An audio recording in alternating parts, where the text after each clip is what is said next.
Channel 11. Thank you for joining us. And good morning. Welcome to Glendale City Council Budget Workshop session of April 4th, 2023. It's 9 o'clock. The meeting is called to order. I'm not going to take a roll call. All members are present. If you could take a note. And then from there, Ms. Barr, would you introduce our first item? Fiscal year 2023-24 budget workshop.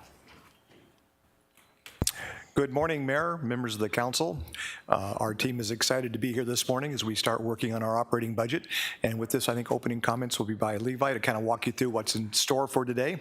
And then I'll provide you with an overview of how we put our budget, our proposed budget together. Good morning, Mayor and Council. We're happy to be here to discuss the 23-24 operating budget. This is our budget calendar. As you can see, this is the third of 5 scheduled budget workshops. We'll have an additional budget workshop on Thursday, April 6th, a final budget workshop on April 18th, and then we'll have 3 voting meetings. Tentative budget adoption is scheduled for May 9th. Final budget adoption and property tax levy adoption will be June 13th, or property tax levy, and then final property tax adoption will be June 27th, 2023. Today, our operating budget presentation is scheduled as follows. We'll begin with the city attorney, city court, mayor and council, city manager's office and code compliance, engineering, parks and rec, police department, fire department, innovation and technology, and the economic development, and then followed by city clerk. Our April 6th presentations will be public affairs / communications, community services, budget and finance, non-departmental, organizational performance and audit, human resources and risk management, field operations, transportation, development services, and finally water services. The agenda for today is as follows. First, we will have some budget highlights provided by Mr. Phelps. We'll go through the fiscal 23-24 summary of personnel changes, followed by the fiscal 23-24 operating budget. We'll show you the total operating budget, followed by the general fund operating budget. We'll go through what's in your book, which includes the summary of personnel changes, supplemental requests, which includes both the recommended and not recommended, as well as the operating budgets by org and then the departmental budgets. With that, I'll turn over the presentation to Mr. Phelps. Well, again, thank you, everyone, for being here today. I'd like to give you an overview. I think this is important to kind of tell you at least what our approach was to proposing a budget to you. Remember, this is your budget. At the end of the day, you will adopt it and make sure that this budget aligns with your council priorities. In putting this budget together was a little bit interesting. In some ways, it was as challenging for us as it was when I first came here in 2016, although challenging for different reasons. Obviously, in 2016, our available resources were very constrained. We clearly, as you know, we have been doing incredibly well in terms of growing our tax base through our economic development priorities. But the challenge is, in my mind, is that as we grow our revenues, is to make sure that we continue to focus on one-time revenues for one-time expenses, and that as we add on programs and new initiatives to make sure that we have the available ongoing revenue to balance that out. This is always a challenge. I think we tend to add a lot onto our table when the times are good, and then you have to make really challenging decisions when you're going back. The other challenge is that we had to deal with significant inflation over the past year. And so $38.5 million is the amount of increase we're proposing in our budget, which is a significant amount of money. However, of that, almost 50% of it is attributed to things that are really inflationary driven and really out of our control. So think like we've had increases to all of our insurance and risk management. We've seen large increases there. We've seen increases like to our contracts we do, our landscaping, custodial, the cost of raw chemicals have gone up. Our utility costs have gone up, and we're a large utility user, as you can imagine. Things like our licensing agreements for our technology have all increased. So those drove almost half of our increase in our budget was really driven just by pure inflation that's there. Now, what we did is we really built this budget around 6 primary focus areas based on our, listening to what we think the council priorities have been over the past several years. And those 6 areas are as follows: public safety, business development and what we're calling speed to the market, organizational structure, parks, neighborhoods, and libraries, innovation and technology, and asset management. So I'd like to walk you through each of those 6 kind of focus areas and kind of point out some of the highlights that you will find in our proposed budget. First and foremost, we believe the #1 priority for law enforcement for Glendale Police Department is to have more officers in our patrol division. So this budget reflects a number of strategies to increase the number of deployable officers in our patrol division. One, we've been able to take advantage of a COPS grants, which allow us to put more support in our growing sports and entertainment district and some of our other growing areas of the city. We've also are trying to find ways to use civilian positions to free up our police officers so they can get into the patrol division. So for example, we're adding an additional forensic technicians, which will allow us to really have them conduct the evidence gathering, allowing the patrol officer to get back into the field quicker and sooner. We've also are doing an additional civilian position around which will help our sworn officer return to services. So we're using civilian where it makes sense, keep our highly trained officers in the field doing the more difficult and challenging work. With fire, we felt one of the most priority items we have is to increase the operating hours for our medical response units. As you know, we were really operating 4 days a week in our prior budgets, and with the additional resources that we're proposing, we won't quite be to 7 days a week, but we'll be very close to 7 day a week for our medical response unit. So again, public safety built around really 2 priorities. There's other things like additional equipment and safety equipment, but really getting more patrol officers into deployment and also increasing our medical response unit. The next area is on kind of what we call our business development or business focus speed to the market. And in this, we have to do a couple things. It is now time for our general plan rewrite. So we have money set aside to hire the consultants to begin what will be somewhat of a lengthy process to recraft our general plan, and all the way from the crafting of it to getting it adopted by our citizens.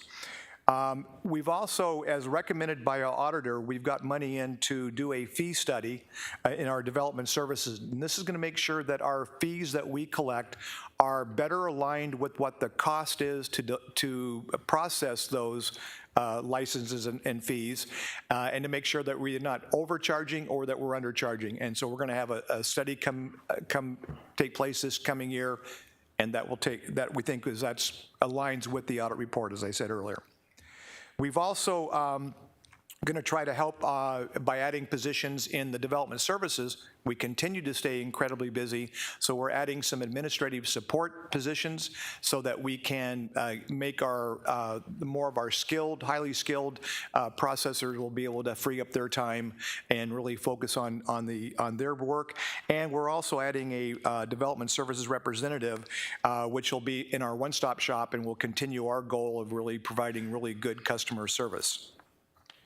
The next area is under organizational structure. I recently informed the council that we are making a somewhat significant modification to our economic development department here in the city. And what we're doing is we're adding our convention and visitor bureau and our special events programs under the umbrella of economic development. We think this is the right time to do this. We think there'll be a number of benefits for that department, and I did highlight some of those in the memo to you, but again, as a reminder, we think having everybody working as a single team, we'll be able to have efficiency with how we use our team within economic development. We look at things like special events. We're getting ready to go into a major pivot strategy as we rebuild our campus downtown, and we think special events working closely with economic development will make sure that the types of things we're doing are achieving the goals the council want, which is increased investment in downtown, more jobs, and more visibility. We are also, we think by doing things like this, we can capitalize by having our arts division, which we think our arts programs can play a significant role in both our tourism and our economic development. So this alignment, we think, will really play a huge benefit over the next couple of years. Go ahead. Is your microphone on? Better. Will the Civic Center be staying where it is in the organizational charter? Will it also be moving over to economic development? Mayor, members of council, Councilman Turner, that is correct. Which? It's going to stay where it's currently at. I think it's worth considering. Thanks. Thank you, Mayor. Yeah, and we can certainly, have some discussion. Really, it's a facility, and so we just felt with the economic development that was the right place. We did have a lot of discussion on it, but obviously, there's a lot of things we can mention on that. Under parks, neighborhoods, and libraries, we are home to 72 parks, 19 retention areas, 31 facilities totaling 2,100 acres here in the city. And we know that this council's made a priority to say we want to invest in our infrastructure and the appearance of all of these facilities. And so as part of our focus, we are going to continue growing that investment in the next proposed budget with the addition of 3 additional full-time parks maintenance personnel, which will then be there to help clean, maintain, and do kind of ordinary maintenance just to keep the parks looking fresh. This is a big increase, and we think will go a long way to be able to address, again, a lot of the pent-up need in the 72 parks that we have.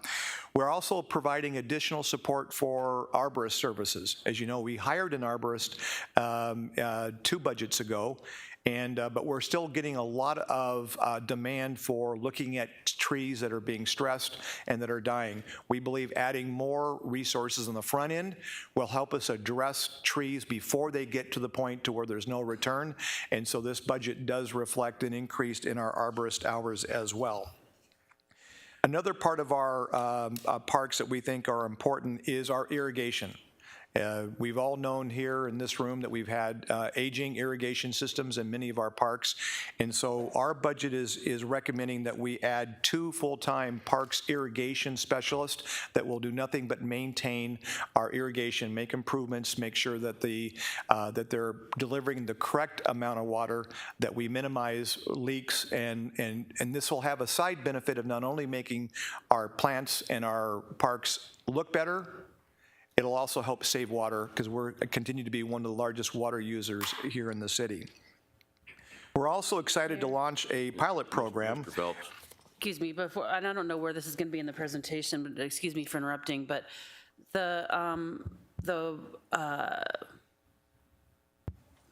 what did you call that? Whatever, the people for the irrigation workers. I thought the smart irrigation was going to require less people. The smart irrigation was going to be able to better manage our irrigation system. As we replace our irrigation systems, we're going to be using smart technology. This is really about, we've got, I'm sure, tens of miles of underground irrigation that is starting to fail.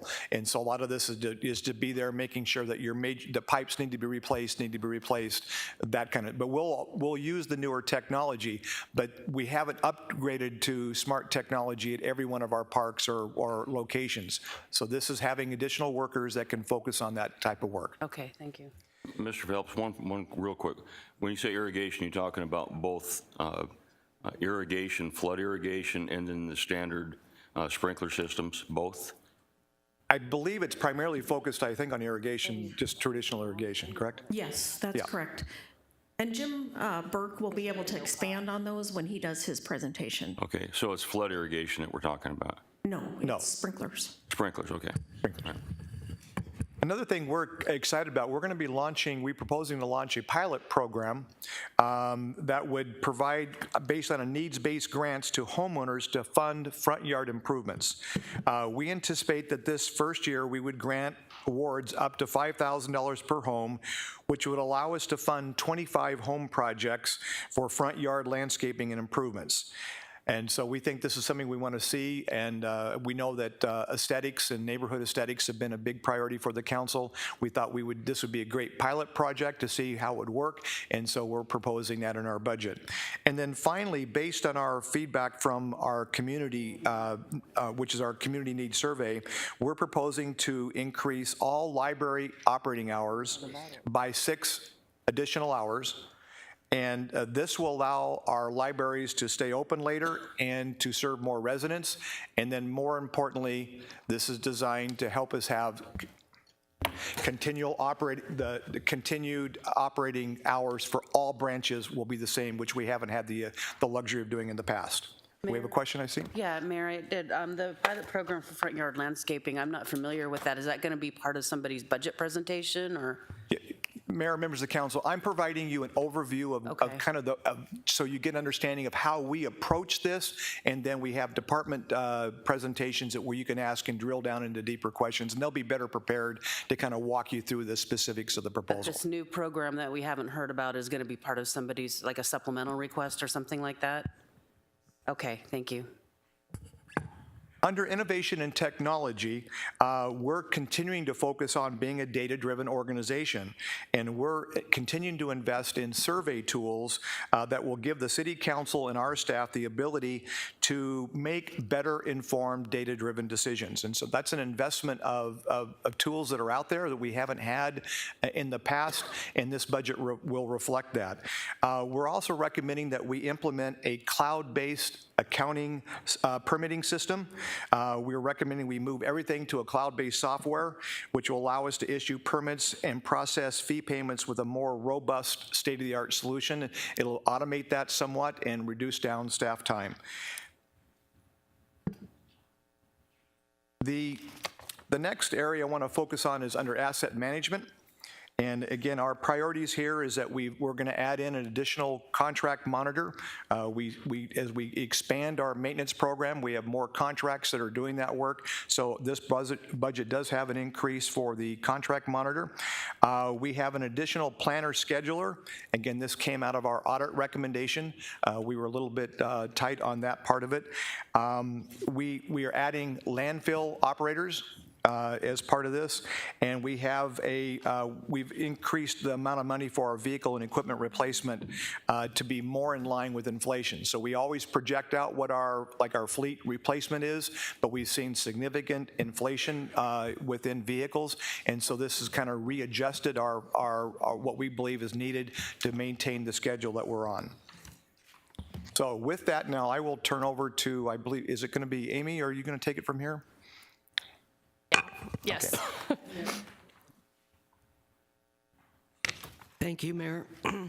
The city manager referenced a total operating budget with an increase of $38.5 million, and Vicki, you might want to answer this since I've asked you this previously.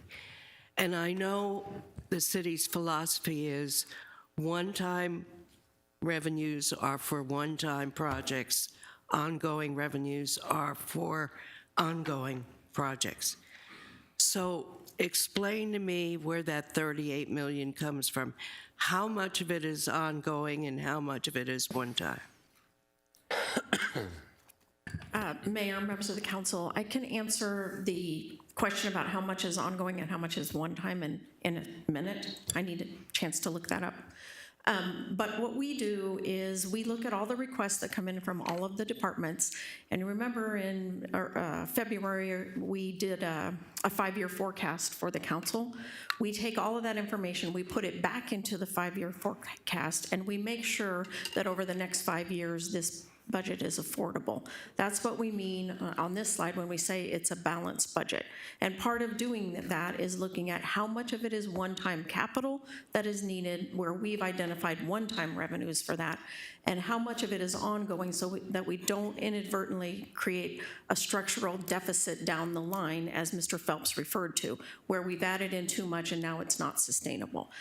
We will bring that back to council on the 18th as kind of a wrap-up to kind of show you, especially for the general fund, where we are. But we do that for all the funds, for transportation and water and HERF and all of the major funds. We take the time to make sure that whatever we're adding is sustainable over the longer term. Thank you. So I'll get my answer on the 18th. You'll get your answer more on the 18th when we bring everything all back together. Today, the focus is on just the operating piece of the budget. And again, to kind of give the departments a chance to talk about their requests and their supplementals. Okay, thank you.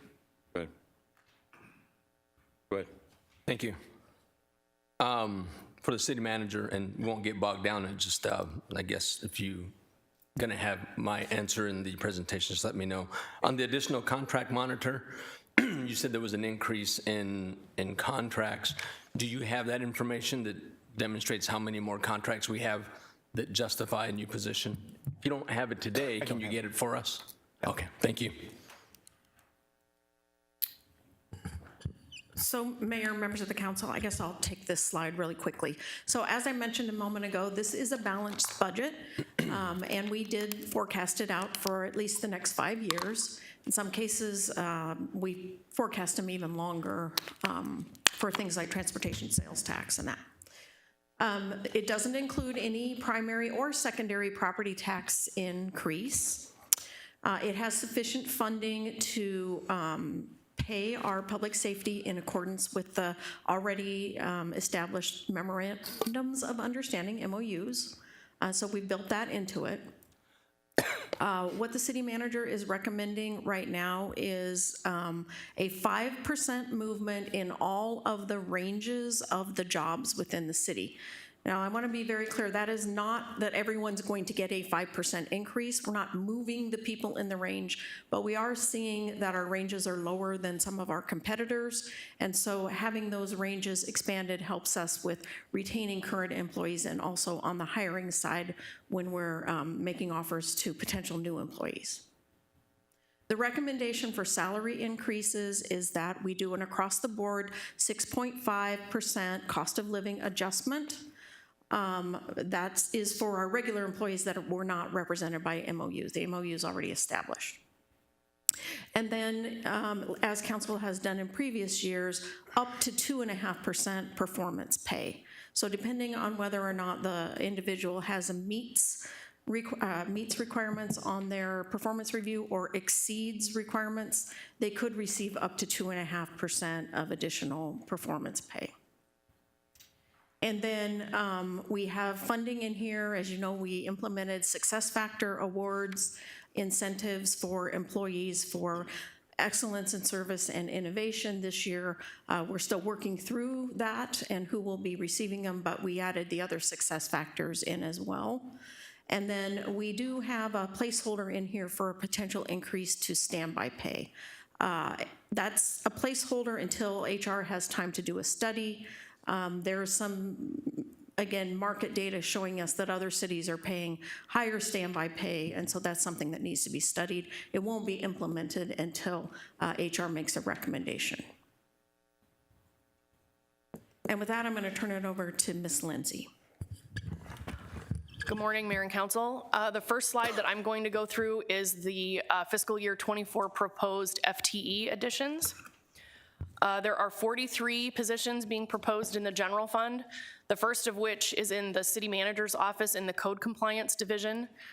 There's one in the communications department, 6 in community services, 2 in development services, 1 in economic development, 5 in field operations, 6 in the fire department, 2 in human resources, 7 in the parks and recreation department, and 12 in the police department. This slide actually reflects 1 more position in the police department than what is in your FTE schedule in your book. The police department will discuss that additional position when they have their presentation later this morning. As with all of these positions are part of the supplementals that the departments have requested as part of their operating budgets. So as we go through their department presentations, they will be discussing these positions that they're requesting. Can you give me an estimate of the total value increase to the budget of adding 43 positions to the general fund? Mayor, Vice Mayor Clark, members of the council, I do not have that information in front of me, but I can definitely get you that information. I would think that that would be something that we would like to know. Thank you.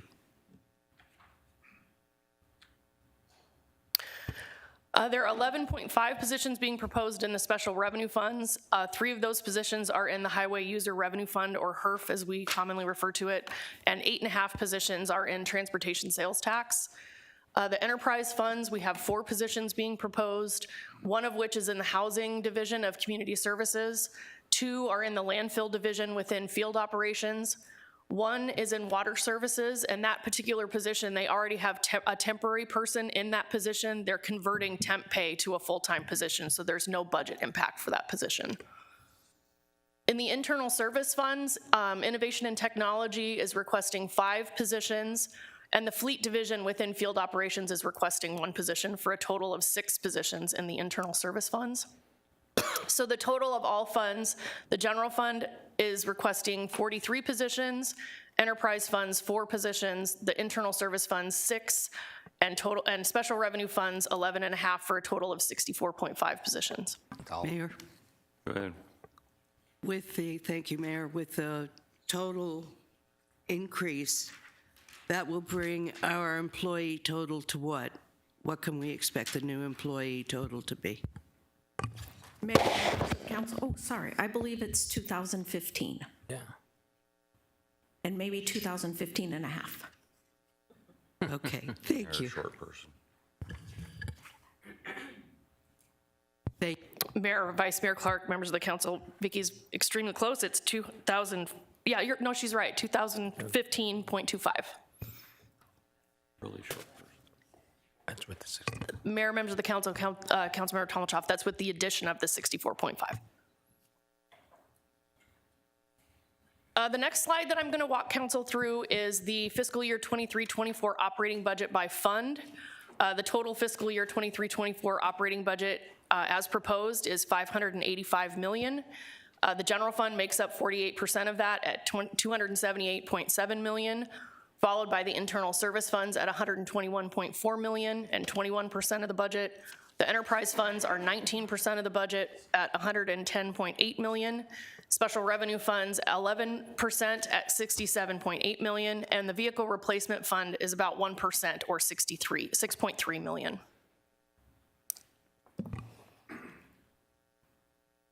The next slide is the fiscal year 23-24 general fund operating budget by function.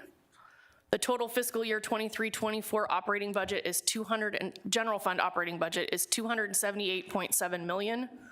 41% of that is police services at $114.8 million. Fire services at 22%, $62.2 million. Parks and recreation, $17.6 million or 6%. Public works, so engineering, field operations, and transportation, $15.8 million or 6%. Community services make up 9.8% of the general fund or 4%. Non-departmental is approximately 3% at $9.3 million. And then the other departments are about $49.2 million or 18% of the budget.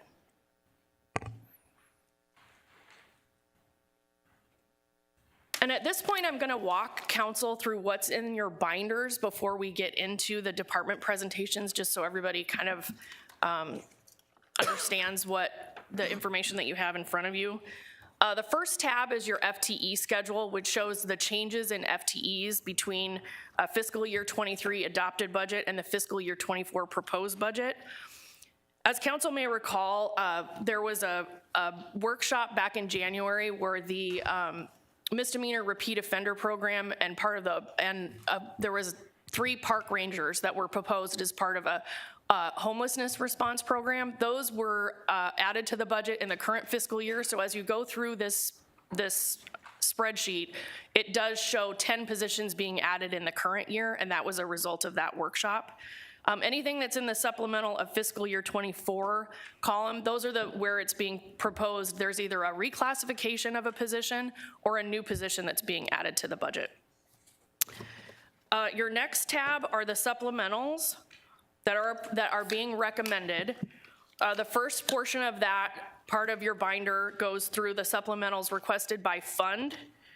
When you get to page 36, which actually doesn't have a page number on it, because it's hole punched out, that's where the supplementals that are being recommended are still by fund, but they're actually sorted by department, so you can see what each department individually is asking for.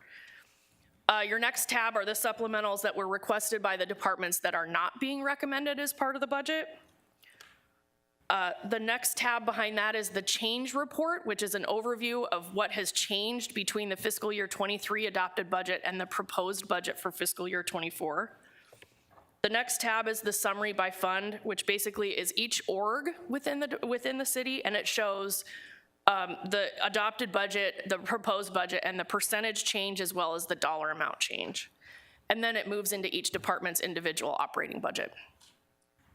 Mayor, members of the council, if I could, I would just want to go back and answer something that Councilmember Clark asked earlier. So when you look at the report that's under the tab that says supplementals, approved supplementals, on page 35 at the bottom of it is a total. And so it shows the one-time money and the ongoing money. So that's where you see the amount that is one-time and ongoing in this budget. Now, I recognize that that's not the 38.5 million we said earlier. That's because there are a few supplementals in here that are actually capital related, and you'll see that as we go. But that's where you see how much is one-time and ongoing. Does that help answer your questions? Mayor? Go ahead. Well, you say 38 on one page, and here it says grand total 42. Why the discrepancy between the two pages? In the intro stuff that Mayor, you gave members us. of the council, that's, the difference is the arena management fee. So the arena management fee came out, and once you take that out as a subtract, it'll bring it back Okay. down to Thank you. 38.5. Good. And with that, we'll turn it over to the city attorney's office. Good morning, Mayor and Council. Presenting the city attorney's budget will be Desiree Herrera, who is the management assistant. Thank you. Good morning, Mayor and Council. Thank you for having me this morning. I hope to make this short and sweet. Our department was given the honor to do a deep dive on our budget this year, which I believe you guys have in front of you. Our department consists of 30 FTEs, with 9 FTEs in our civil side, with 1 being our police legal advisor, and 21 FTEs in our prosecutor's office. We did not make any adjustments this year or any supplementals. And on our civil side, we are a support function. We support the operations of all the city departments. And with that, I would like to say thank you to all departments for the opportunity to serve them. On our criminal side, which is our prosecutor's office, we work closely with the police department to provide ongoing training to our officers and relating to state and city laws. And with that, I open it to any questions. Questions?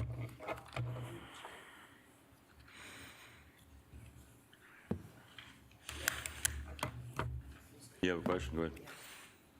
Okay, on page 19, thanks.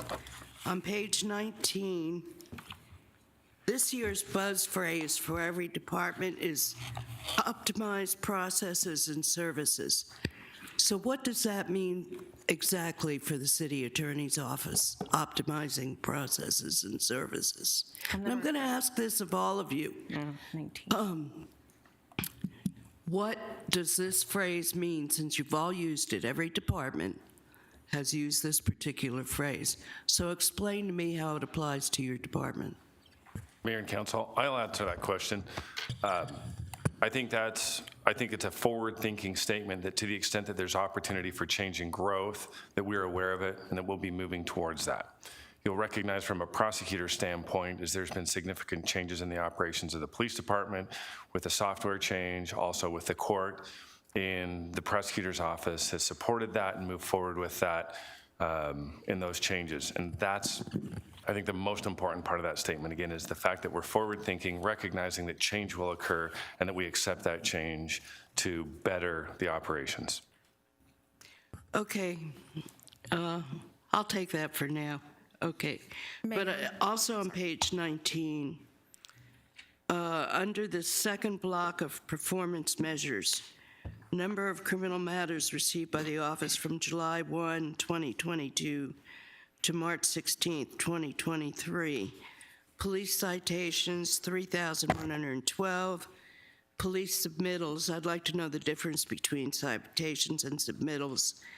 Plea agreements and number of trials. How does code fit in this? Because you're only citing police citations, but you've got a prosecutor's office that also handles code complaints, and yet it's not referenced here. Mayor and council, kind of as a foundational statement is the majority when I say a majority, the majority of code enforcement is civil.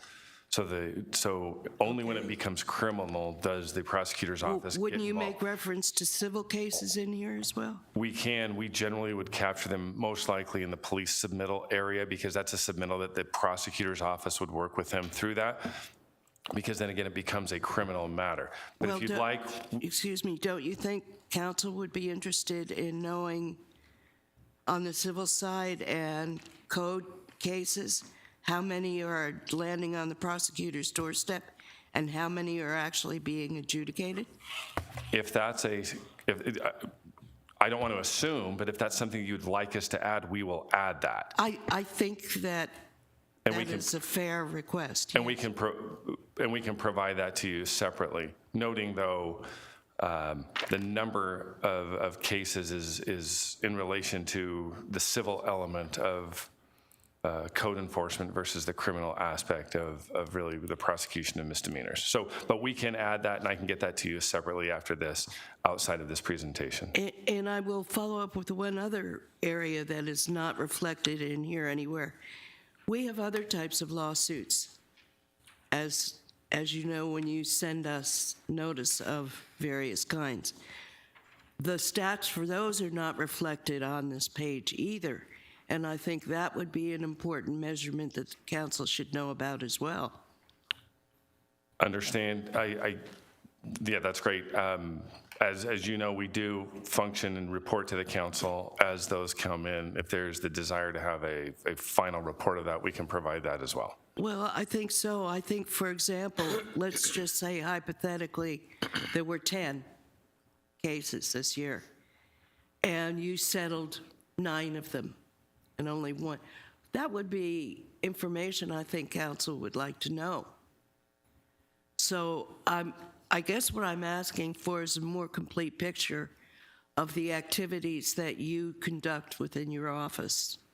Understandable. And just as a reminder, what you're asking for generally is provided during my annual review, because the concern that we have is that in terms of a lot of our settlements, those are confidential. And so we are very sensitive to disclosing those. Well, I'm So not asking we can- for we- but- specific but- names of lawsuits. I or understand that. anything. But we can work on Just that. a general overview. Yeah. Okay. Okay. Thank you. Ms. Rios actually wanted to respond to an earlier question, if we could do her, and then Ms. Sure. Phelps, I'll go to you.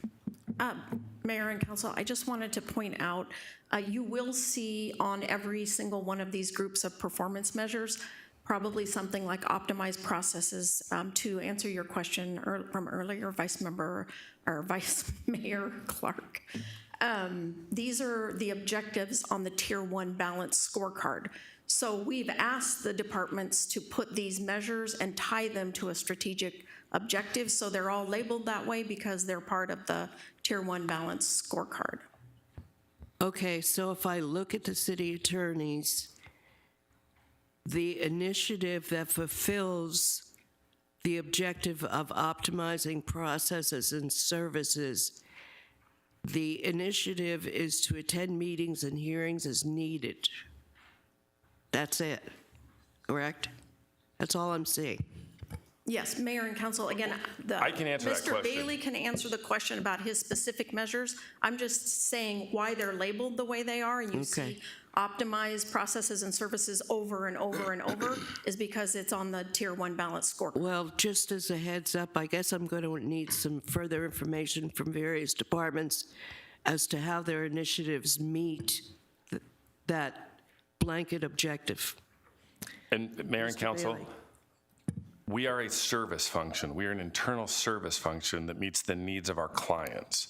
So the most important thing that we can do is be responsive and attentive to those. Our goal is not to create legal issues. Our goal is to actually help resolve them and help navigate them. So the most important thing that I always articulate with my department is you need to be attentive to your clients. And that's what that's directed at right there. I understand what you're saying, and I accept what you're saying. I'm just having a difficult time rationalizing that in an attempt to optimize processes and services, that attending meetings and hearings as needed is the initiative that will achieve that goal.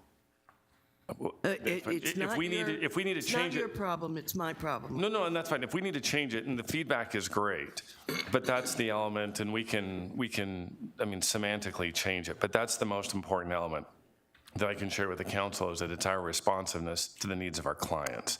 And I can add 5 lines of information in there that can create, I guess, greater clarity. But so you know, the underlying intent will be the same. We are a support function. The best thing that we can do is be responsive to our clients. And I would say this, I understand that there's an attempt to be brief and fit everything on one page. But in the name of, I guess, greater disclosure, sometimes more information is better. And I'm not just picking on you. I mean, I have the same angst with the other departments as well. So it isn't just you. I guess I'm just having problems with the formatting this year of what information staff felt was important to share with council. Thank you. I understand. Mr. Phelps? Yeah, Mayor, members of the council, Vice Mayor Clark, I'm really glad you brought this up, and I think down next year, I think I want to make sure we remind kind of what are the foundational elements of how we ask our departments to put their budget together. This city really has put a lot of effort into our balanced scorecard. I can tell you from experience, a lot of cities do a strategic plan to check a box. We don't.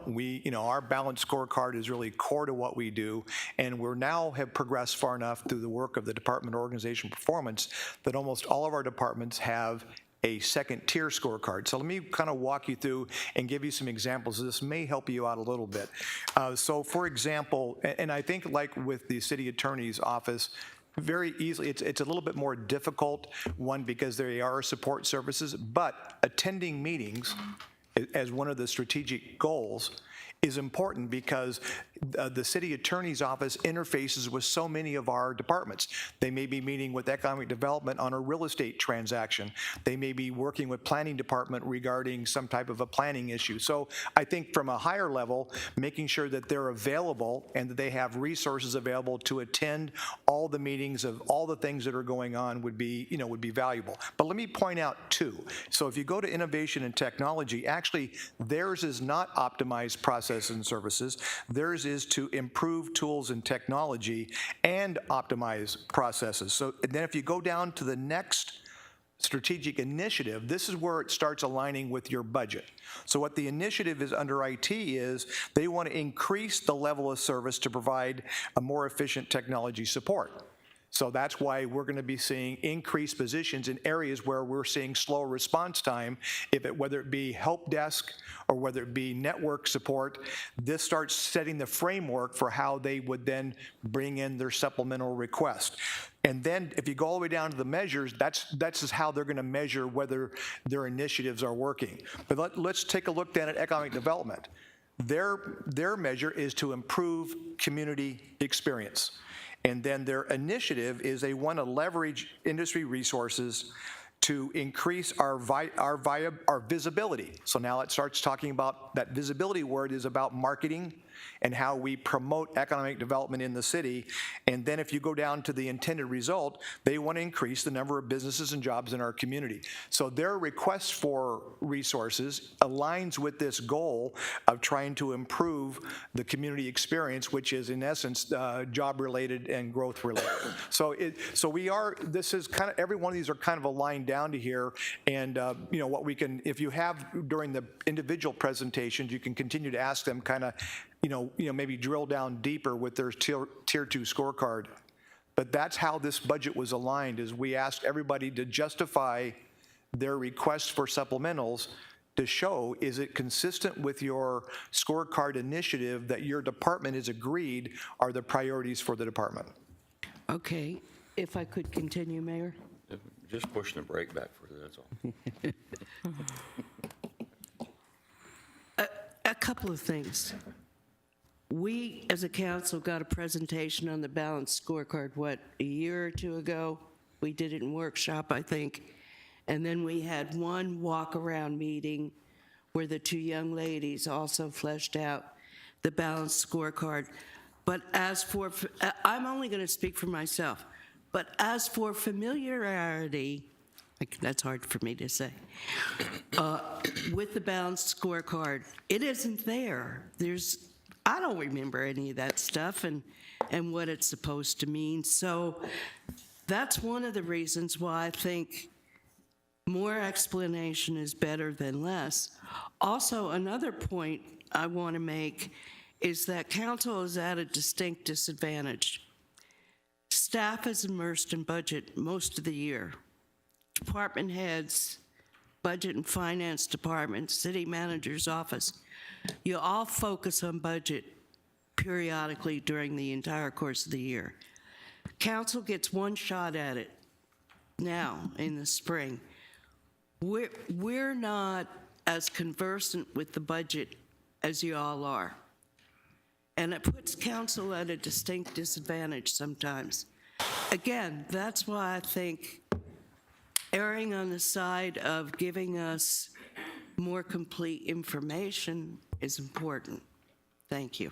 Mayor, members of council, maybe what the best way to do is that we get on our annual basis, we update in a workshop our strategic planning and kind of what our balanced scorecard looks like. And then again, we'll see how we can add in additional information.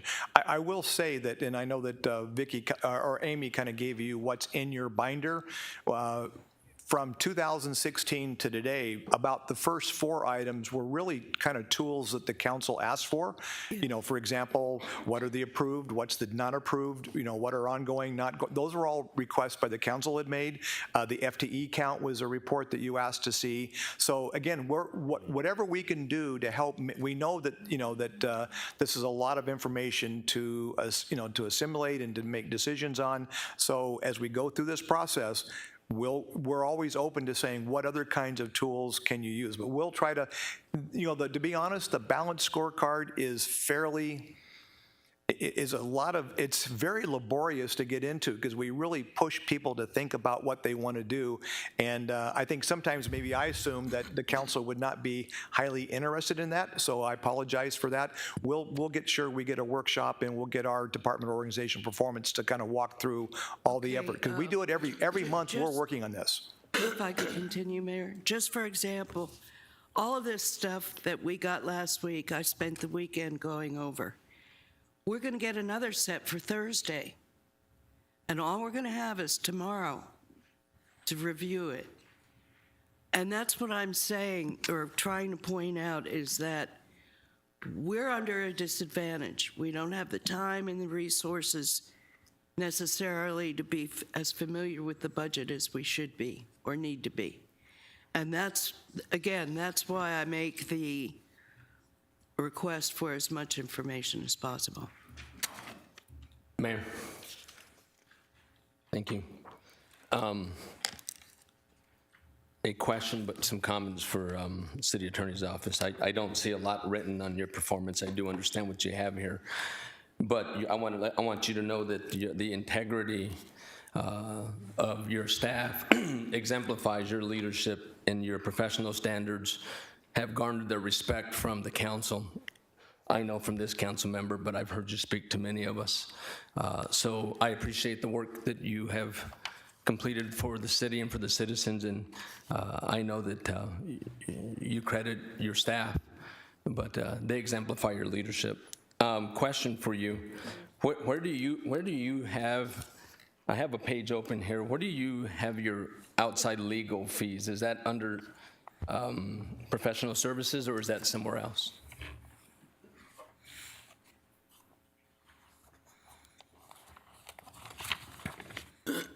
Let me get there, Mayor, just bear with, or Mayor and Council, Take bear your with time, me. sir. Under services and supplies, yeah, it's under professional services. Is that the 61,951? That's the actual, yes, it's 210,000 is what it is. For 23. In the budget. Okay. That's all I needed to know, if that was the total amount you spent in the actuals for 22, and then now it's going up to 210. Is that based on just assumptions, obviously? Mayor and Council, yeah, we have generally held in outside counsel approximately $200,000, and that's based on what we are forecasting in terms of managing what is going to be the demands on the department. Again, we're fairly lean. We have one litigator in-house. We don't have specialized attorneys. They handle multiple departments, which is different than you'll see every other legal department, most likely in the Valley. And so to the extent that there's a demand that's placed to make sure that we meet the goals of, and then we talked about it earlier, that speed to market for a deal, that we will utilize that fund to actually ensure that there's a timely response. Thank you. And Mr. Ed, I apologize for skipping you. Mr. Bailey was on the floor already, so, and I know you could have answered that. She's standing there for such a long time. I apologize. My last comment is I appreciate and commend you and your staff for knowing when you need to go to outside services and when you don't. And so I appreciate your department and all your staff. Thank you, Mayor. Go ahead. Thank you, Mayor. This applies to all departments, and I just want to understand, so perhaps it'll be Ms. Rios or Mr. Phelps. All of the departments are getting a car allowance. In the case of the city attorney's office, it's $3,000. Can you, and I know it has to do with the renovation of City Hall.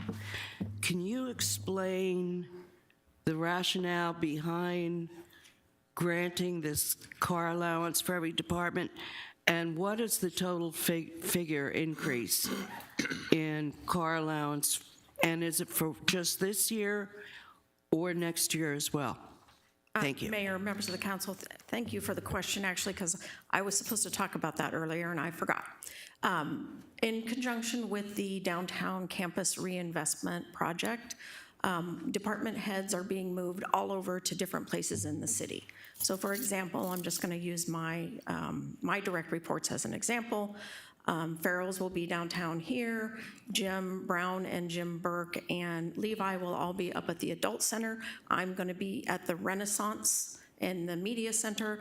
And that, in order to see them and be, you know, and have our normal communication, I must see Jim Brown now 2 or 3 times a day. He comes up to my office.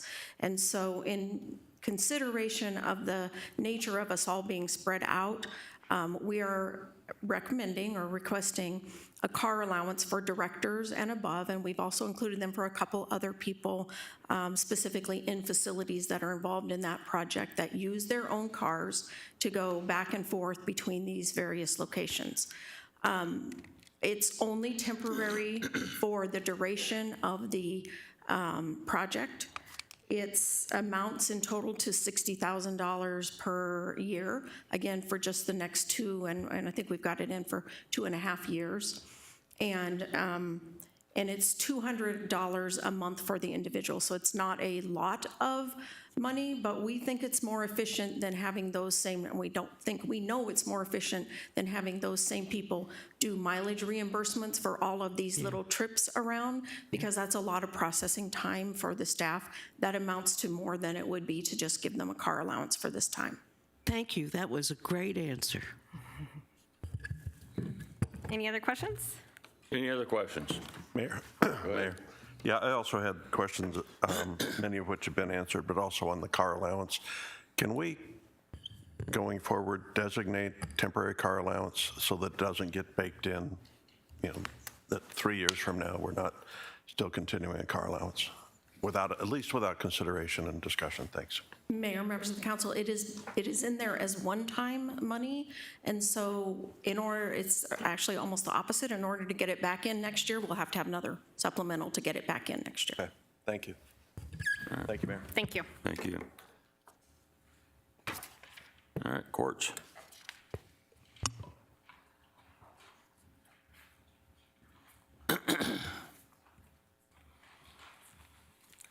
Morning, Mayor and Council.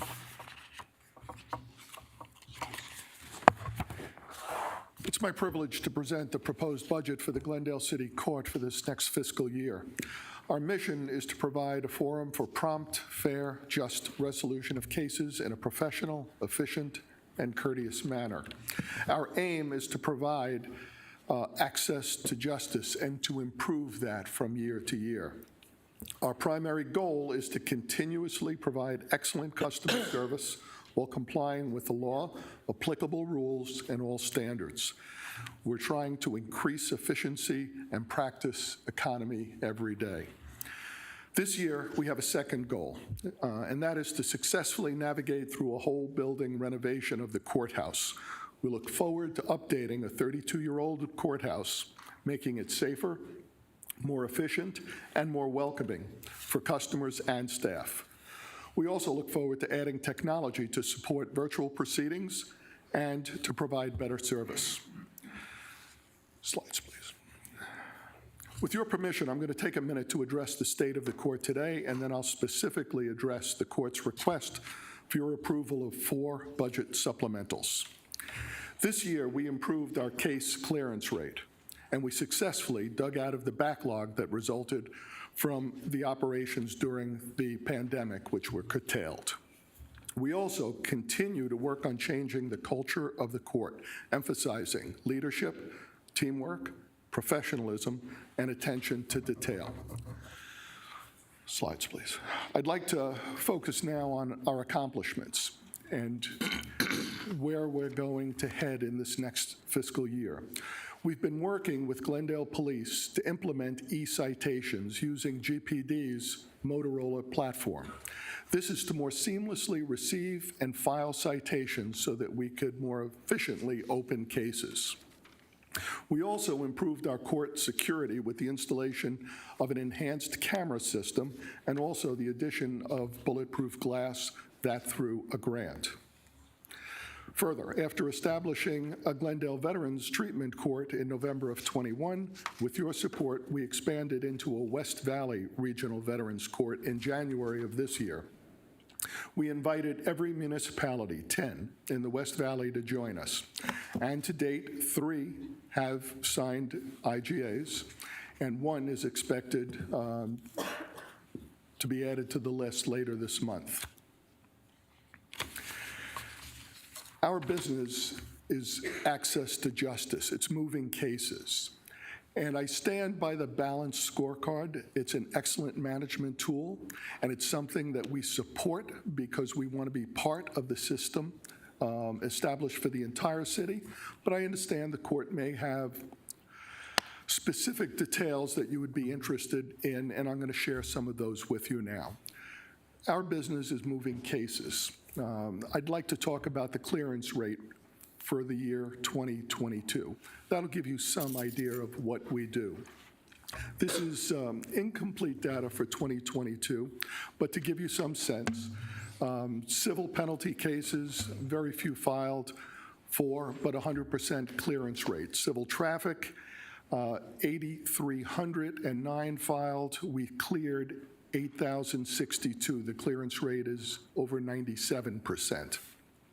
Criminal traffic filed new 834. We cleared 1,190. The clearance rate was 142%. Local ordinance filed 292. We cleared 181.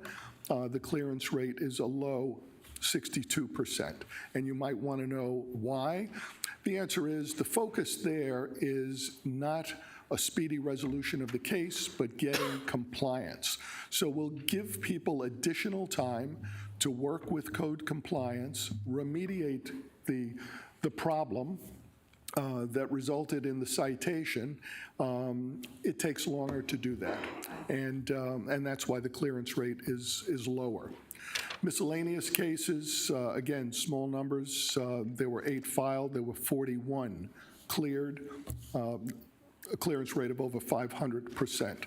Just a few more categories. Misdemeanor non-traffic, 4,330 filed. We cleared 4148. It's about a 96% clearance rate. Parking tickets, 671 filed. We cleared 670, 99% clearance rate. Protective orders, and this is a big business for us. 1,859 filed because there were others in the system. We cleared 1,638. That's a 88% clearance rate. I'll talk a little bit more about that in a moment.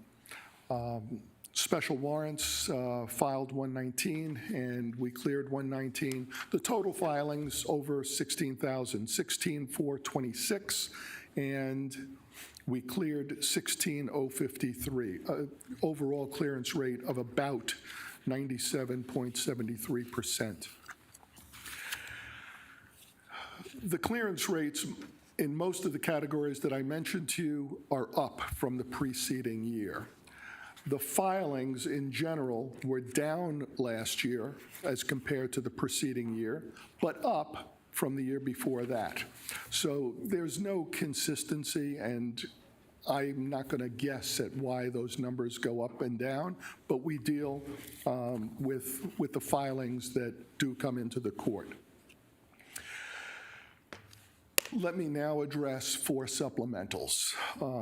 Number 1, we have a request for $10,000 for the reclassification of our interpreters. This is for a Spanish-speaking interpreter. The greatest call for interpreters is in the Spanish language. It's a very competitive market, and we have to compete with other cities to hire and then to keep qualified interpreters. And when I say qualified, there's a state standard. They have to be certified by the state, and reaching those standards is very difficult. Over the years, we've lost a number of interpreters for 2 reasons. Some of them can't meet the standard. They can interpret, but they don't meet the state standard. And the second reason, they move on to other jurisdictions because the pay was better. So this past year, we worked with HR. They were very helpful. We looked at other cities, and there was a reclassification. We upped the pay for interpreters, and the plan is that that reclassification will help us keep those very highly valued Spanish-speaking interpreters. The second supplemental is for a victim advocate service. So we've been using a new leaf as a victim advocate service provider. We have a resident advocate that helps us particularly with our protective orders, but also in other areas. That person is provided to us under a grant, and we've not had to pay. However, that grant is up in September of this year. The cost of that victim advocate is increasing by $11,554. We have to be prepared to cover the total cost of that victim advocate if that grant goes away. If the grant does not go away, then we'll have some extra money in the budget to give back at the end of the year. That victim advocate is very important when you consider the number of people that we serve. And keep in mind that when it comes to just about all categories that I just mentioned to you when we discussed clearance rates, the jurisdiction of this court is within the confines of the city of Glendale. There is an exception, and that exception is protective orders. We have statewide jurisdiction, so we get visitors not from Page, but we do get them from Surprise, from Peoria, and many of them from Phoenix. If you asked me why, I think the answer is, number one, it might be more convenient for some people. It's a shorter ride from work or from where they live. Number two, I like to think we provide excellent customer service. Number three, we're available to them 5 days a week. Some courts are operating less than 5 days a week. But we do probably more protective orders than any other court in the state except for Phoenix. My next request, my third out of four, is for an additional public defender, and that's a contract public defender, $45,000. This request, as a result of a change in the rules of criminal procedure, Rule 6.1, it was effective, the change was effective January 1st of this year, and essentially it expands the right to counsel.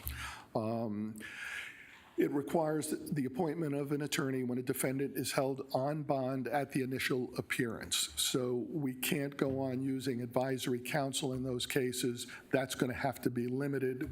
It'll continue for some cases, but again, we're going to have to assign counsel when we hold people on bond.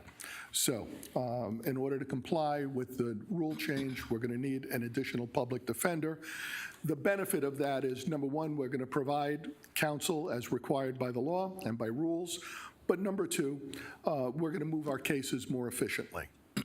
Having an additional public defender will benefit not only the court moving cases more quickly, but also detention, because we'll get them out earlier in the day, which will support detention's mission as well. The fourth request is for technology, and there are two items in there that I will address. The total amount that we're asking for is $170,000, and that divided between two projects. The first one, the court has agreed to pilot a translation service for Glendale. This is the first time in more than 2 years now that I've ever told you that I'm piloting a program. You know that I've kind of moved away from that. I'm piloting it for the city of Glendale, so this is internal. What we're doing is we're going to go to this translation service. This is for languages primarily other than Spanish, because we have resident Spanish interpreters. This is for the more exotic and diverse languages that we've been encountering the need to interpret in recent times. If this works well in the court, it can be adopted by PD and by the other departments that interface regularly with non-English speakers. So it looks to be a very promising program. We have need for those services. We now use something called Language Line, which is a telephone service. Not the best option in the world. So we're hoping this works out for us, and if it does, then I think it'll be something that'll be very useful for the other front-facing departments. That's a $45,000 ask. The last part of the technology request is a supplemental for $125,000, and that's a shared cost. We're going to share it with PD. They're going to pay the other half if approved, and that for an increased 10-print fingerprinting capability. So there was another change in the rules this year. It was Rule 14.4G, and now what that requires us to do is to order fingerprinting in 28 categories of cases. In the past, we only had to order prints in 3 categories.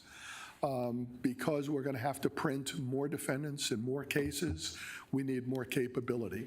Right now, we're limited to ordering prints, sending people to detention, and they get printed 2 hours a day, Monday through Friday. What it does is it requires us to, in cases where we have a disposition, we have to continue the sentence to another day so that we could get folks printed, get the prints back, and then move on to sentence. With this capability, we'll be able to print same day, get the results same day, and maybe avoid continuing some of these cases, which will move our cases more quickly. So that's the fourth request. I really appreciate your kind attention this morning, and subject to your questions, that concludes my presentation. Judge, just sort of a quick question. I know the language barrier is an issue also for police. It wasn't that long ago, 3 or 4 years ago, we were getting a tremendous amount of refugees brought here from South Africa, and in South Africa, there's multiple languages spoke in the entire continent. How many different languages do you guys run into per year on average? I know it's a difficult situation. Spanish is much easier because a lot of people that speak Spanish, but when you start getting into like South Africa and some of these nations that are refugees are coming from, it's got to be a challenge. It is, and I don't have a number for you, but offhand, I would say easily there are 10 that we see very frequently. There are some dialects I can't even pronounce, and forgive me, I'll probably mispronounce Kinyarwanda, an African dialect, but also there are Asian languages that are now more common in our court. So we see Thai, Vietnamese, Chinese, and the number's increasing. So the community is getting more diverse. We are encountering people, and access to justice requires that when they come to us, we need to communicate with them, and we need to communicate with them in their language so that we could be fair. Right, and then my other question to that, fully understand the necessity for that, but on the public defender side, you also have the same language barrier when you have people that we need to protect their rights if you have that language barrier. So the interpreters work on both sides? Oh, yes. Okay. Absolutely. Okay. So right now we have 1.5 Spanish-speaking interpreters that work in our court, and they're on call.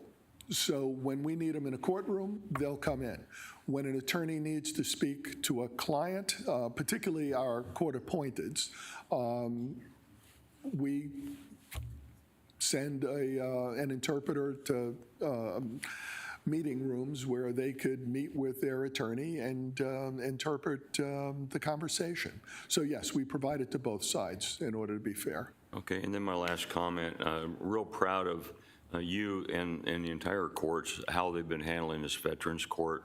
I'm hearing a lot of things from other mayors, how excited they are that they get to partner in this, saving everybody some money, but bottom line, helping our veterans out. So thank you for the work that you've done on I it. appreciate that, and I'll bring that back to my team. Thank you, Mayor. I have a couple of questions. My microphone's on. Does the language translation service, does it just translate spoken language, or would it work for American Sign, or do we handle that differently?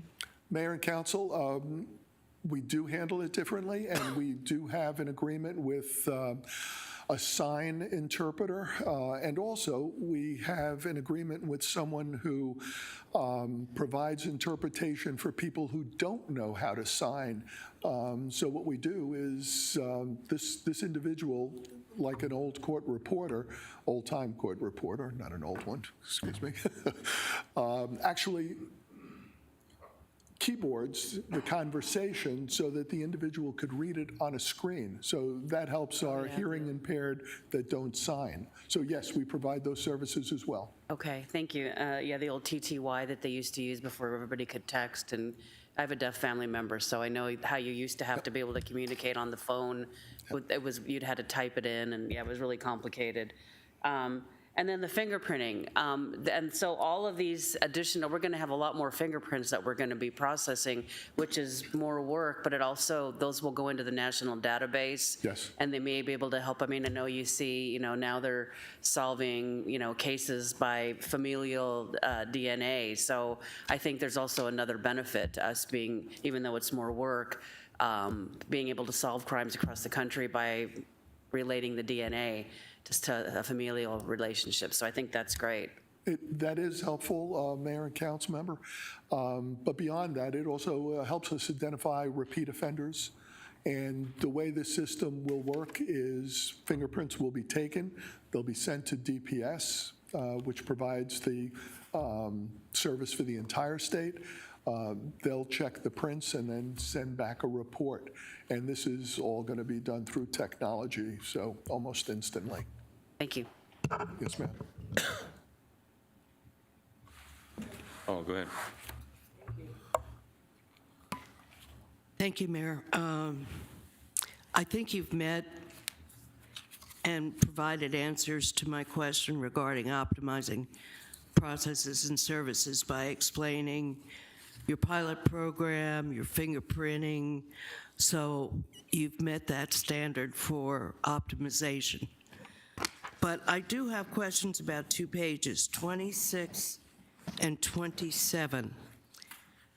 26 is warrants issued, and correct me if I'm wrong in my assumption, but I would assume that that's a reflection of the police department and the warrants that they issue. Is that correct? No, these are issued by the court. So these are warrants issued by the court, primarily for failure to appear, but in some cases, failure to pay where there's an obligation to pay a fine. What bothers me is the drop. Now, maybe it's a good thing that the warrants issued have dropped because that means more people are complying. Would that be correct? That's one of the reasons the number goes down. So it's at the discretion of a judge whether to issue a warrant when someone fails to appear. Okay. What's happening more often now is if someone does fail to appear, a warrant is issued and a bond is set.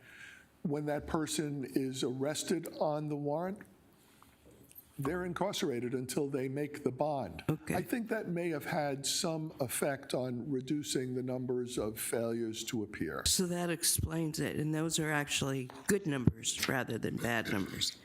Then on 27, you have a compliance assistance program. And what strikes me dramatically is in 2021, fines paid were over 1.1 million, and your estimate for 2023 is 250,000. That's a drop of over $1 million. What is going on here? Can you explain? There are a number of alternative penalties. Fines is only one. Perhaps fines are imposed less frequently, but in terms of collection of fines, part of it is the inability of people to pay. So we use all of the state programs available to us, and we try to use them efficiently to maximize collection, but candidly, collections are down, and they're probably down statewide. Do you have any, is this of enough concern to you that you are going to try to tackle this issue and see if you can improve numbers? And that's question number one. Question number two is if they can't pay, do they end up in jail? No, people don't go to jail for being poor, for not being able to pay. However, there are new ways that have been found, kind of effective ways to collect, and we're always working together with the state for more effective ways to collect. One way is now the court system is linked to the state taxation, income taxation system. So if you fail to pay and you're in the system, and we do refer all the failure to pay cases to the state system when the time is ripe, when we're allowed to, they get surprised when they file for a return and the fine has been removed from their tax return. We do what we can to collect, but it's a challenge. Times are tough, and I think that reflects in the numbers that you see. I would think that this would be important because is it not a revenue stream for the court? Or does most of the money go to Superior Court? Some of it goes to the state, some of it goes to the city. Very little stays with the court. This is not, Okay. we're not in the business of imposing fines to support the court. I think that philosophically, not a great idea. And technically, we just don't get a large percentage of the fines, only a small percentage. The rest goes to the city or the state. Okay, thank you. Yes, ma'am. Is that it? Yeah. Thank you. Thank you, Mayor and Council. Amy? Our next presentation is the Mayor and Council Office, which will be presented by Amy Hanlong. Can you just go to the supplemental slide? Good morning, Mayor and Council. I'll be presenting the Mayor and Council Office budgets. You will see an increase in the Yucca District. That's as a result of the Yucca District and Cactus District sharing an assistant going forward. There is also a supplemental request in the amount of $5,000 for the Mayor's Office to support citywide special events. And that concludes my presentation. If you have any questions. Mayor? Go ahead. Thank you, Mayor. In the actual line, the line item budget, it shows 5,000 under supplies. So, but then it shows community activity 5,000, so. Mayor, Councilmember Tomachoff, I just believe that's how the report is presented. It'll be under the community activity line item. Oh, there just isn't a community activity line item? But Amy, Mayor, members of the council, these reports are summarized, so we don't have every single line item, so we roll them up into categories, so community activity rolls into that category. Okay, and so these are to help support community events that are being done as out of the mayor's office? Or citywide, other event? I'm just curious because we haven't seen this before. Mayor, do you want to? No, you're exactly correct. It's for the entire city, the things that my office has been getting involved in, and some things that we haven't been able to participate in as much as we'd like to. For instance, this particular year and just in the past, Councilmember Clark and I, finally I was able to help her with the shred event that other districts have been doing. But with that said, I certainly would like the opportunity to help other council members in other districts if they would like to put something on and haven't been able to afford that out of their account. And then just the fact that we've held our budget for, 3 years or 4 years straight. Costs have gone up on everything. We're still holding the line. And then with the event that we have that was given to my office, I guess, 7 or 8 years ago, Glendale University, that's been so successful. Last year, we were actually in the process of trying to double that up and do 2 of them. This year, instead of having 30, we had 40 people. There's a lot of things involved, a lot of expenses and cost, and it's just trying to keep doing what we've been doing, and its bottom line is serve the people that we got elected to serve. Mayor, I'd like to respond to at least the part about the shred event, because there seems to be some misunderstanding that I've been given the shred events. I've been paying for the shred events all along, individually for many years, myself out of my district money. It wasn't something that I was getting that nobody else was getting. It was something that I supported with my district funds.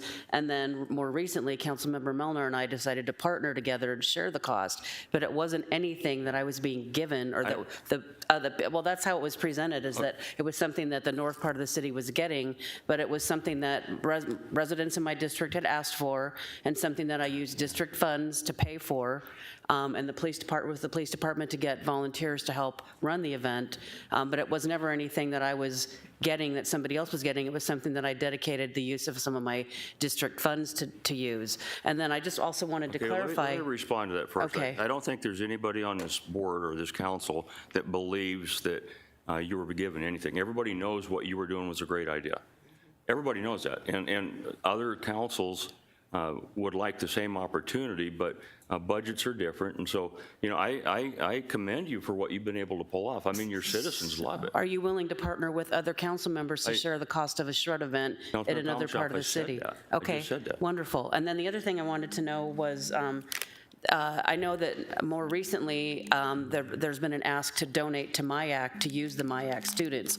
Is this also going to be supplementing the request to make a donation to support No, the it's not. MIAC program? Okay. No, it's not. And I'd like to respond to that, too. The question on the MIAC, the kids have a party at the end of the year that they would like to do things, and any council member has certainly the opportunity to use them. They're there to serve. And all I've ever asked is if people use them, could you help the kids and help them with their party at the end of the year? It's not to fund them, it's not to get supplies, it's for their party, their personal party at the end of the year. Okay, there must have If you want to, great. There If you must don't have want to, that's fine, been a too. misunderstanding because I was offered 2, but I was asked to donate 300 each for the 2 that I used. I thought that was a lot, but that hadn't happened before, so I didn't know if this was to substitute for that or if that was part of it. No, it's or- not a substitute. And then, so you're clear, the chocolate event that was going on, Soretta's made opportunity available to all of the MIAC students to come work their booths, and they paid them X amount of money per hour that went to MIAC for their party. Now that they're not doing that, their fundraising efforts have been really curtailed, been very difficult for them.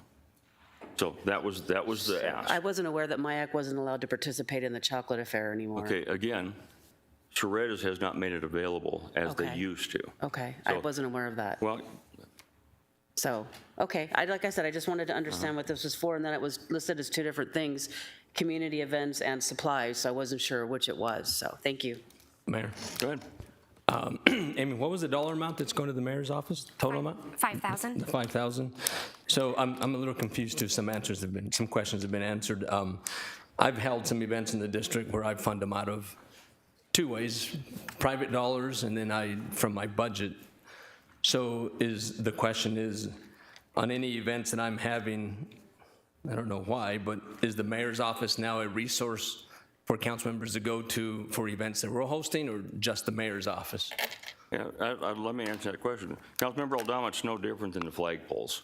In your district, Councilmember Hugh, myself, and you, seeing a need that the city had, I had some money available at the time, so did Councilmember Hugh, so did you. It was difficult for any of us to do the entire project, but I don't think there's a person in here that can deny that hasn't made that building look a lot better. It's a sense of pride. We got it done. It looks great. It's a benefit to your district, but really it's a benefit to the whole city. So anybody has the opportunity, as you have in the past with veterans issues, when you come to me and say, hey, I got a veteran that needs some help. I'm available to all of you. I always have been available to all of you.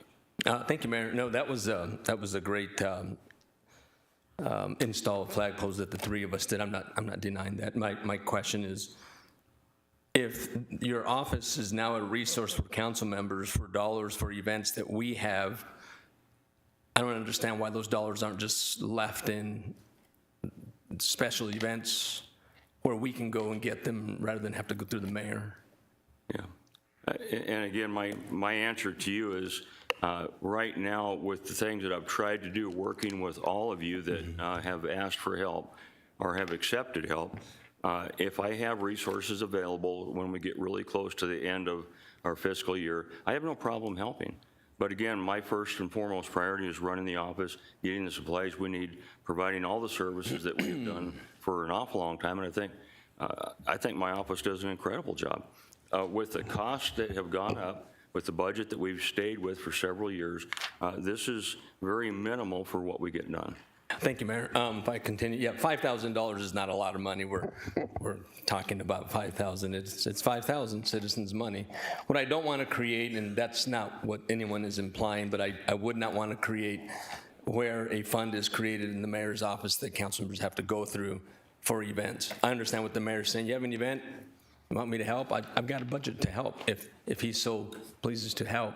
I just understand why we're at 5,000 and who makes the decision to help the 5,000? I guess you and your office would, nobody else. So if I went and asked, and you may decline to help, but you inclined to help another council member, that's your decision on where to use the 5,000.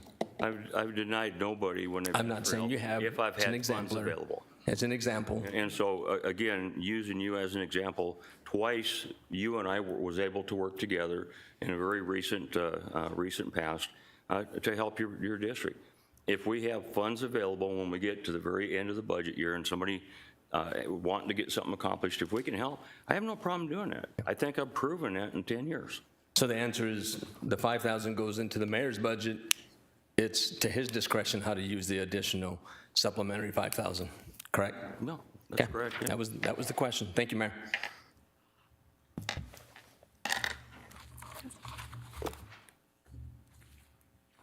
With that, we'll move into our next presentation, which is the city manager's office and code compliance, which will be presented by Rick St. John. Morning, Mayor, members of the council. Can we skip forward? We'll cover administration and code compliance. Under the goals, objectives, and performance measures for the city manager's office, those deal with the balanced scorecard, which will be spoken to by Kayla Stanfield when her org performance presentation is done. There are a few that are related to budget and finance that Levi and his team can speak to if needed. And then the remainder fall to economic development as they have to do with business growth within the city. So we'll skip to the objectives for the Code Compliance Division. So what we're trying to do in the Code Compliance Division with the resources that this council has allocated over the last couple of budget cycles is move towards a more proactive caseload where our inspectors have more time in the field to be proactive with the goal of touching every residential property within the city on a regular basis throughout the fiscal year. So we've just implemented this project working with work performance and IT, and we're trying to figure out how long will it take us to touch all 52,000+ residential properties within the city, and then we just repeat. So we're hoping that quarterly we can inspect every residential property within the city. So 4 times a year, you'll have an inspection done on your property, and if there are violations, we'll open up proactive cases. That's the goal. That's kind of the bottom line goal of these performance objectives. Next slide. Thank you, Mayor. I'd like to ask a couple questions. One, the administrative support specialist and management assistant are being eliminated, but it wasn't clear whether they belong to code or the city manager's office. Which? Do you know? It is the administrative side. So it's it'd not be the code compliance City side. manager's office? Correct. Okay. I'm sorry, Mayor. Correct. And then we're adding an executive management assistant and a supervisor for administrative support. Is that on code or city manager side? Mayor, Vice Mayor, one is for code, that's the supervisor, the other is for the city manager's office. Okay. Mayor, Go ahead. if I may, one of those is actually a reclassification that was already done. So if you see them again in that sort of that first column on there, on that report, they were done during the year. Okay. And then the only things that are being added new are in the second column. So the supervisor, Mr. St. John, as he stated, is new, but the other management assistant to executive management assistant already occurred as a reclassification during the year. Okay, thank you. Mr. St. John, this new supervisor of administrative support, what's the span of control? How many people does this supervisor actually supervise? So we currently have 2 supervisors within code compliance that manage senior inspectors and our grid inspectors. One manages the 11 grid inspectors. Okay. The other manages the 5 senior inspectors. Okay. The addition of another supervisor will set the span of control at 5 or 6, depending. Okay, good answer. On page 42, about the balanced scorecard,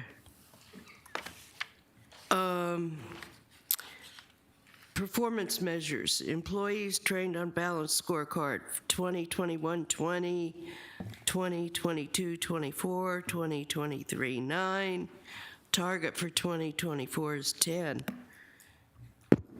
How many total number of employees have been trained on the balanced scorecard at this point? Aha. Vice Mayor and Council.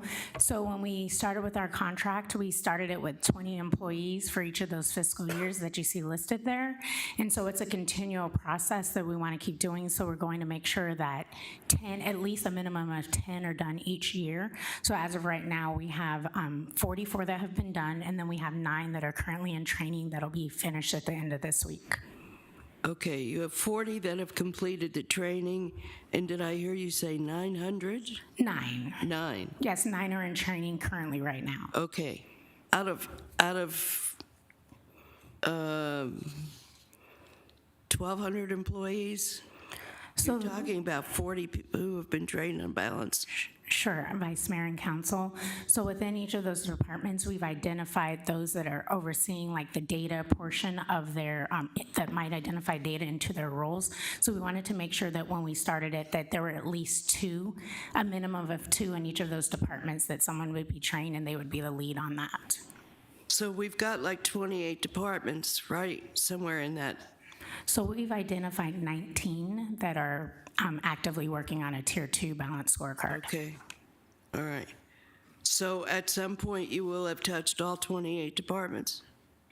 I'm not quite for sure on the exact count, but we can get back with you if there will be more departments identified. All right, thank you. I think that's all for you, but I do have another question regarding code. Thank you. On page 46, Mr. St. John, I'm trying to understand. I'm just gonna take column 2021. Code compliance cases opened were 8,000 total for that year. Is that correct? Mayor, Vice Mayor, yes. And 7,700 of them were resolved. Is that correct? Mayor, Vice Mayor, it's the number of cases that were resolved during that fiscal year. It may not be an exact, so 8,000 new cases, 7,700 solved doesn't mean there are 300 cases still outstanding. Sometimes if a case is opened in May or June, for example, it will go over to the next fiscal year. So it's counted as a new case in one fiscal year and a resolved case in a subsequent fiscal year. Okay, maybe you should have an asterisk with an explanation of that for the future. All right, those are all the questions that I had. Thank you. Thank you, Mayor. Mayor? Go ahead. Thank you. Mr. St. John, you mentioned the quarterly inspections that CODE would be doing for our knowledge, but also for those who might be watching or hearing about this later. Could you briefly describe what that quarterly inspection would look like?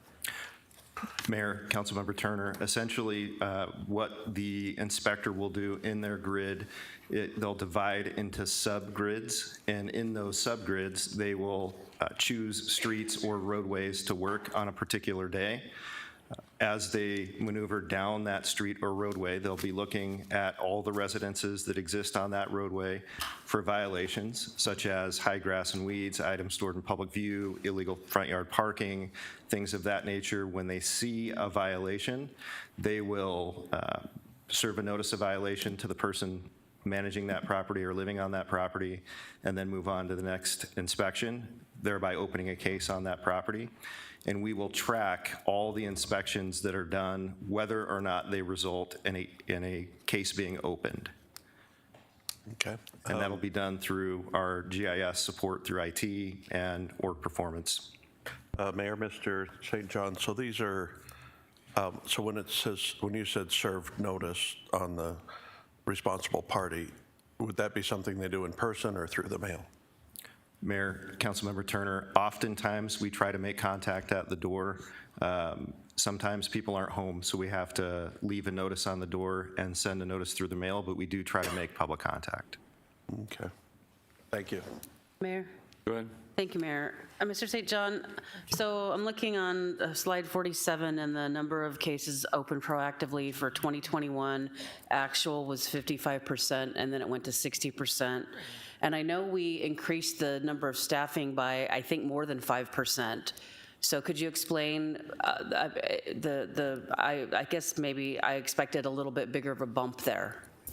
Mayor, Councilmember Tom Mulchaff, we became fully staffed with the new positions that council gave last fiscal year around December. That's about how much time it took for us to hire, recruit, and bring those people on and get them trained so they could go out in the field and start working on their own. We were fully staffed for just a couple of weeks before we had an inspector decide to leave, and we had another inspector go on a long-term medical issue. And so we are in the process of hiring for the inspector that left, and the person with the medical issue is due back fairly quickly. So we will be fully staffed again within the next week or two, I'm hopeful, but then we have to train the new inspector.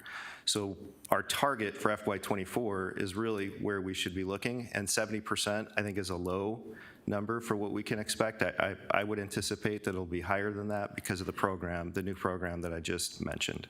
Okay, thank you. What else have you got? Can we go to the slides on, we'll just skip to the supplementals. Okay, yeah, hold on a minute. Sure. So you're done with that portion of it? Yes, sir. Okay, Mr. Milner? Is your mic on? Are you still going to go over the slides 48 and 49? Because that's where I had some comments. Mayor, Councilmember Melnar, we certainly can. So on slide 48, these are the accomplishments for the city manager's office. You know about most of these already. We've had a lot of discussions about them. The one that I'll touch on is the Everbridge mass notification system. So through our emergency manager, NIT, we did implement and have now a mass notification system for our employees. So should something happen at a city facility that creates a hazard for our employees, we can now notify through this mass notification system all our employees and let them know not to come to that facility or area of the city where there may be something occurring. And there are many public safety examples that we can use, but there are also examples as it relates to facilities. And so if in the middle of the summer an air conditioning issue arises and we're not able to properly cool a facility, we would use this system to notify those employees and have them report elsewhere for the day. On the next slide, these are code accomplishments. We've talked a little bit about these. We've moved from 7 to 11 grids with the bodies that this council gave last fiscal year. We did add a 5th senior grid inspector. The senior inspectors are responsible for those higher and more intense residential cases like operating a business out of your home and also our commercial inspections. I talked about the new citywide proactive inspection program. We performed 34 clean and leans last year. We updated our education materials, so front yard parking, for example, can be very difficult for people to understand, so we have a trifold brochure that we can leave with them to help them understand what this council desires are for where they can park or store a vehicle or an RV or a commercial vehicle, whatever it may be. And of course, we're always improving on our city codes. And we have implemented a special neighborhood assignment for the Ocotillo District, specifically focusing on a 1 mile by 1 mile area to look at sustainability for a project like that. Mayor? Go ahead. And this is the area that I wanted to kind of talk about. I know in your supplementals you added a new FTE for code compliance. I would like to make a recommendation to this council that we increase our grid number to 12 from 11. This would require an additional code compliance officer to do so. I'd like to make that recommendation to the council. I think that's going to just reduce down a little bit more the number of grids or the space of each grid and allow this project that you have talked about of touching each home quarterly be more feasible to accomplish. And so I'd make that recommendation to council. And I have one more recommendation. I don't know if we want to discuss that at this point or if you want me to go ahead with the second item. Mayor, thank you. I would support that because I was looking at that, and I think you said there were over 50,000 homes that need to be inspected, and you divide that by 11, that's a little under 10,000 homes per inspector. That's a lot of homes.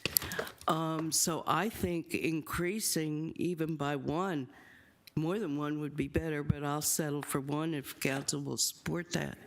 Increasing the number of code inspectors by one makes a lot of sense. These areas are going to be big and almost unworkable.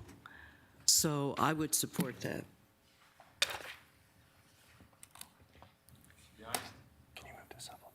Yeah, I chime in. I agree. Okay. I certainly don't have a problem with that either.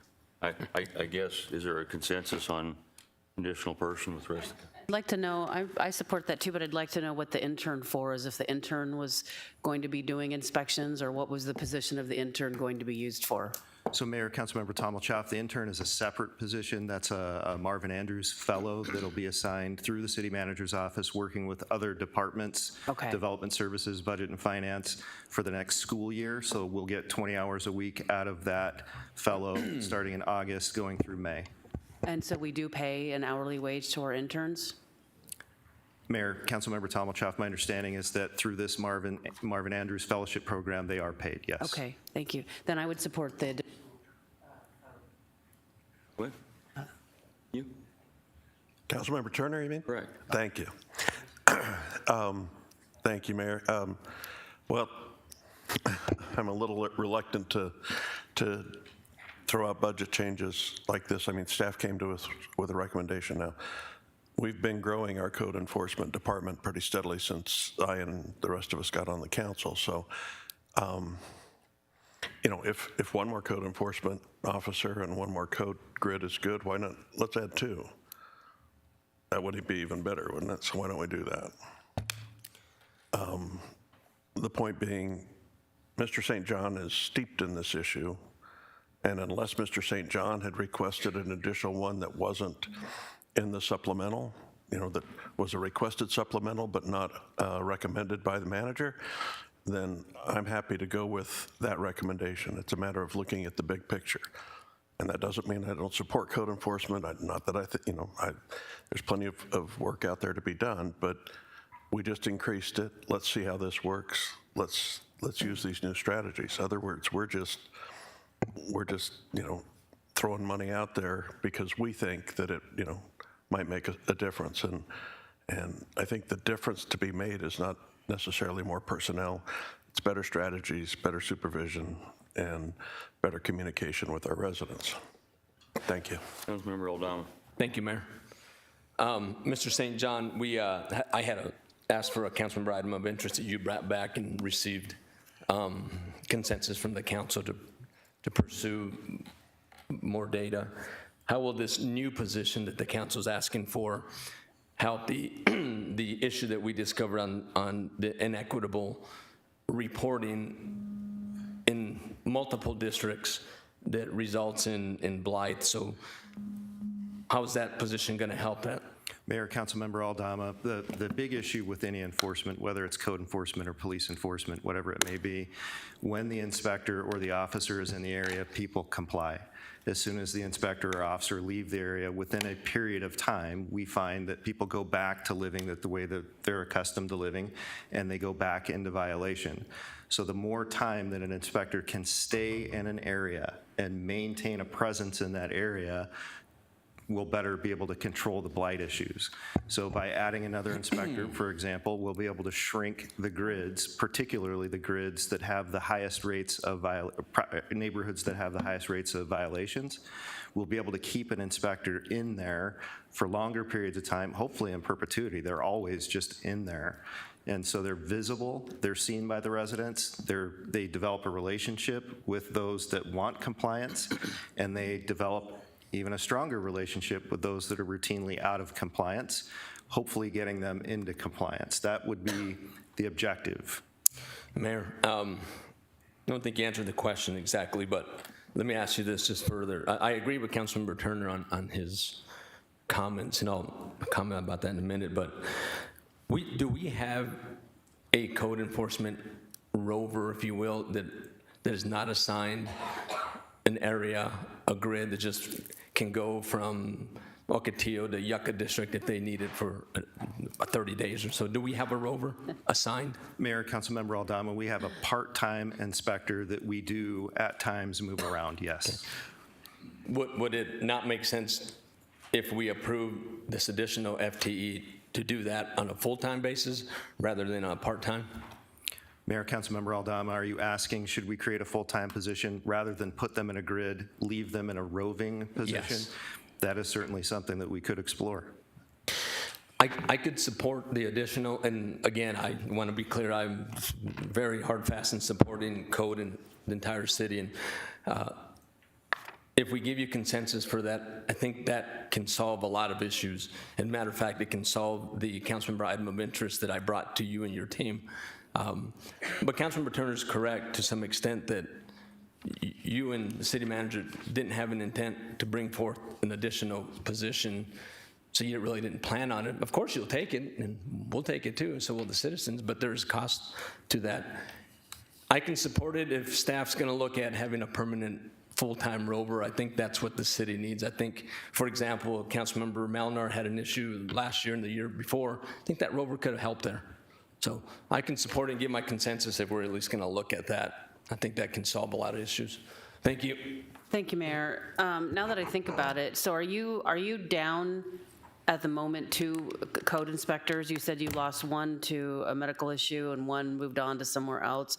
Is that where we are right now? Chaff, I believe the person with the medical issue came back this week. I'm not 100% sure. Okay. But I do know that we are down 1 position because someone separated from the city. Okay, so we really haven't, and back to the question I asked before about the 55 to 60% to the goal of 70%, we really haven't had an opportunity yet to see the benefit and the result of the additional code inspectors that we hired in last year's budget. I mean, it hasn't really been able to materialize and manifest results yet.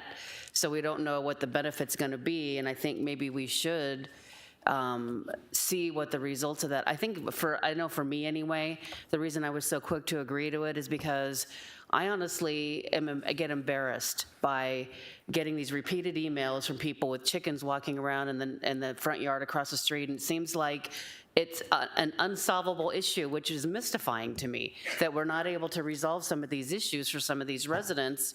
Piles of mattresses and trash that just seem to never go away. And so I think the frustration is, for me anyway, it's the frustration of having residents feel like we're not doing enough. And I mean, I know it's difficult, and I don't know if it's if it's a challenge for the officers. I guess what I'm trying to say, is it a training issue? Is it, they need to be a little more firm and a little more demanding of the residents and not so willing to just, try to work. I mean, you get to a point where you're like, no, we're not trying to work with you anymore. You need to comply. I mean, code is enforcement. That's what it is. So I'm not sure what the issue is, and I don't want to just throw money at an issue if that's really not what the issue is. So in your expert opinion, what is the issue, and what you're asking for without an additional person, do you feel like we'll be able to make the progress that the council really wants to see? Mayor, Councilmember Tommelchaff, I believe that the issue was cultural within code compliance, and it was based on past leadership and direction that was given by that leadership. So what we've tried to implement, and the issue was in how the division was being supervised. We have 2 new supervisors in there now. The former supervisors have retired from their careers after 30 years, so well-deserving. The 2 new supervisors that we have in there today share my vision. There is a process for how we enforce different kinds of violations. There's a timeline, and when you get to the end of that timeline, you issue a citation. So the number of citations issued a couple of years ago was fractional compared to what we issued last calendar year. So we issued 146 civil citations last calendar year. Understanding that 97 or so % of our cases, we obtain voluntary compliance, so we don't have to issue a citation. We are issuing citations on every offender who does not come into compliance within a time frame. That is a shift in how our employees are engaging in the public and how they're explaining our processes to people that have questions. So when we issue notices of violation, you get a first, a second, a final, and a citation. That's the process. And for some instances, it happens very quickly. So front yard parking, for example, we don't give a lot of time for you to correct that. Move the car. It's very simple. Other issues, a dirt front yard may take a little longer, and then we have to be reasonable. So if it's the middle of winter and their design is to plant grass or trees or shrubs along with some desert landscape, then we put them on a performance plan so that they have it done by a reasonable time in the spring when it is planting season. Otherwise, we follow for all other issues, high grass and weeds, items stored in public view. They get a 7-day window, a second 7-day window, and then a citation if they don't come into compliance.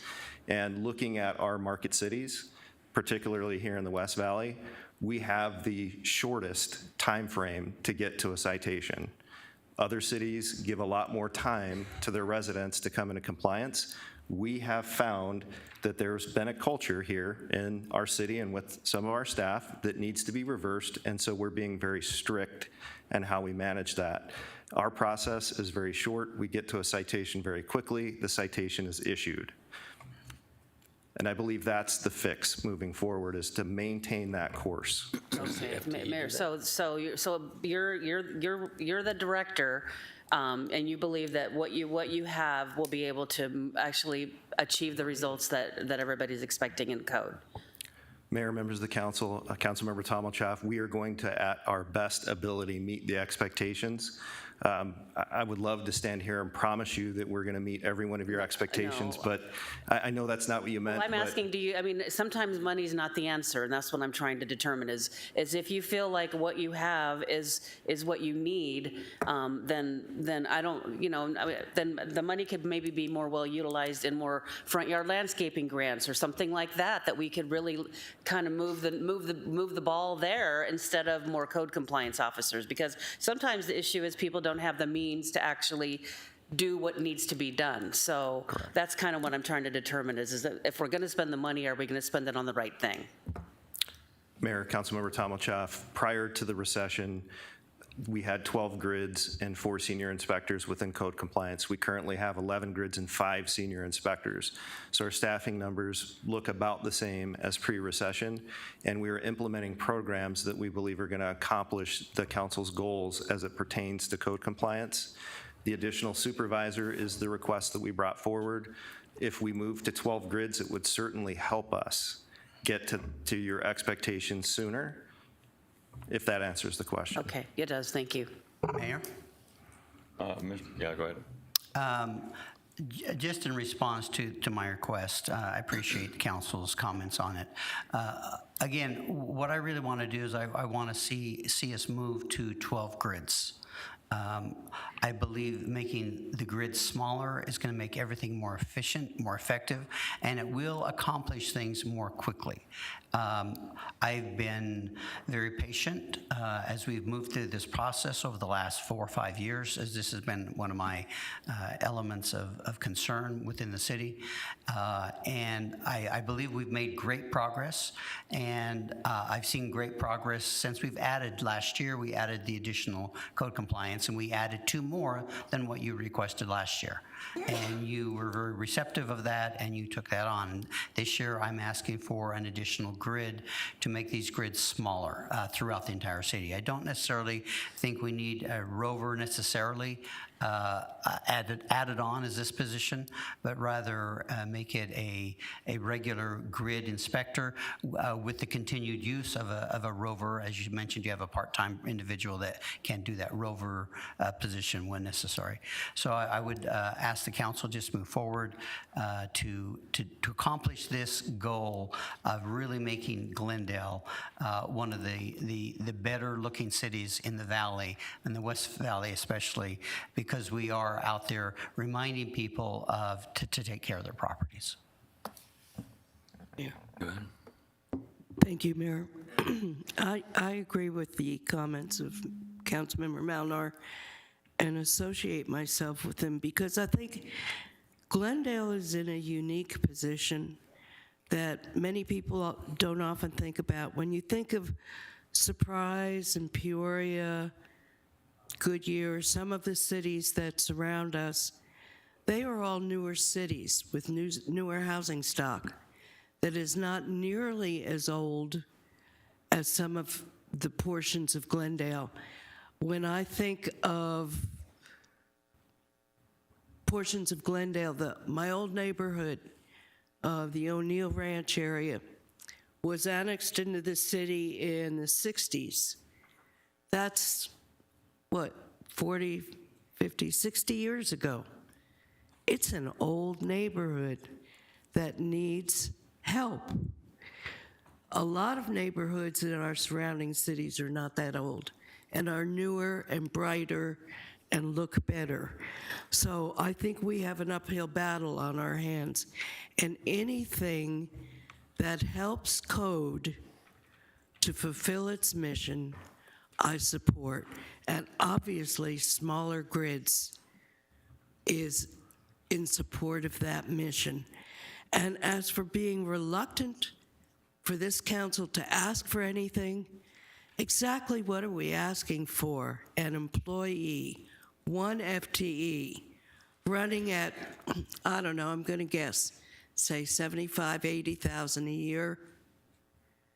It's not like we're asking for $1 million to initiate some cockamamie new program. We're asking for one FTE at a reasonable cost. And this council typically does not ask for a lot when we go through this budget cycle. We did last year. We shocked you all when we asked for 4 code because you didn't see that coming. But I think that asking for another code inspector and bringing us up to 12, which historically we had been at, makes a lot of sense. So I'm going to support Councilmember Malnar's request. Not Ray. Councilmember Turner, thank you, Mayor. I want to touch on a couple of things. I advocate for staying the course and seeing how the cultural changes that have been implemented pay off for us. Because without those, we'll never know how effective our core is. There's no indication, I haven't seen any data, and we're reminded constantly we're a data-driven organization, that indicates that 12 was the right number because that's what we had before. I want us to, we can't just keep changing the number all the time. It's the techniques that we're using that will make the difference once we are at adequate staffing. And I will use a case in my district to illustrate it. Had a house on 55th Avenue between Olive and Peoria. And by the time I noticed it, because I'm not driving every street in my district every day, but it looked like an abandoned flea market, not an operating one. I mean, if you can imagine once a flea market's abandoned, that's what it looked like. The driveway, the side yard, the front porch, the whole thing. It was as bad a case as I've ever seen in our city. And one more inspector isn't going to make that place any more visible. It was on a half-mile street that the inspectors had to drive, and every other city employee had to drive every day, and it didn't get that way overnight. That's not something that another or more manpower makes a difference in. It's not like it was tucked back in a neighborhood that one wouldn't normally get by unless they were intentional about getting there on a quarterly basis. This was on a half-mile street that has to be used to get in and out any neighborhood, any cul-de-sac in that neighborhood. It's a cultural issue. Now, thankfully, with some intense effort, it did get resolved, and I was notified this week, and I've been monitoring it myself, and I've seen progress steadily. But it did become a criminal case. It was hanging in court, and it was the constant pressure that got the case resolved. It's not always about throwing more money at it by hiring more personnel. It's about having people trained in a culture that says, see something, say something. You know, hey, how can I keep driving by this thing, watching the pile of refuse in essence grow and not deal with it? Even Barney Fife knew to nip it in the bud, but this is what we have to do in our code enforcement, and I think we need to stay the course. And it is only one employee, but it's also not, it's not a situation, there's a reason we have the budget process, and that's so that the rank and file can let their supervisors, who let the directors know, here's what we feel like we need in our community. And the council has input, or should at some point. They never come to me and ask me what I think, but somehow we have to find our ways to have input. And then management decides, out of all that was requested, here's what we're going to recommend go forward. And that's why I put so much effort into us being notified, letting us know what was asked for but wasn't recommended. And that's what we should be looking at. Okay, here's what our team needs, and that for whatever reason it hasn't been moved forward by the manager's office. And if it's money or if it's strategy or priorities, then we can explore that. But that's the way this stuff should happen. I would love to have a historian in our Parks Department. We used to have one. Let's get one. But, you know, and I think it's drastically needed. I see the lack of attention to historic preservation and the historic sites that we have being letting go to waste, and it bothers me. But there's a process to make this happen, and I don't think it's just council members tossing out ideas. Mayor? Thank you. Yeah, we're going to close discussion down here. I have consensus already unless consensus is being changed. Mayor? Let me finish. Is anybody changing their mind on the consensus? No. Well, I have a question on, before I get Go my ahead. consensus. Go ahead. We do have consensus, but go ahead. Well, thank you for giving me the floor. Appreciate it. So you didn't answer my question. And I looked in the non-approved supplementals. You didn't ask for an additional FTE that was not approved. Mayor, Councilmember Aldama, that's correct. Correct. So my point is that when I brought to you my council item of interest, you and I had a conversation and you agreed, and you brought back and you recommended that we continue to look into this.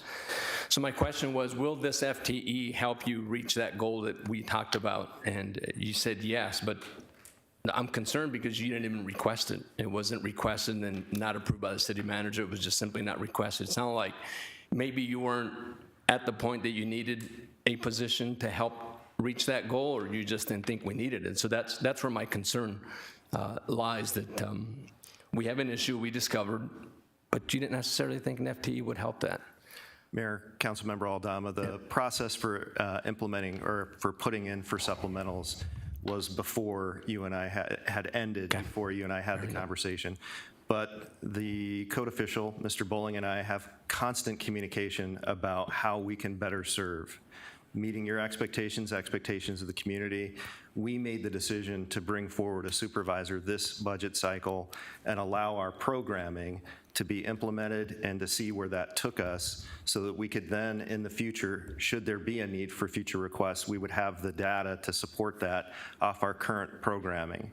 After you and I had our discussion, realizing that the way we're developing those grids was missing a key component.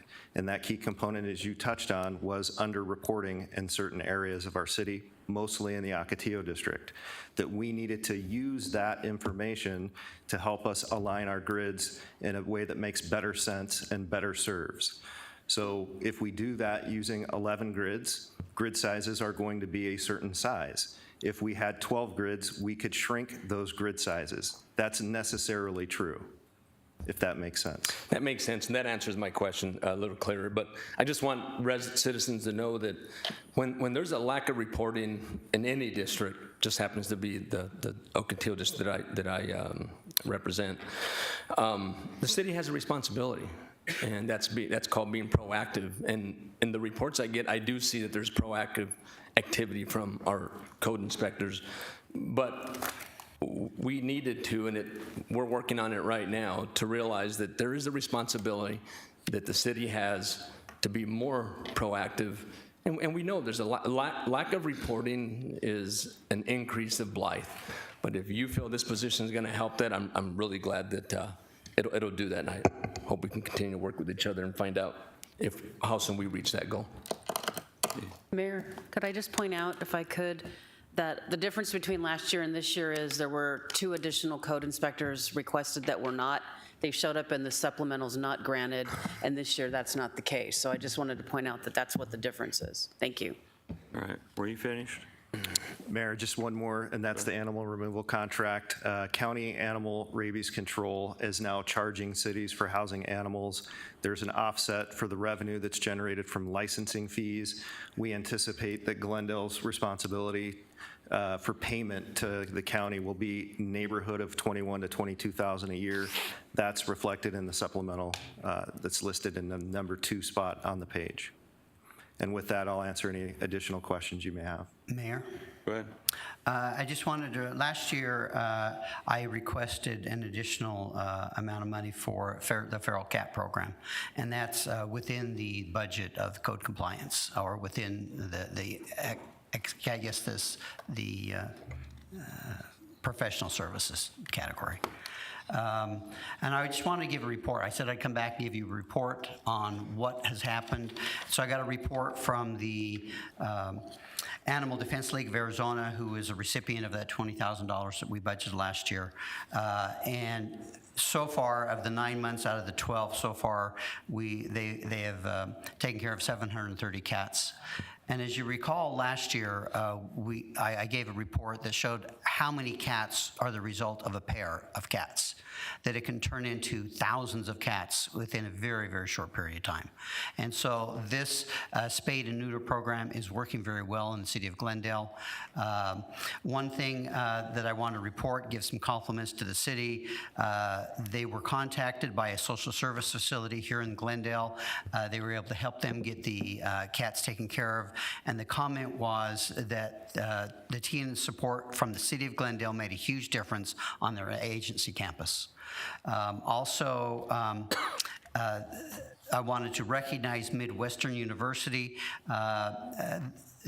They have been very instrumental in providing surgeries, vaccinations, medical help when needed at no charge. And it's really been a benefit for the feral cat program in the city of Glendale. And the additional monies, the $20,000 we allocated, has gone forward to help those that aren't able to pay for that service.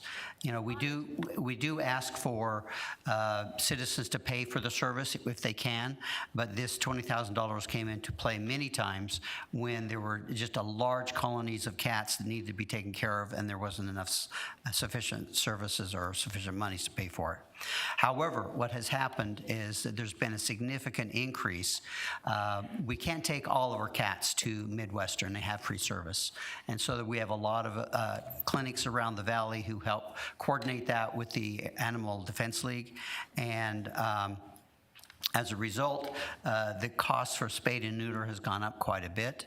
I have looked at some of those costs and would like to ask council if they would be willing. We have $20,000 in the budget now to increase that to $25,000 for the additional costs that we've seen due to inflation and whatnot for the forthcoming future. Thank you. Mayor, I support that. I'm fine. Is there a consensus for that? Okay, you do have a consensus for that. Okay, so we're going to go ahead and take a break. We ask everybody to be back here by 11:25. We're at break.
But I have a printed copy. Do you want a printed copy? No, but are we going to get any instructions from somebody else? Okay. About where we need to go tomorrow for that groundbreaking? I will find out for you. Okay. Okay? All right. You know, Brent. All right, if everybody take your seats, we'll get going. It's 11:25.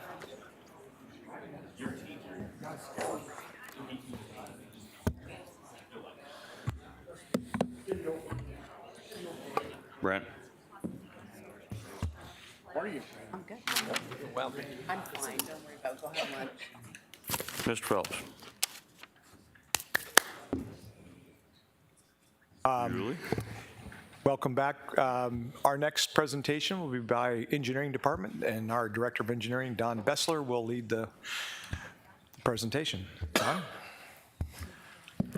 Thank you, Mr. Phelps, Mayor, members of council. I'm accompanied today by John Murphy. He's our Engineering Administrator of Business Operations, and I'm going to ask John to come up here and share a few slides with you as well. I also want to take time to thank Kathy Mitchell. She is our Supervisor in Administration and Engineering, and she probably has the most dirt under her fingernails trying to make sure we put together a really good budget that's very defensible and it gets to what we need to do. So I want to thank Kathy as well. We get that it's important for the council to not only be proud of the work that we do on your behalf and behalf of the community, but also the way that we do it. And we're going to talk a little bit about that as we go through our slides. This slide is, it says a lot of things that may not be obvious, but I want to point them out. This is a very flat department. We're very sleek. Earlier, there were several questions about optimizing processes and what does that mean. This organizational structure that we have is a direct result of the city manager scorecard, the balanced scorecard of optimizing processes where we went through in 2019. And we really looked at the way we were organized and structured.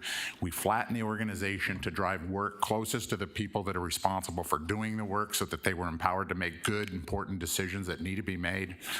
It created more of a linear way of the way we deliver CIP projects, and John Murphy's going to talk about our CIP spend here in a few moments, but essentially it removed single points of failure, it removed bottlenecks from our processes so that we could continue to go regardless of what our staffing level happened to be on any given day.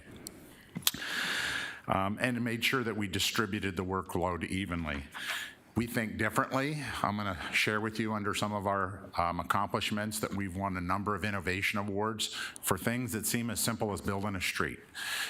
So we're very proud of that. We're systems thinkers, which means we look at all of the component parts as part of that optimization process to think about the system and how it works interrelatedly so that we can move things through that system. And we believe that the work gets done because we have great systems that are strategically thought out, but it's supported by good attitudes and good working relationships, and that's what we're really proud of. Next slide, please. Just as a big overview, this shows you where we spend most of our money. It's definitely on staff. I would just say from this slide, engineering provides a great value. We generate about $6 million in revenue from either chargebacks to our capital programs or through uses of the right-of-way permits that we manage on behalf of the city. So it's a great value. I want to turn it over to John now to talk a little bit about the things that help us build the CIP. Hi, good morning. The slide you're currently looking at is a snapshot of the current U.S. market conditions, and this is important to us, especially this graphic, because this is the producer price index, which kind of takes into consideration all the inputs to the finished product. So you can see here, this one does look good. It's starting to trend down. But if you go to the next slide, we're in a hot area. So it's our area when you look at the Phoenix market specifically, and you look at all the inputs that go into the overall producer price index, you could see that we're flattening out, but we're still at a high level. And we continually look at this because this drives not only the spend of the CIP, but as you could see there that there's long lead times. So this also affects when projects can get done. The good thing is that those higher prices do bring more money to the general fund through sales tax. Thank you, John. I want to talk just a little bit about the goals and objectives. This is just one of our key performance indicators. We have about 5 that we really focus on. Several of them are outward facing, so the community can see them on the city's website. But this seems kind of obvious, and it really isn't so obvious. What this is it talks about ensuring that projects that are completed per the plans and specifications, meaning when we go out and do a warranty inspection on work that's done in the right-of-way, whether it be a dry utility or the city's infrastructure, we want it to pass the first time we go through there under a warranty inspection. And typically, a project would have a warranty inspection at either 1 year or 2 year, one or the other. So if you look at all of this, it says, hey, we've been doing really good. In 1 month, we had an 80% pass rate. That's amazing for us to be able to even measure that. Before this balanced scorecard, we weren't measuring these things. And as you all know, the things that get measured are the things that you pay attention to. And so while this seems a little bit nominal, okay, great, it passed the warranty inspection. That's important, but what's really important, behind every one of these warranty inspections is probably somewhere between 3 and 15 previous inspections. And that, if those inspections were done properly, then we have the best chance of passing a warranty inspection at its warranty period. If we're not going through those inspections prior to that point, and there's about 9,000 inspections that back up these inspections, then we're going to have a fail rate that's unacceptable. It's going to be costly to us. It's going to provide inconvenience for our traveling public, inconvenience for our residents, inconvenience for our business partners. It's always less expensive to do things right the first time. That's our guiding principle. This is how we articulate it strategically. I'm going to let John come back and talk to you about our spend. Thanks, Don. Yeah, so as I alluded to a second ago, a lot of things drive the spend. Step a little closer to the mic. Apologize. There you go. A lot of things drive our spend. The price of the inputs, you know, a lot of the construction work we do, it's not really turnkey. You know, you got to design it and then you got to build it. You got to get those inputs to put in. And sometimes there's long lead items. So you don't necessarily see the spend go in a linear fashion. Sometimes when you look at it months, there's peaks and troughs. So when you look at 23 right now, we're probably right where we should be with spend. Just sort of as a rule of thumb, if we could just go back to that slide, what you don't see, back in 2018 and before that, our annual spend was about $60 million. That's a big problem when we're working with our partners from finance, trying to help all of our partners in the operating department size the CIP so that these guys can manage money properly. So we work very closely now. We're very integrated with the way we do that. This is probably going to end up at about high 80s for the year. Our average prior to 2020, when we started tracking this, was about 60 million a year. And many years the CIP was just oversized and we weren't getting around to that.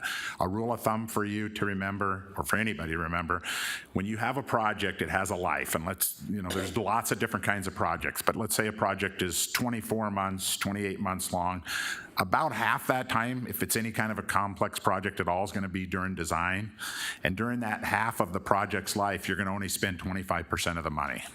20 to 25%. So that's why you'll see, as John said, some peaks and some troughs, because we've got a lot of projects that are under construction versus projects that are in design. Some of our accomplishments in terms of optimization, we started a thing called a project charter, and it's a way for us to communicate very clearly and very collaboratively with our partner departments on scope, schedule, and budget. It just helps our partners over in finance help plan money management around scope, schedule, and budget. Sometimes we miss it. Sometimes market forces are just different than what we thought they were going to be. Sometimes there's a long lead item that's a problem, but generally we hit it pretty well. We won 5 innovation awards for Glendale Avenue. You all know we did Glendale Avenue. We won 3 national awards and 2 state awards for Glendale Avenue. Again, something as simple as building a road, but the way we approached it, we used reinforced fiber concrete and a number of other things, and so it was an award-winning project for us. In real estate, our engineering land and real estate, the planning applications are generally about 15 days is the standard in the valley, that many of our sister communities don't hit the 15 days. We hit that in spades. I want to give credit to Jamie Chapin and her team for the work they do, making sure that they don't lollygag around, for lack of a technical term. They get in there and they get it done. Our administration, this is an example of optimization and how we think differently. John's team has adopted a KPI, key performance indicator, to pay our bills within 7 days of having received a bill that's been deemed appropriate. That doesn't seem like much, but it's a huge thing when you figure that there's all these subcontractors and small contractors that have to float payroll when big government takes its time getting to the point of paying them. And so it's really important that we build a reputation that we're good to do business with, we're easy to do business with, and we become a client of choice. And then we get lined up for work quickly. If you recall, we were here last summer and we had, I believe, 15 people that applied for our new JOC that John put together for pavement management. And that's because companies want to do business with us, and they were lining up their early work first with Glendale, and we'll get the best pricing and the best attention. So that's what our goal is by adopting something like this. A few more. I talked about the right-of-way. I'm not going to go back through that, but we began, through the downtown campus project, that Eddie Garcia is now alive and well and living amongst us, and we couldn't be happier that we've created an architectural division in our engineering department. He is nothing but pure talent and experience and just a good person, and he's easy to work with, and so he's leading the effort. But the integrated downtown campus project is one of the things, just the fact that we're off and running now. And he also provides management and technical support for other large projects. He also, you were speaking about staffing earlier, we had an architect approved in the budget. We just got that position filled. That's how difficult the market is to recruit for certain skilled positions. So I'm very happy for Eddie there. And I'll let John finish out. Thank you. So our supplemental requests this year are, basically, to sum it up quickly, they're to accommodate the temporary move of the engineering associates, the inspectors that have moved out to the airport cafe. So electricity is based on a square footage. The rental fees is based on a square footage. You look at the increase in line supplies, that's $6K. That's for water delivery. Instead of having it just delivered here, we have to deliver it now to the airport, and some ice. The big one up there, the $107,000, the increase in professional and contractual, that's for us to finish the citywide design standards. So we're currently underway with a consultant to look at the 2015 design standards that we currently have in place and update those to current standards. And extra $7,000 in there is just for minor land development deals. And that's all we have. I'll answer any questions if you have them. Mayor. Thank you, Mayor. Couple of questions. The two of you spoke about the inspection through the warranty process, and I'm just wondering how many, because I know firsthand how difficult that can be, wanting to complete the inspection before a warranty runs out. How many inspectors do you have that conduct warranty reviews and punch walks of all of our projects? Mayor, Councilmember Aldama, I hope I'm answering your question. And let me just rephrase it. How many inspectors do you have that conduct that kind of I'm work? sorry. Yeah. I wasn't going to answer your question. Thank you for the I thought clarification. So. Just simple. Yeah. How many inspectors? We have a total of 13 staff dedicated to that function, and it's split between dry utilities and then inspecting city projects in the right-of-way and development projects in the right-of-way. But we focus on the right-of-way. And then how many projects would you say we've had thus far since the beginning of the fiscal year, and then ultimately close out in June 30th? Well, we've had 650 53, I believe, warranty inspections, 663 in the first half of this year. So we closed out 663 permits that resulted in the project. Some of those were dry utilities, some of them were internal. We do about 10,000 inspections in all, but close out about 1,500 permits a year. Incredible amount of incredible. work, an incredible amount of work.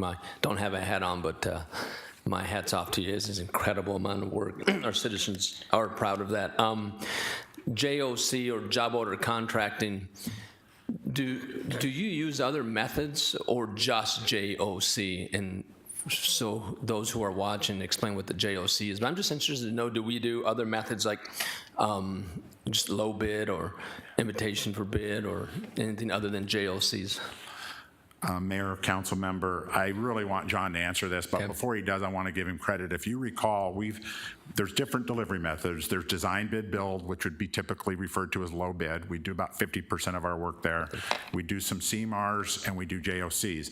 And up until John, we had relied solely on linking agreements with other jurisdictions to do JOCs. And now I want to turn it over to John about what he's doing about JOCs. Mayor, council member, yeah, so typically it depends on the project. If it's, I don't want to call it routine, but if it's a maintenance type project of the sort or a repair that doesn't take a whole lot of design, you typically go the JOC route. Get somebody out there. The purpose of the JOC route is expedience. So you have an issue, you have a repair, get a contractor that you've selected as the city. You formed the program, you formed the group, you select that contractor, have them get out there and fix it quickly. Something like the city hall, that takes an incredible amount of design. And that one, you want the designer to work with the contractor to make sure that you can actually construct it, that there's a constructability check. So you do, the method for that would be your CMAR, construction manager at risk. If you have a project that you already have the plan sets, the design's done, a lot of road projects that way, you do an invitation to bid or low bid on that. Mayor, thank you for that tutorial of what you guys, that is an amazing amount of work. What I wanted to hear is what Mr. Basler said, you too, but just one takeaway is you said approximately 50% are design bid build, which is low bid. That is good to know. Yeah. JOCs is a really good method of procurement for construction projects. You pay a little more, but the administrative piece is handled by them. But 50% of our projects approximately are low bid. We are getting the best bang for our buck. I mean, we are getting priced right, and in this environment right now, that is really important. So my hat's off to you at 50%. That is an incredible amount of low bid projects. And then you're inspecting over 600. So you guys, a lot of people shy away from low bid because that kind of tells you what kind of work you can get. Not you guys. You guys are inspecting and making sure warranties are hit and punch lists are done. Hats off to you. Amazing amount of work. Thank you. Thank you. Very quality. Thank you, Mayor. Thank you, Mayor. I'm looking in the actual budget book, and on page 493, and maybe this is what you were referring to, is where there's under CIP administration, there's about $1.2 million that looks like it was a carryover moved somewhere else. What is that? Mayor, Councilmember, I don't have that in front of me, but John probably knows what it is. We used to manage the Bank of America building and then the parking garage, and then we moved that over to field operations. So I'm getting some nods. That's probably what the move was. We moved that out of our budget into field operations. No, I'm going to stop talking and let finance answer that. Mayor, members of the council, Councilmember Tomalchoff, the reason that amount looks like it's negative is because it's a chargeback that's in their salary line item, and that's the mechanism that we use in order to charge salaries out of the engineering budget and over to capital improvement projects for those people that are completing that work. Okay. I'll ask you, I'm not going to make everybody listen. I still would like to understand it, because on the next page it shows salaries 1.682, and then there's it subtracted, and then the net number group total is 1.3. So I'm still not sure I understand, but it's probably not something everybody else needs to understand. It's just I thought maybe it looked like it would have been a carryover. So Mayor, members of the council, we'd be happy to kind of meet with you, but Sure. we have to budget for the salaries first, and so you see the budget for the salaries, and then behind the scenes, we charge those out to the capital projects. So, but we have to have a budget there to spend and pay the employees in the first Okay. place, and then you see it being negative because we then, after the fact, charge those out to the specific projects. Okay, that makes sense. Thank you. Thank you, Mayor. I love engineering. Every project that has ever been done in the Yucca District has been not only on time, but sometimes ahead of time and on budget. And I really appreciate that kind of service, and so do my constituents. Plus, when I ask you questions, I get straight answers, direct answers, and I appreciate that as well. I'm looking at your page 54, your operating budget request. And most of the departments that we've gone through so far, they have salaries in the range of 70, 75, 78% of their budget makes up salaries. And their internal services usually run around 7, 8%. Your internal services are at 25%. What's going on there? Why are you paying so much for internal services?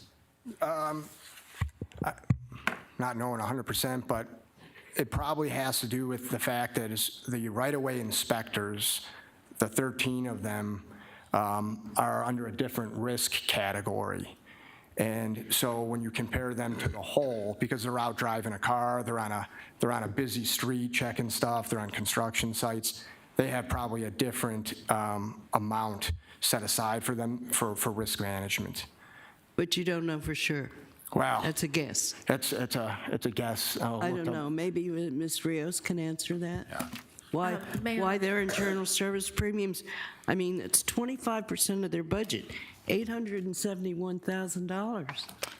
Mayor, members of the council, we have to dig into the detail to fully answer that question, but in general, again, as Mr. Murphy alluded to, those are charged based on a couple of things. One is the number of people. One is the number of devices that people have. So if you have laptops, but you also have tablets, your technology charges will be a little bit higher. It can be also if they had a specific project of some type, that could be in an internal service charge. And then, as Mr. Murphy said, if you have employees in a higher risk category, your insurance and that will be higher than some of the other departments. For them specifically, without going back and looking, I can't tell you exactly, but those are generally the things that drive them to be higher. Well, would you find out and let me know? Because Certainly. it's an anomaly compared to the other departments, and I'd like to figure out why. Thank you. Thank you. Thank you, Mayor. Our next presentation is Parks and Recreation, and presenting that department is Mr. Jim Burke.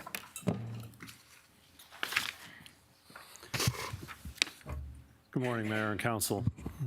Today I'm going to ask John Kennedy, the Assistant Director of the Department, to make the presentation on the budget. John?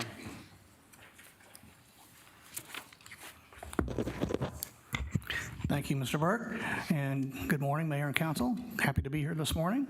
We'll get started with our Parks and Recreation Department. We're a large operational department included within this budget request supplementals. Our budget is roughly $17.7 million with FTE count of 75. Our mission statement hasn't changed. To paraphrase it, our goals are to create a better quality of life for the citizens of Glendale through people, parks, and programs.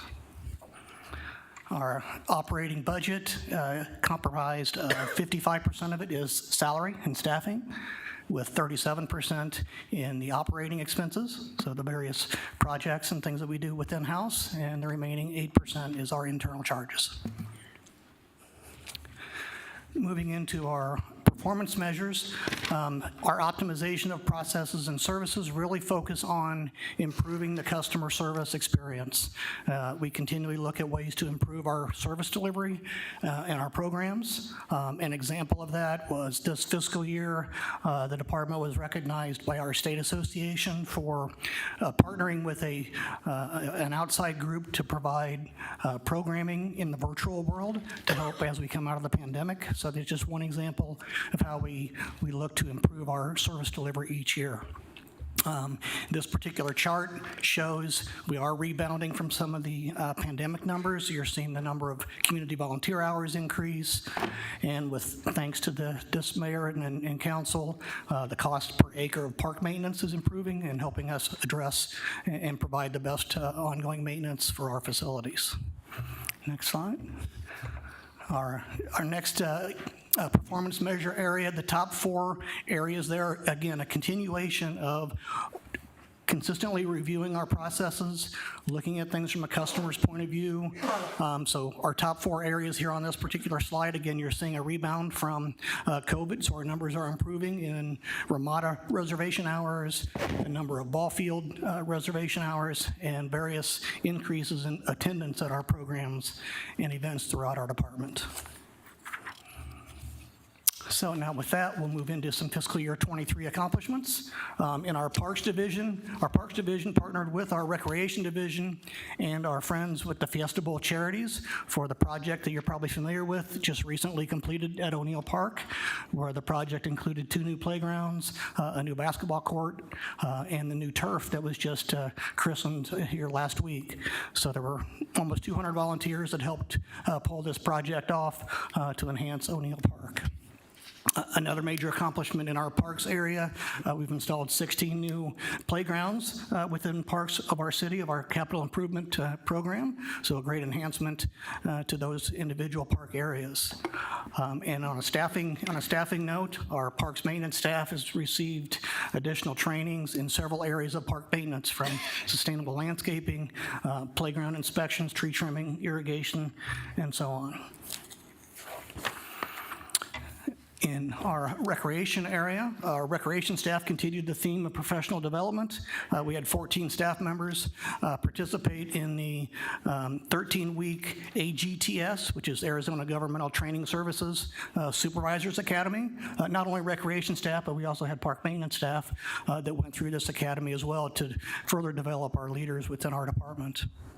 The Civic Center was again the credential distribution point for this year's Super Bowl. So there were over 6,000 staff, volunteers, and media that made their way through the Civic Center to pick up their credentials to cover the Super Bowl. And in addition, our Civic Center, we had installed 25 state-of-the-art security cameras, both interior and exterior of the Civic Center and Annex building, and those tie into the city's real-time crime center managed by the police department.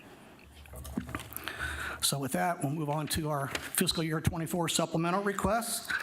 As we look here, the first item, again, a thank you to the mayor and council. The mid-cycle adjustment of adding 3 park rangers is very helpful for this park ranger program. This particular supplemental request is to make that, since that was a half-year adjustment, this is to help make up for a full year for next year's expenses in the park ranger program. And then many of these additional requests are the cost of doing business. The increases in contract costs from inflation, cost of materials, really generally a cost of doing business on many of these items. You see the contract increase for landscape maintenance. That's reflected as a change in those particular contracts. We were fortunate to install 4 new park restrooms, so the annual lock service to maintain those is included as a supplemental. We also have some cost increases in our pools for the chemicals, increase in cost to maintain the safety of the pools. Again, cost increase for custodial services within our various parks and facilities. And then some other various overall line items, again, mostly coming to contract expense increases. Mayor? Go ahead. Mr. Kennedy, on the custodial services contract increase, is that increases in the service from the provider? cost increase, or is that because there's more service work out, physical service work? It's a little bit of both, mostly because of the contract increase from the provider, but because the new restrooms were additional sites to be maintained. So really it's a combination of the two. We had restrooms before, they were just closed so long we weren't servicing them anymore? Correct, Mayor and council members, that's correct. They were closed, so they weren't serviced for a little bit of time. You got it, sir. Thank you. Okay. Continuing on, again, a lot of the same story. Our contract security for our field operations building, that's a shared cost for the service provided there. Irrigation repair services, as our irrigation system, we maintain 72 parks. When you include retention basins, that number gets to 91. And then several other city locales, we're up over 100 locations that each have some various types of irrigation that need various repairs. So increase in cost for some of those materials is reflected in there.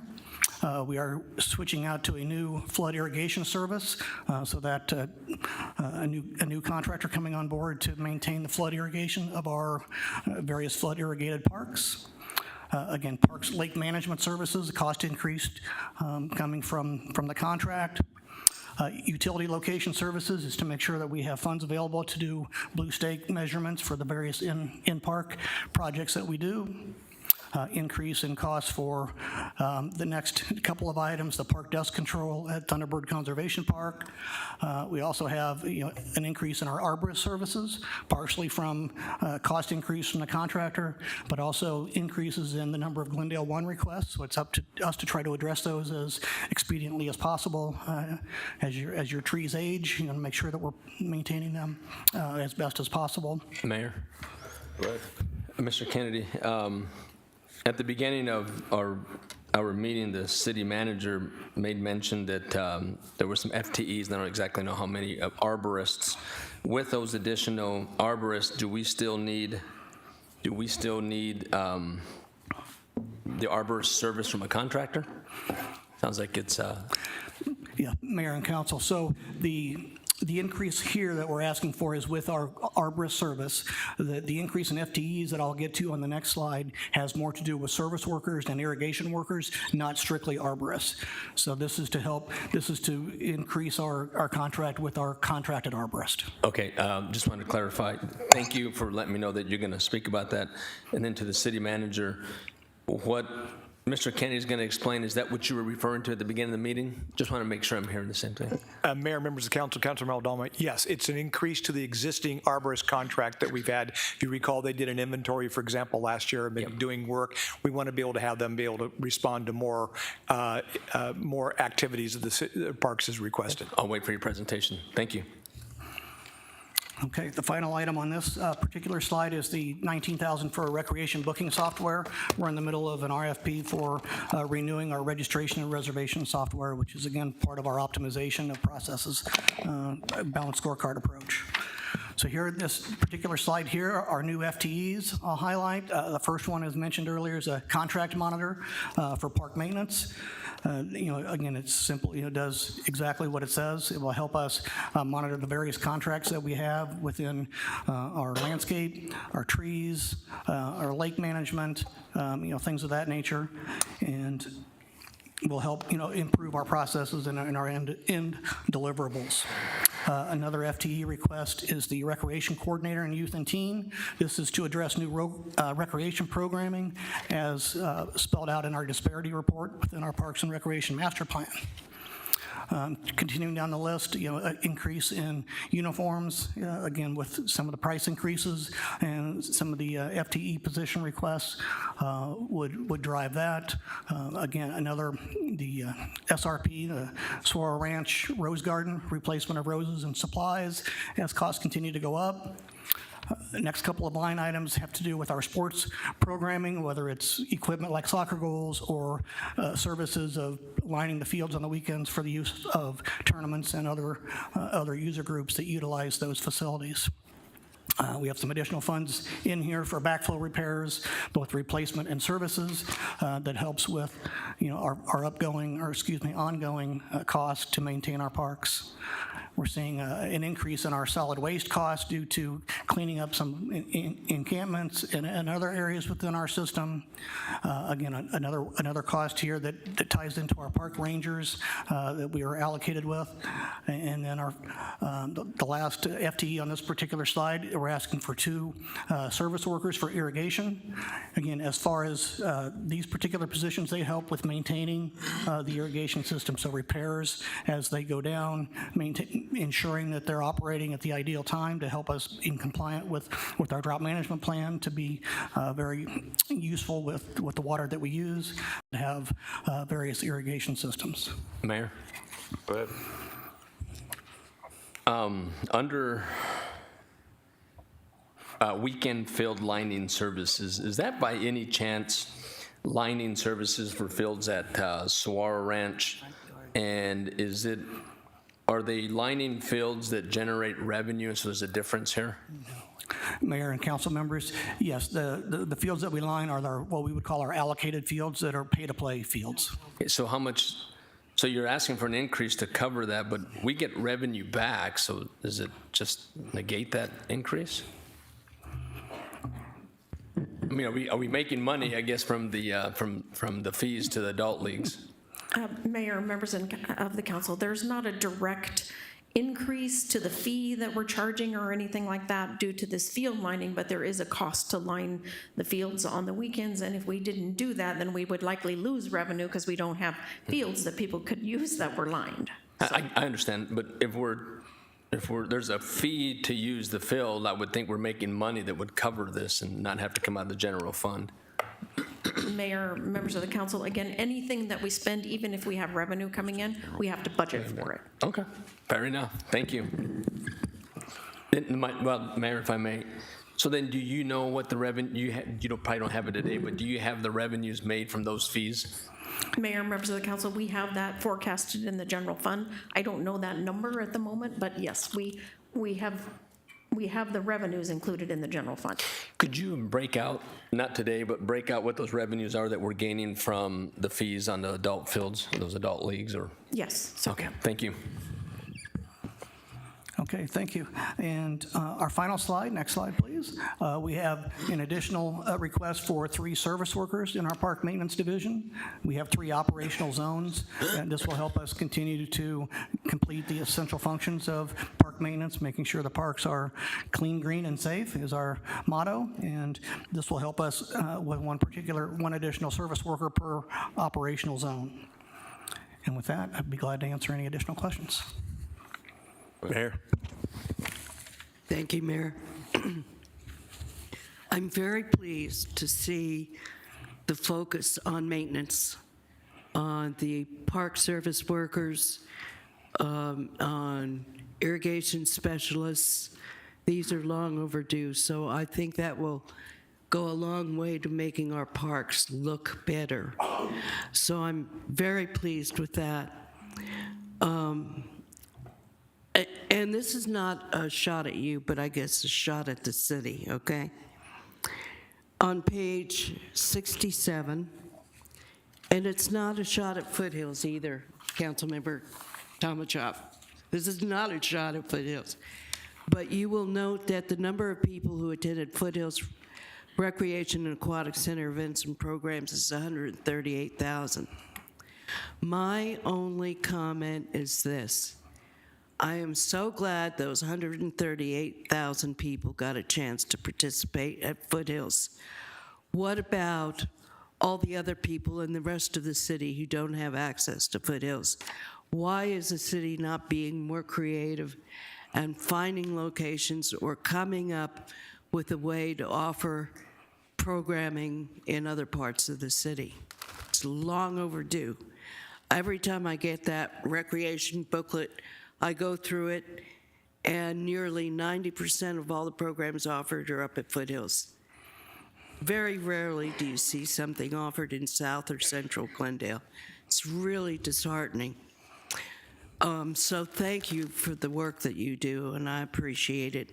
My next question is directed to Ms. Rios, only because I forgot. You talked about a front yard pilot program earlier. Under what department is that? Mayor, members of the council, Ms. Moreno will talk about that under Community Services, and I believe that's tomorrow. Okay, thank you. I'm sorry, Thursday. Well, either day is fine with me, but thank you. I didn't want to miss asking some questions about that. So thank you very much for your service. I appreciate it. Councilmember Turner. Thank you, Mayor. Sir, thank you. On your supplementals requested but not approved, there's a $3,000 line item for Glendale at Play. Can you tell me what that would have done or what we're not going to do? Mayor and members of council, that request was to increase some additional marketing. We feel as though we have an internal plan in place that we can utilize, unpaid social media to help us spread out that word more in that regard. Okay, thank you. And then, and this may not be your department, but your wheelhouse, but it might be the director's. A few years ago, the council toured a handful of our parks in different districts to get a sample of the conditions and things we needed to do, and that included play equipment. It included outdated play equipment. In addition to what we needed to replace, it also included restrooms. And I think we're making progress on those areas with our splash pads and our community centers and new restrooms. But one of the really big takeaways from that was the poor condition of our turf in our parks throughout the city.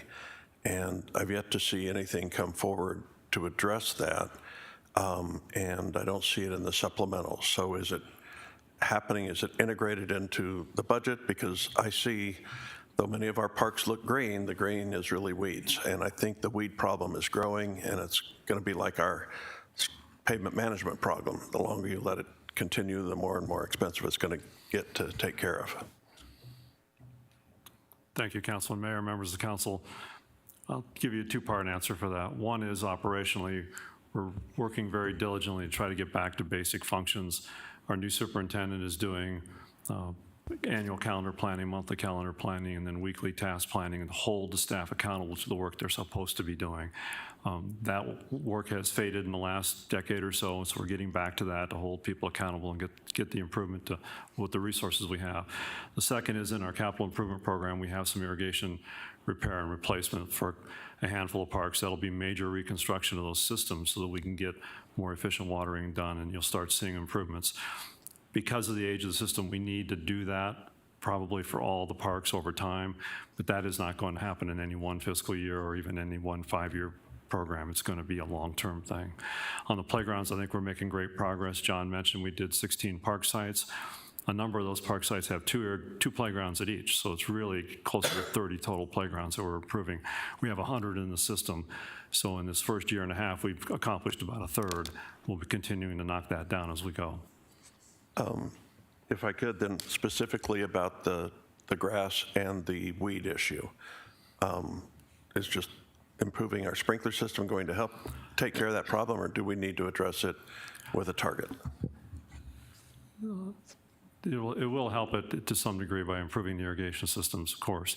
But what I meant was we have contract for mowing right now, and they do weed control, that same contractor. The contract monitor that we had requested in this is going to help us monitor their tasks, hold them to what their contract performance is, and start seeing results.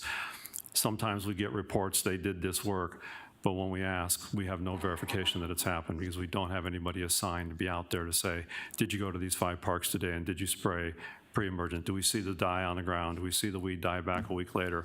When we see aeration, are we actually aerating after we irrigate so you're getting functional holes in the ground to add oxygen and water to the turf? Those things have not been happening, so we'll start to see that progress over the next few years, I believe. Okay, very good. I'm glad to see that we have some money in there for the rose garden at Saguaro Ranch. Is that just to replace roses as needed, or are we going to redo the garden? I know we had a volunteer and donation project a little while back, and I appreciate volunteers and donations, but I've actually had nothing but complaints about the garden since that time, that it's not nearly as flowering and pretty and varied in color as it used to be. plus the historic beds, the several beds that had historic roses in there to illustrate the difference between modern roses and what they had 100 years ago. Those were also removed at that time. So can you brief me on what that plan is? Mayor and council, yes, the plan in this budget request would be to replace as needed. However, with, continual oversight, as, we did just replace, I don't want to quote the exact number, but with the volunteer project, I know they replaced quite a few number of plants here just this last spring. But this will help us address it moving forward on an as-needed basis to keep it up.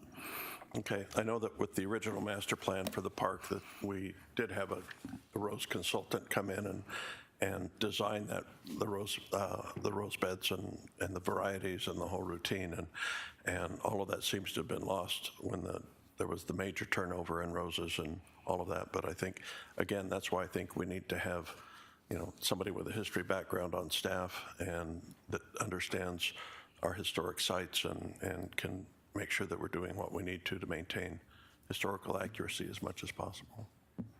Thank you.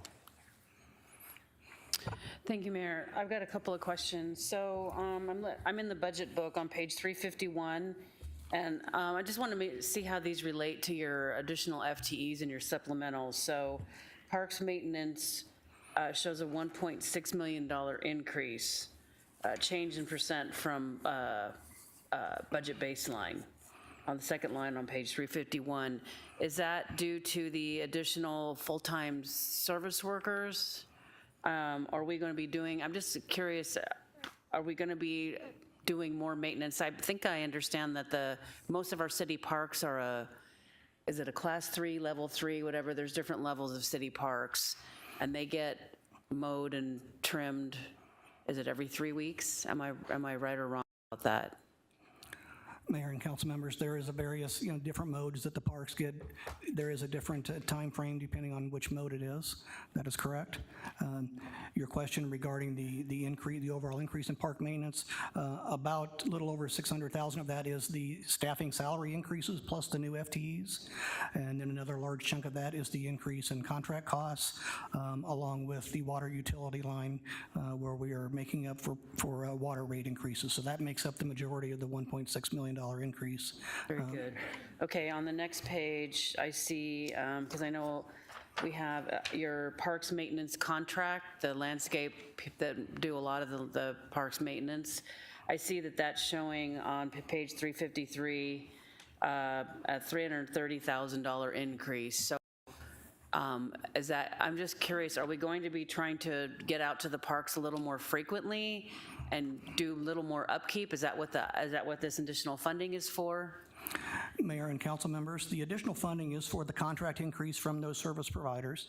But what will happen with the contract monitor position is that position will help and focus on a lot of the administrative duties with all these various contracts that are overseen, and that will allow our specialized and certified staff to be able to get out in the field more and monitor in the field the work that gets done by those contractors to ensure that they're meeting the scopes of those contracts and providing the best service we can. Okay, I think that'll honestly be very helpful, because I mean, how do we know, what's actually happening in the park? So I think that'll be a real worthwhile endeavor.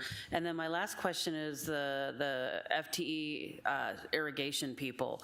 Is the idea for them to be making minor irrigation repairs to the existing irrigation systems and also assessing whether, I mean, I was at an event at Oasis Park on Saturday, and I don't know whether we've started watering the parks now. I know that park uses the water from the lake to water the park, but the parks still look, some of them, pretty dry.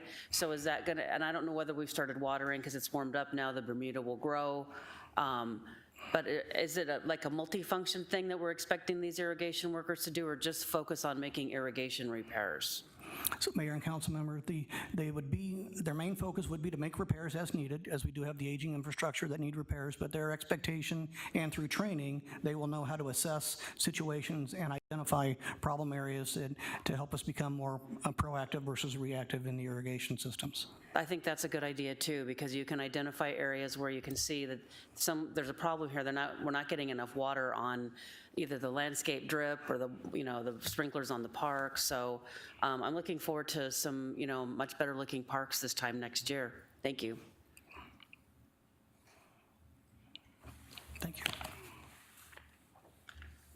Okay, last one before lunch. Chief. Our next presentation is the Police Department, which will be presented by Chief Briggs. Good morning, Mayor, or I guess good afternoon now, Mayor and Council. Thank you for allowing me to present to you today. In the interest of time, I'm going to move past the first couple slides and we'll go right into our objectives. As far as crime, as you know, crime has been on the rise throughout our nation, and Glendale is no different. As we look at this year's calendar year 2022 numbers, we did see our violent crime go up, but it did go up at half of what it did the year before. And then we did see our property crimes go up by 12.3%. But I wanted to shed some light on those numbers just so that you have a clear understanding of what we're talking about. For violent crime, last year our homicides did go up to 21. That was an increase from the previous year, which was 16. Last year's numbers were very low, and this year's numbers, calendar year 22, is actually in line with our average, but it did, because of the increase, it did increase our violent crime numbers. Our robberies actually went down 7%, and our aggravated assaults were unchanged. The other large increase that we saw was in the category is rape, and that is because schools were back in session full-time last year, and schools are a mandatory reporter, so we did see a lot of mandatory reports coming in that we didn't see the previous years because of COVID. And we also had an individual in our homeless community that was committing crimes in this category, and it was because of one of our outreach officers who was having conversations with some of the female homeless, found out that this was occurring, got them to become victims, identified the suspect, and we got the suspect off the street. And there was over 10 to 15 victims from that person. So that would be that increase. And again, there are anomalies as well as getting us back into normality after COVID. On our property crimes, vehicle thefts went up 43%. That has been happening again throughout the country, and that is in large part due to Kias and Hyundais of certain model years. Bless you.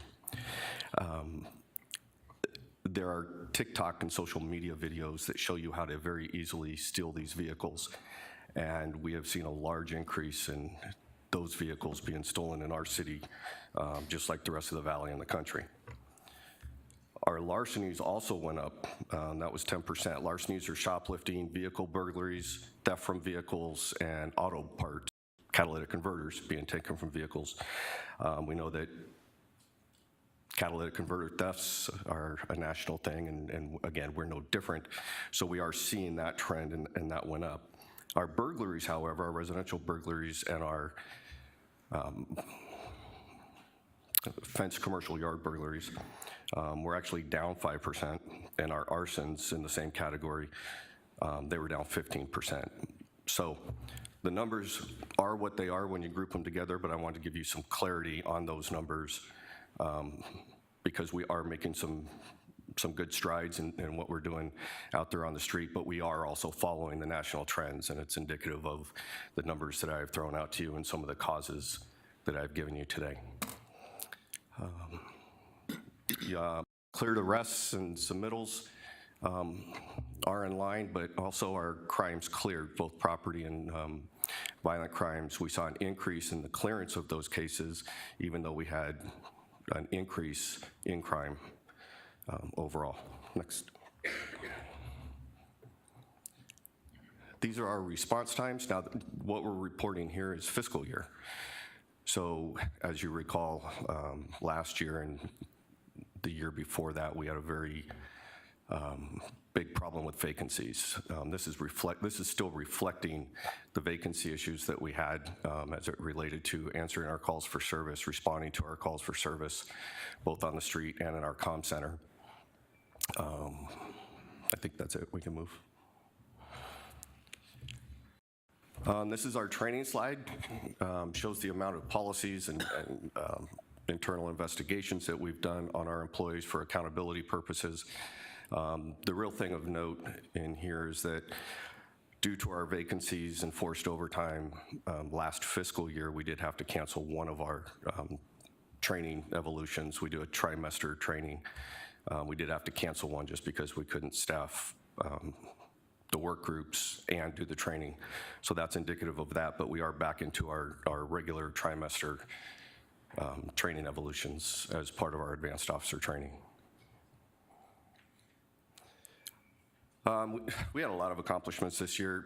I think the one that I'll speak on here in the interest of time is I'm going to speak on two. One is the MRO program.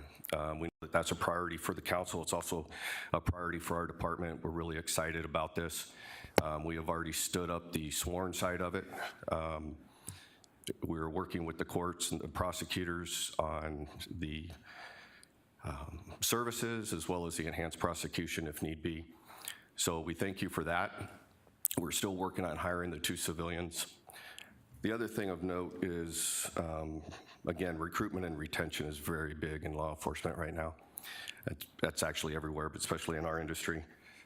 And our personnel management unit last year hired 87 employees to keep our heads above water. Currently, we're down 20 officers and 12 civilians, and that's pretty darn good. And you can actually back out 4 officers because they're the COPS grant that you guys approved last year, and I haven't hired them yet, so we're at 16. But we are chasing the bouncing ball. We do have attrition. We do have people that don't make it through training, so we are very aggressive, staying very aggressive in our recruiting strategies. Okay, for our requests this year, we've got quite a few. The first one is our 3 COPS grants officers that you accepted the award on last year. So that is just adding them into the budget. The MRO program is for the hiring costs, computers, radios, guns, vehicles. So that captures that as the employees are already in the system. The new fingerprint system, this is what the judge talked about. We're splitting the cost so that we can stay in line with what the Superior Court has ordered with mandatory fingerprinting.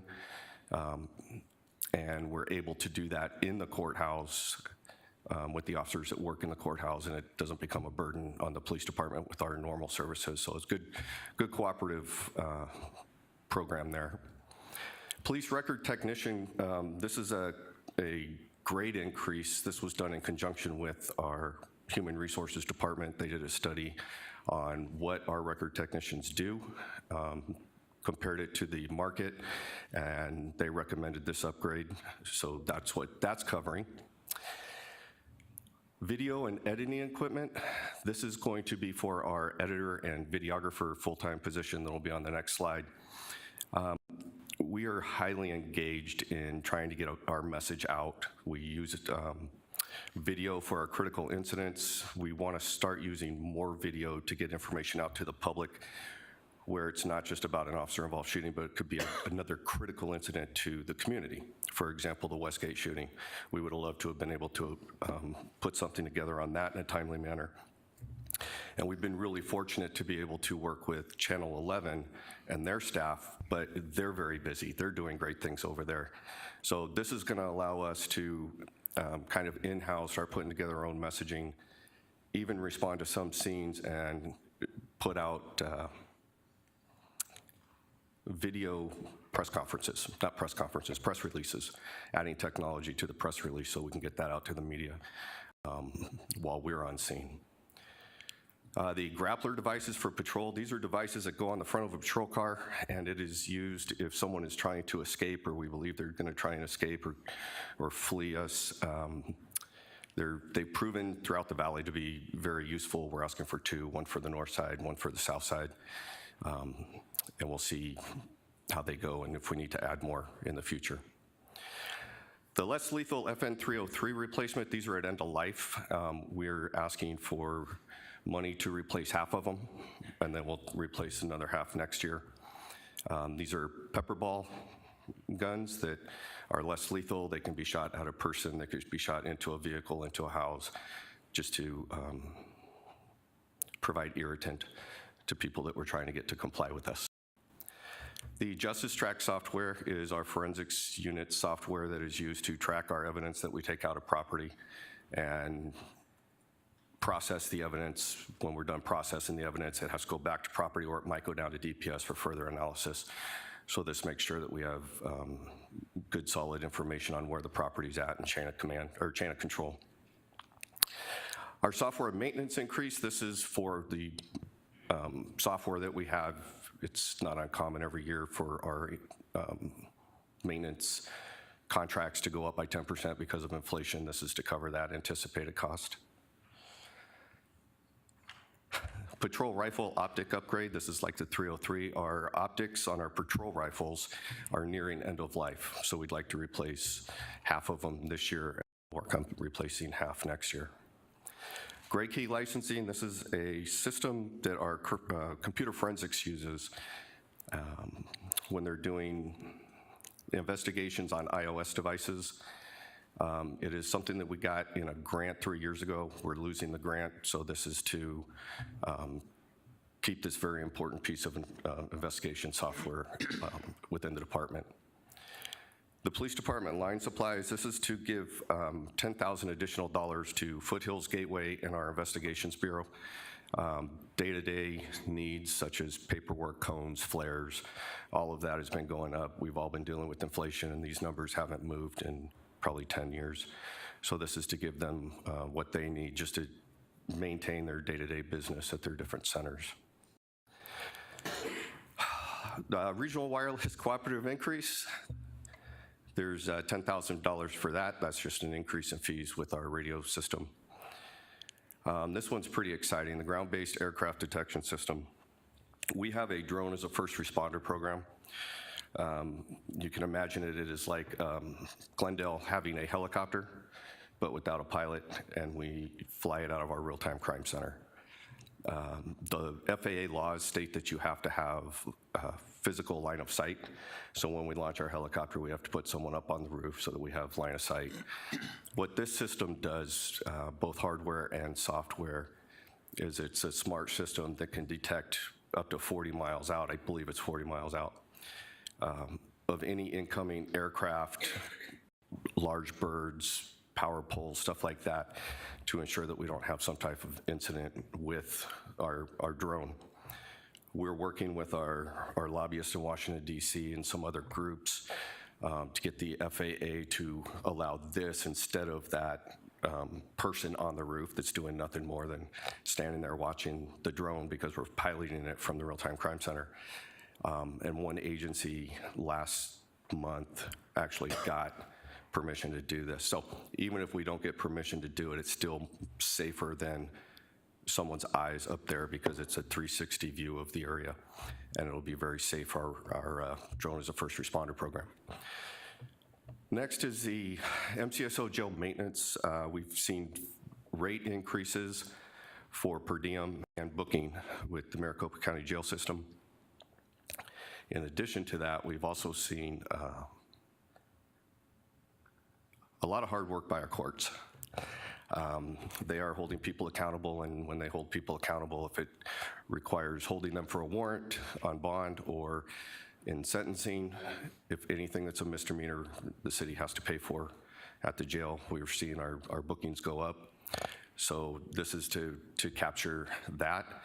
And then the MROP per diem increase, that is what we think we're gonna anticipate with enhanced sentencing with the MROP program, based on the data that was presented at workshop of how many people are meeting that MROP criteria. So this is to cover, the 395 is to cover the MROP increase that could come out of this. The Craig Tiger contract. Please explain that further, because I didn't understand what you just said. Okay, so we have normal jail maintenance that we have.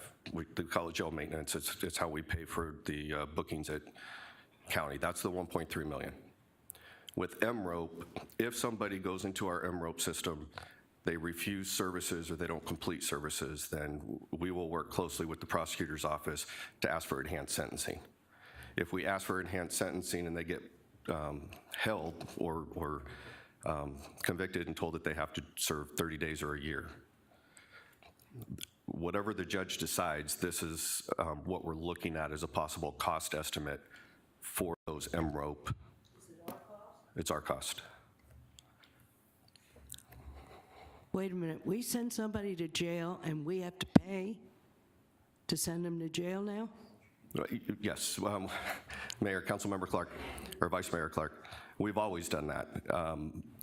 County jail is responsible for felonies, so we don't pay for our felonies, but any misdemeanors that we send to Maricopa County Jail, we have to pay for. We have to pay a booking fee and a per diem rate. I always knew we had to pay the jail,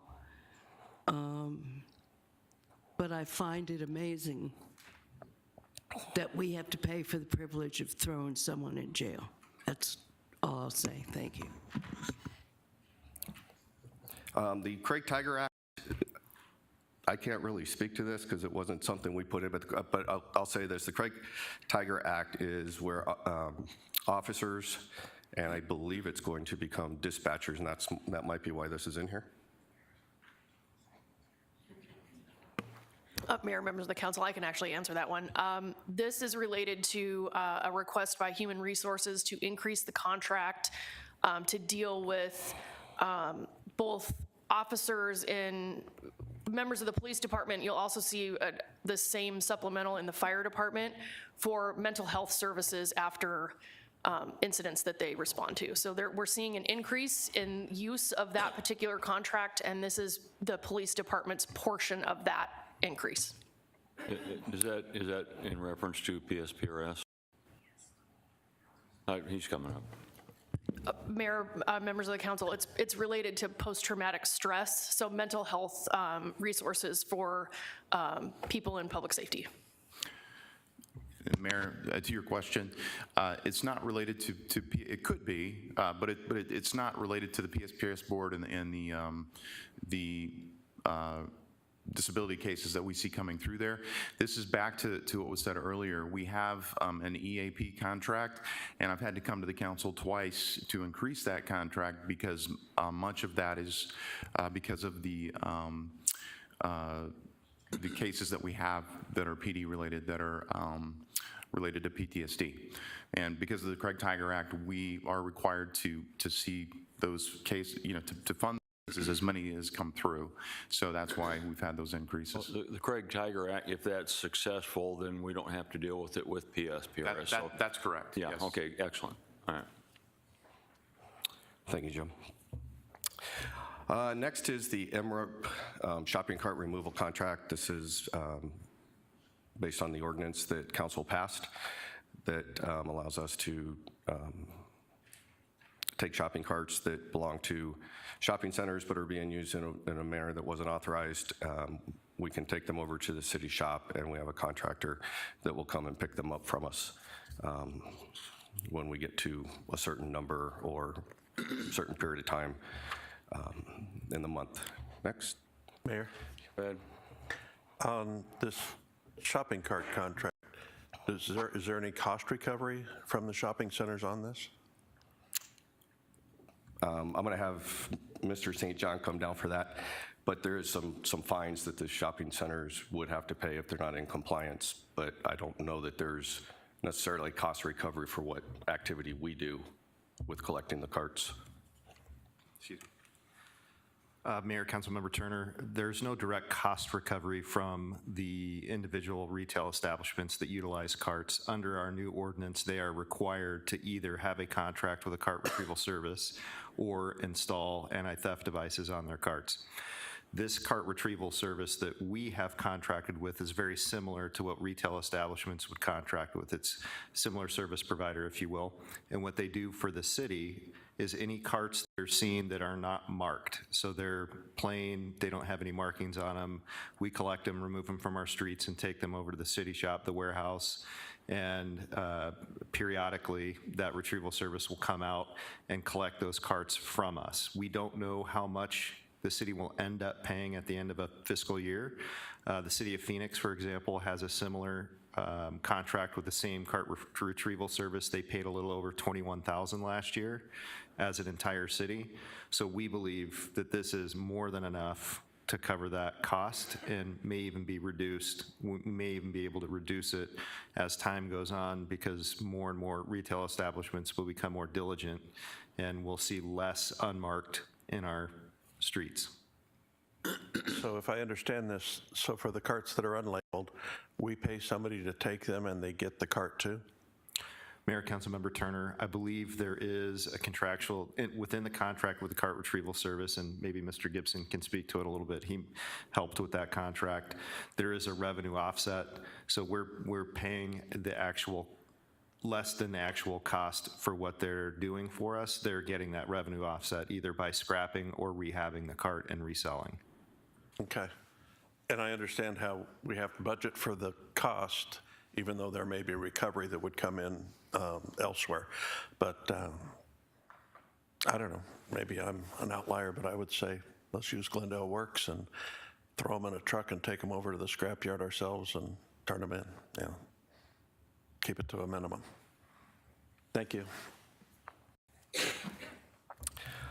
Okay, I think this is the last slide. Our FTEs, we have Police Technical Services Administrator. Last year, council approved the upgrade of the administrator, the person in the administrator position to an assistant director.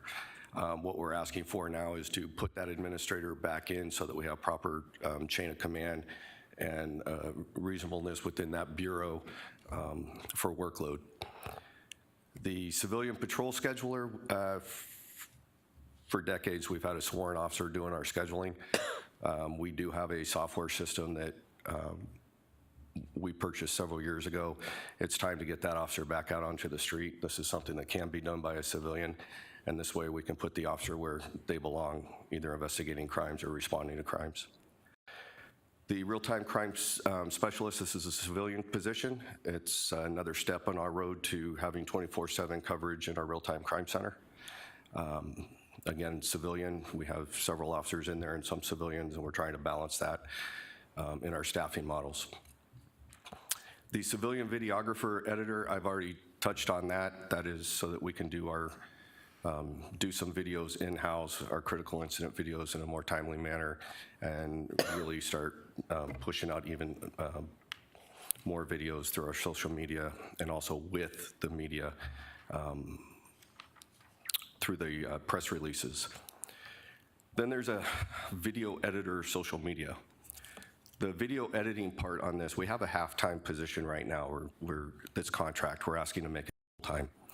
What they do on the editing side is redaction for body-worn camera for media requests, not public requests, but media requests. In addition to that, I think we're missing the boat in our police department on our social media interaction. We're pretty good about putting stuff out, but we're not engaged. So this person would also start getting more engaged with our social media, answering questions that might come up, or looking at some of the comments and deciding that we need to develop content based on what was said in the social media. So that's what that person would be doing, body-worn camera redaction and social media work. The next one is civilian case manager out of Gateway. This has been an underfill of a police officer's position for many years.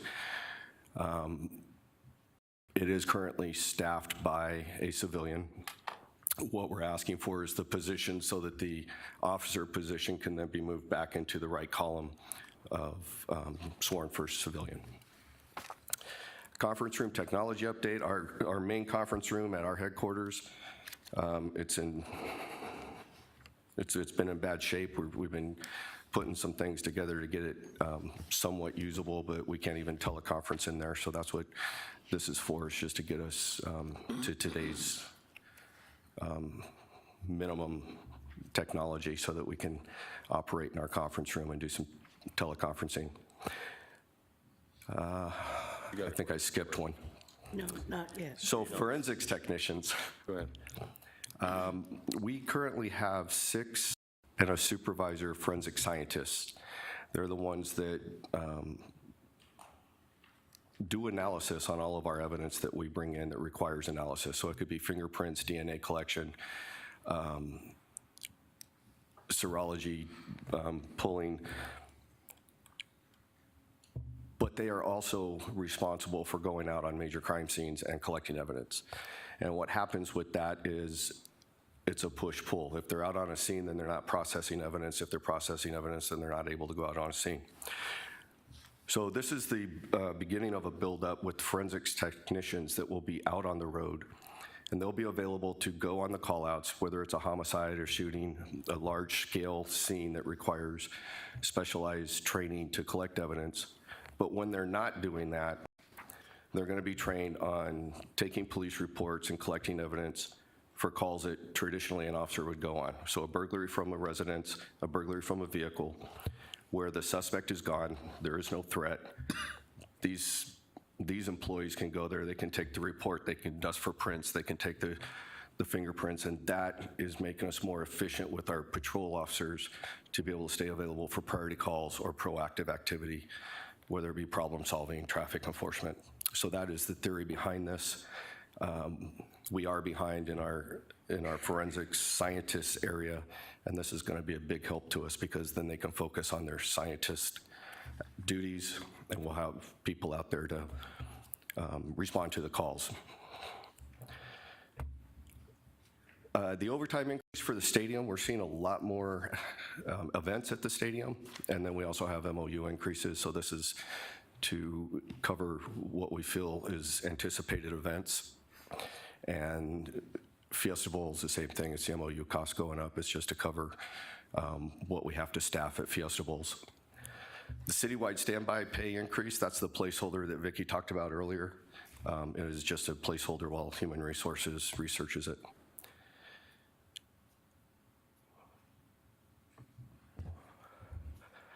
And that finally completes my presentation. I'd be glad to answer any questions.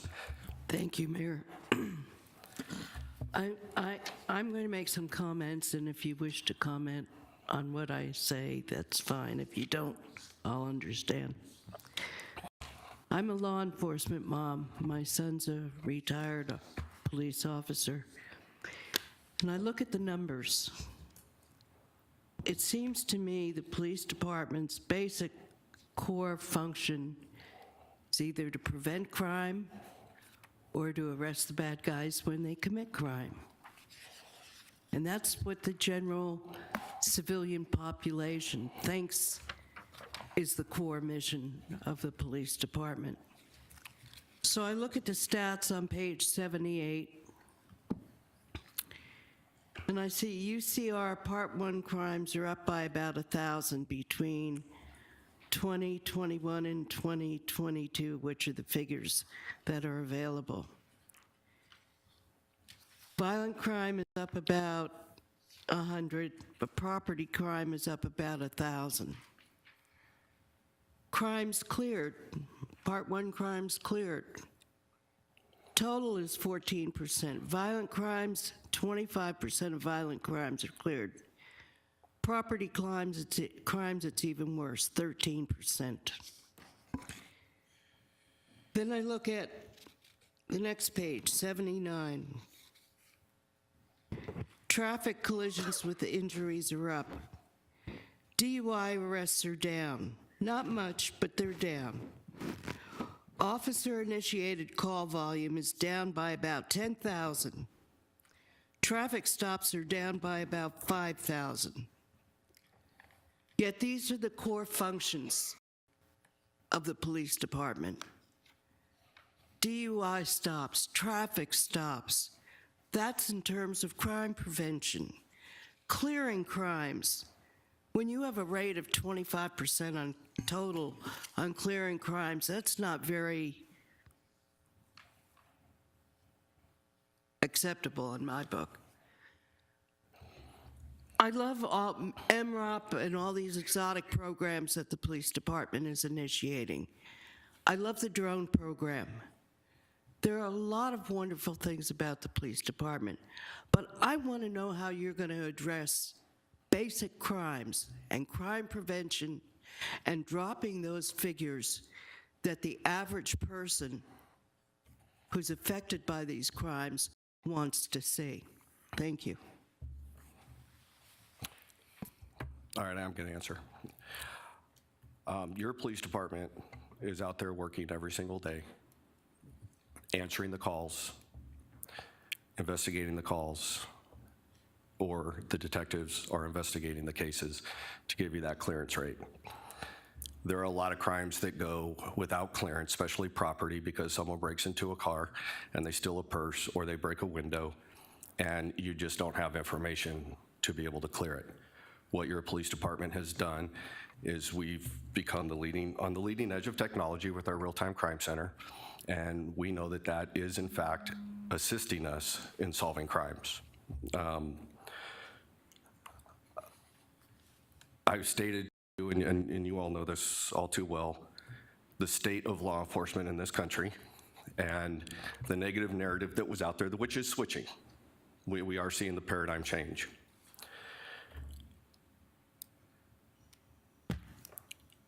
But officers hear the negative and they leave. And I've had to deal with that. And my vacancy rate has been very high for an agency our size. But we've stuck to it and we've hired people. But just because we hired 40 people, 40 sworn officers last year, that doesn't mean that when we hire them, they're on the street. It takes us time to train them. It takes us time to get them out there. Now, in September of last year, our staffing levels got to a point where we could start talking about proactive policing. Because what you have to understand is we do things by priority, but everyone that calls us and everyone that reaches out to us, whatever it is that they're coming to us with, it's their priority. So we've got calls for service that are a priority. We've got Glendale 1 that is a priority. We've got people mad about speeding that's a priority, street takeovers that's a priority, cruising that's a priority, shopping carts and homeless that's a priority. So we're managing that. We don't complain about it, we manage it. And we manage it the very best we can with the resources that we have. So last year in September, we did start looking at some proactive stuff, and we developed a crime reduction project in District 32. And it goes a little bit bigger, it's around Bonsall Park. District 32 is 59th Avenue to 67th Avenue, Camelback to Bethany. It goes a little bit higher, the project goes a little higher up than Bethany, a little to the north, and we've included Bonsall Park.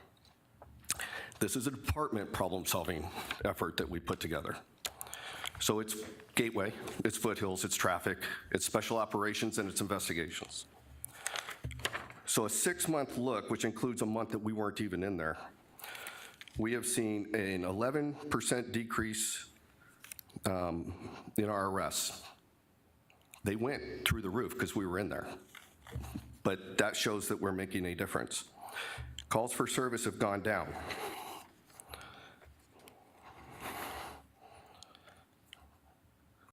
Just like the national trend, we saw a 7% increase in shoplifting. That's your larceny, that's your property crimes. That's big box retailers, that's convenience stores. We saw an 87% decrease in burglaries and breaking and entering since we've been in there.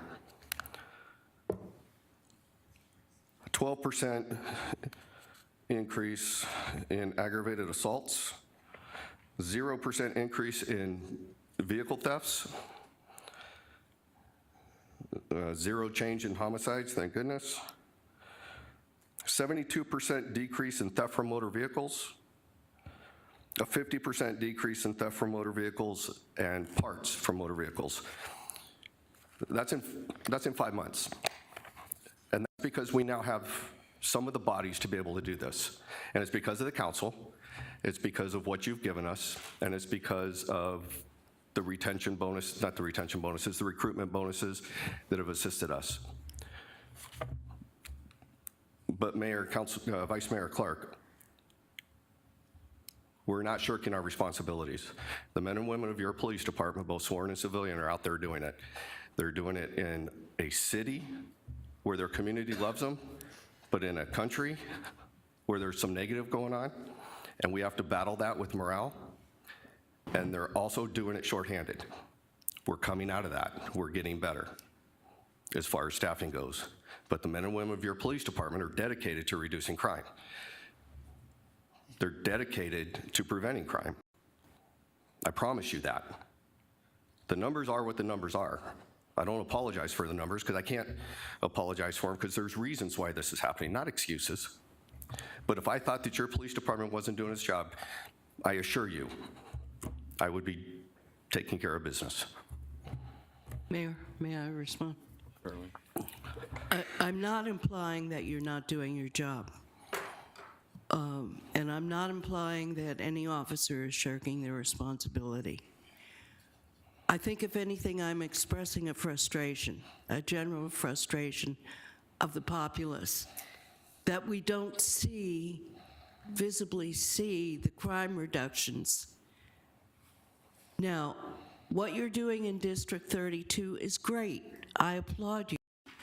But you don't have the manpower or resources to spread that through the city.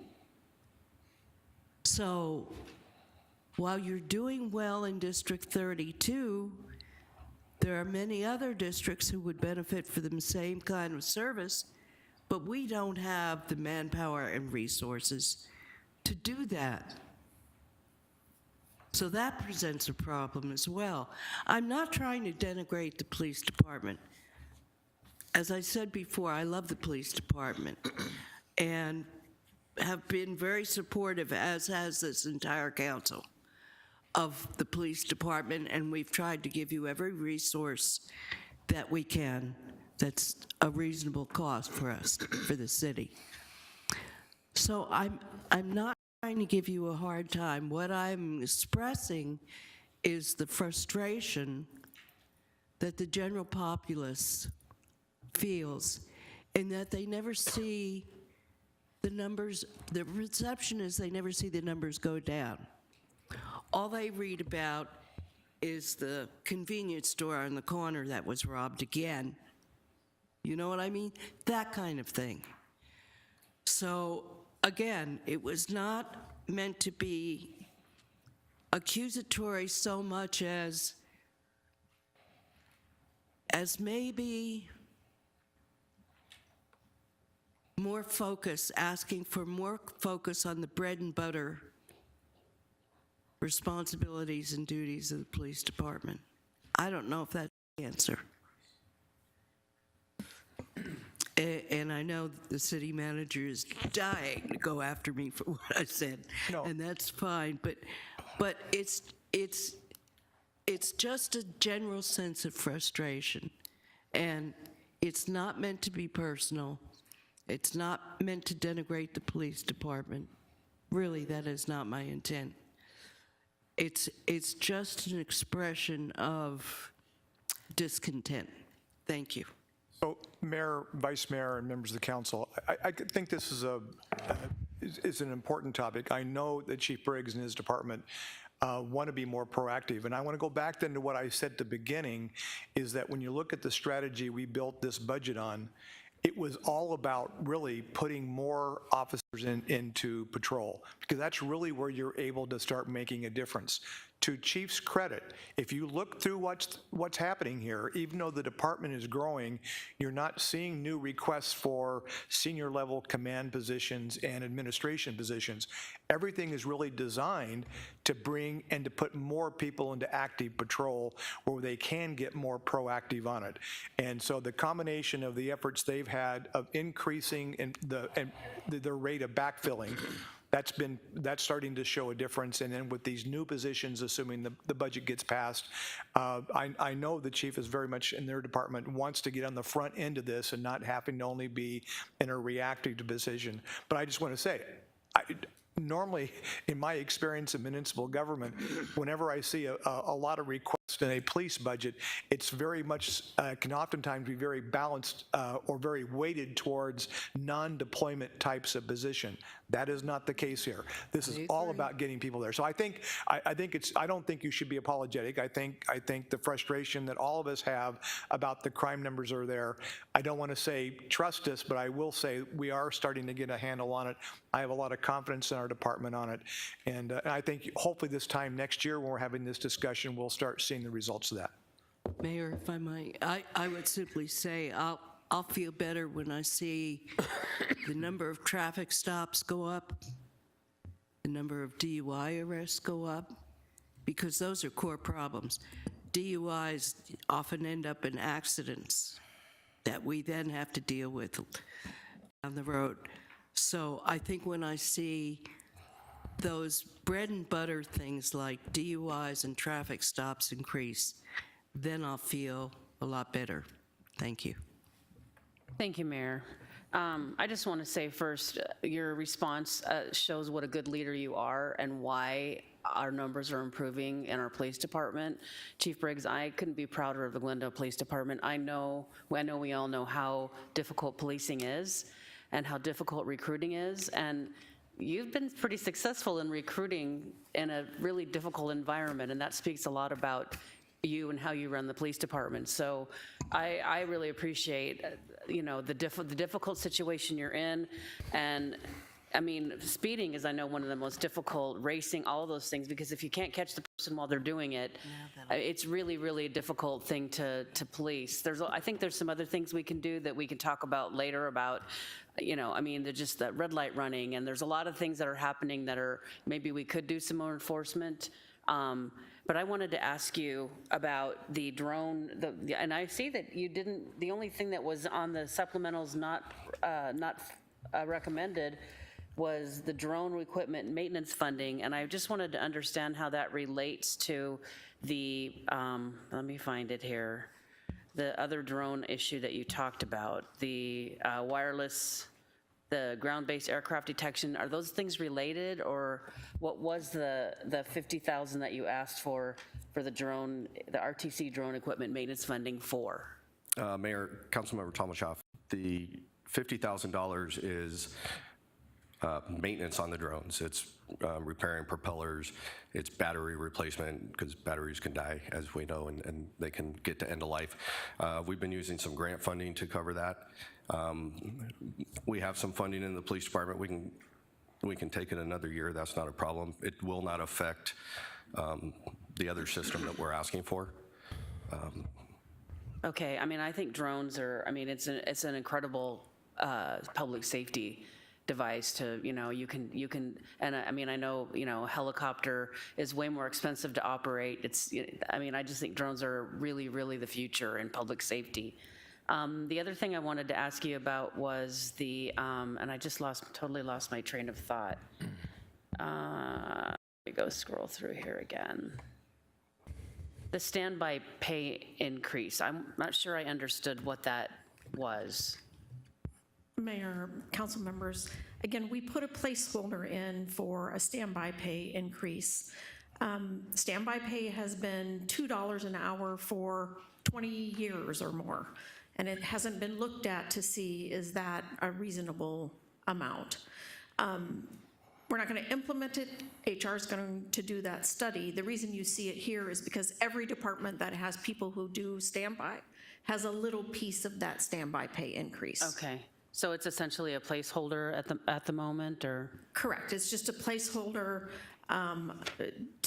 while we do the study. It's possible, in fact, that once we kind of look at it, it could be more what we put in, it could be less than what we put in. So we just put in what we thought was kind of reasonable. You may see another request next year if that wasn't enough of an increase once the study is done. But if the study shows it doesn't need to be raised as much, then we won't raise it as much, and it could be less. Okay. Mayor, I do have one more. Chief Briggs, is it too early to tell if the option of extending drop beyond 5 years is going to help with Because I know sometimes, you hire quite a few people in the same year, and then they all retire in the same year. So is the option of being able to stretch out the drop, maybe it's too soon to tell, but do you think that it's going to help spread that out a little more smoothly over? Because I know some years we have a lot of people leave at the same time. Mayor, Councilmember Tomachoff, I can tell you that people have opted to go into the 2-year extension and are in it, but there's some that we thought would make it the whole 2 years and something happened in their lives and they separated early. Not everyone can go into the 2-year extension. There are certain parameters in the Tier 1 process, but we do have people that have gone into it and we would have lost them. So every little bit does help. I think it was very important that we have the extension to the drop because your department, 2 years ago, I had 106 people that could have walked out the door at any time. And 2 years ago, that's when it was really bad. And they chose to stay. So we're thankful for that. So we had a very senior department. We're starting to see that trend now change with our new hires, and now we've got a very young department, which is exciting because when you have young officers, they're enthusiastic and they're eager, and everything that the vice mayor said to me, I have said to my staff. I want to see traffic stops. I want to see good police work. I want to see us investigating calls, not just taking calls. You're better than a report writer. So lots of fun things happening in the police department despite everything that we're dealing with, because we've got some good energy. We've got some great laterals that have come from other states and other places around this state. And they're able to preach that what we have is pretty darn good here because they came from somewhere else where they didn't have it as good. Well, I'm incredibly proud of the Glendale Police Department, and I know the community is incredibly proud of you too. Thank you, Chief. Thank you, Mayor. Chief, thank you very much for your leadership. Our city is a safer place because of you and your team, all your sworn officers, men and women, and all your non-sworn who administer work on behalf of your staff to be out there fighting crime. You were being transparent when you talked about the increase in crime in our city. I commend you for that. That's not to be criticized. We are a better place because of you. Unfortunately, criminals are being manufactured too quickly. Opioids are destroying our families, destroying our young women and men. They become criminals and they're handed off to you, and you have to address that. There's a lot of young folks out there that are not paying attention to traffic laws and causing you to pull them over. I commend you for your work. I'm absolutely proud of you and the police department, both sworn and unsworn. So keep doing what you're doing. There'll always be crime, but it's comforting knowing that all of you are out there fighting that crime day in, day out. Thank you. Thank you. Eleanor. Thank you, Mayor. Regarding the jail maintenance, Maricopa County. Earlier in the year, we decided as a council to add additional officers for addressing our homeless issue, as well as through our parks. Does this increase in the housing and booking take into account any additional increase we're going to or have found in holding that group of individuals responsible when they commit crimes? Mayor, Councilmember Malnar, yes, that's the MRO per diem request. Okay. That covers that piece. Okay, that's what I The other didn't quite jail understand. fees is Okay. for just inflation and the bills that we're getting from the county. Okay, that answers that question. I thought that was what it meant, but I didn't know for sure, so I wanted to make sure. So appreciate that explanation. And I just want to compliment you as well. I know there's always room to improvement. There's always things that we need to do better. But I appreciate what the department is doing with its resources. And I know it takes a lot of police officers or applicants to get to the one that we hire. And we don't always just go out and hire people. There are There are lots of people that want to put in applications, but I know in the city of Glendale that we're very restrictive on who we hire, and we do that with a lot of forethought to make sure they're going to fit into our community and they're going to do the right job for our community. So as they come on, I know you're going to help make a difference. As Councilmember Clark mentioned, there are areas to improve, but I have confidence that we will move forward in making those differences. Thank you. Mr. Turner. Thank you, Mayor. Chief, first I want to tell you how thankful I am for the men and women, sworn and civilian, in our department and the leadership that your staff provides and the leadership and the example that you set. I'm proud of our department, proud of the work that they do. I'm proud they have the courage to be out there and face what they face, especially given the times and the narrative about policing, the unfair narrative. They are who we turn to in our time of crisis, and they respond. And if they don't respond as quickly as we wish they had, it's only because they were responding to somebody else a moment ago. And they're not lollygagging, they're working hard, and they're making a difference in the lives of the people we serve every day like no one else. And I want you and all of your people to know that we recognize that and we appreciate it. That said, I have a couple questions. Okay. In your accomplishments, you mentioned the transition from NIBRS away from UCR, if I got that correct. Yes, NIBRS. NIBRS from UCR. Can you just touch on that briefly so we understand that? Yes, there's a federal mandate that all agencies have to move to NIBRS from UCR. UCR is the numbers that we've been presenting to you every year here. And it's a hierarchy. So if someone goes into a bank and points a gun at somebody and shoots somebody and they die, it's reported as a homicide. Under NIBRS, it's reported as an aggravated assault, because maybe 6 aggravated assaults because there's 6 people in there, and a homicide. So it covers everything. So we went live with our RMS system in June. We are certified on NIBRS now. It usually takes a year. It took us 6 months. You're allowed 4% error rate. We had a 0.02% error rate. So I am now receiving NIBRS numbers, and I am trying to digest them. I thought about coming up here and presenting them to you, but I only had 6 months, and I wasn't ready to have that conversation because I'm still learning them. But it's different. It's every incident. Being incident-based, any crime that happened in an incident, you can have multiple numbers. Thank you. So as a data-driven organization, is it going to be difficult for you to translate from previous years to this year and years going forward as far as the quantity and type of crime in our community?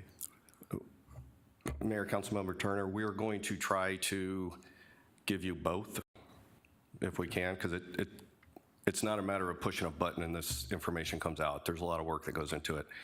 But what we're going to try to do, at least for a year, maybe 2, is try to give you UCR and NIBRS so that you can reconcile what the numbers look like side by side and then apples to oranges, so that we can all reconcile with this change.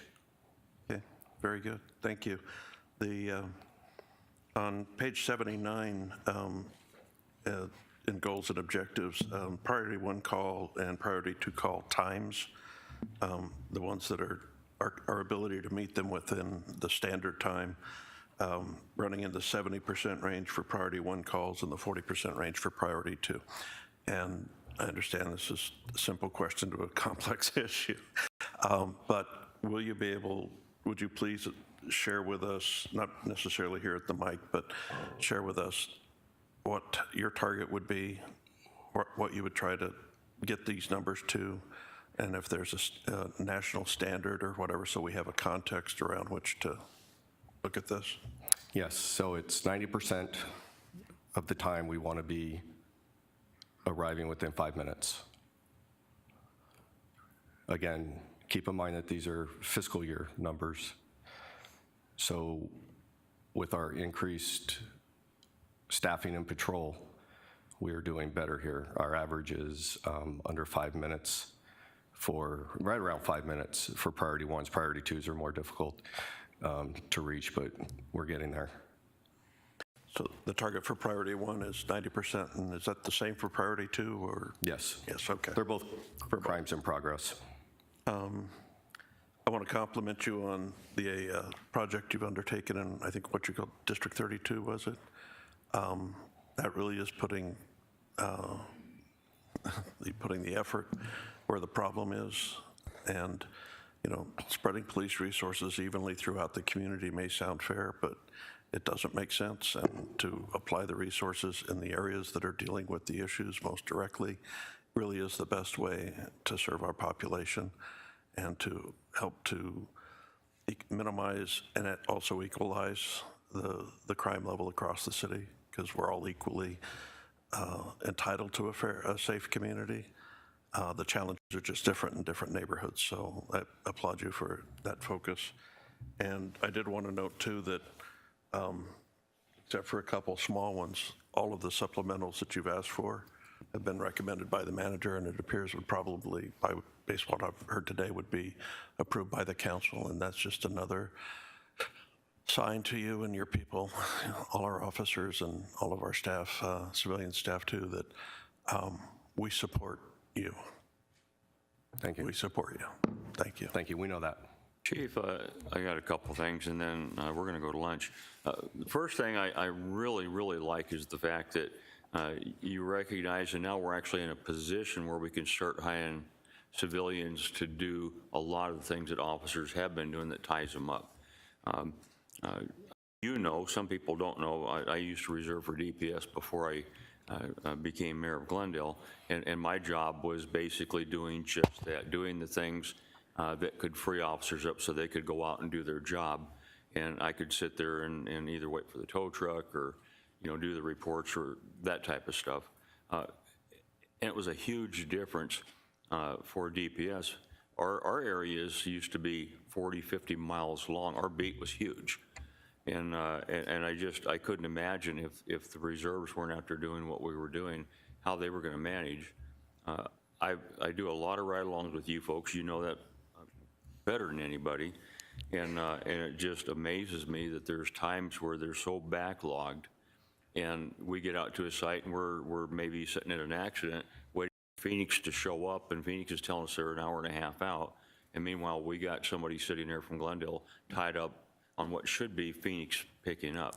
Now, that's nothing against Phoenix, but I really do like the idea that you're looking at people that aren't post-certified that can do a lot of those things for officers. And then when you start looking at the other side of it, the cost is going to be less. I think that's a huge opportunity for us to take advantage of it, free up our officers a little bit more, give them time to get there quicker, to cut down those response times. I think you're doing a great job. Could it be better? Absolutely. But I do know that also that you strive every day to be better. And I know all of your officers feel the same way. I don't believe that there's a single officer in Glendale, I hope, and if there is, I'd like to meet them, that doesn't feel that this council is 100% in support. So I hope that's the way they feel, because I really do believe that this entire council is 100% behind you guys. Any response from you on anything? If not, we don't need consensus on this, correct? Okay. Were you good? I'm good. Thank you. Okay. With that, you think that we can come back here at 2 o'clock to try to make up a little bit of time? Gives us 49 minutes for lunch. That work for everybody? Yep. All right, let's come back at 2 o'clock. We're recessed.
Good.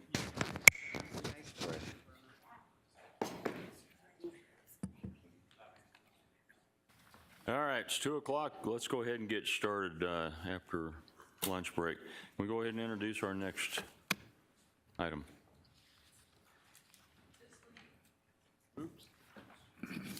Fiscal year 2023-24 budget workshop.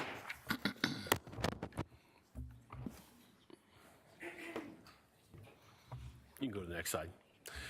Mayor, members of council, thanks for having the fire department here today. And I would be remiss if I didn't thank you for having me here today and our staff for your consideration of our budget process.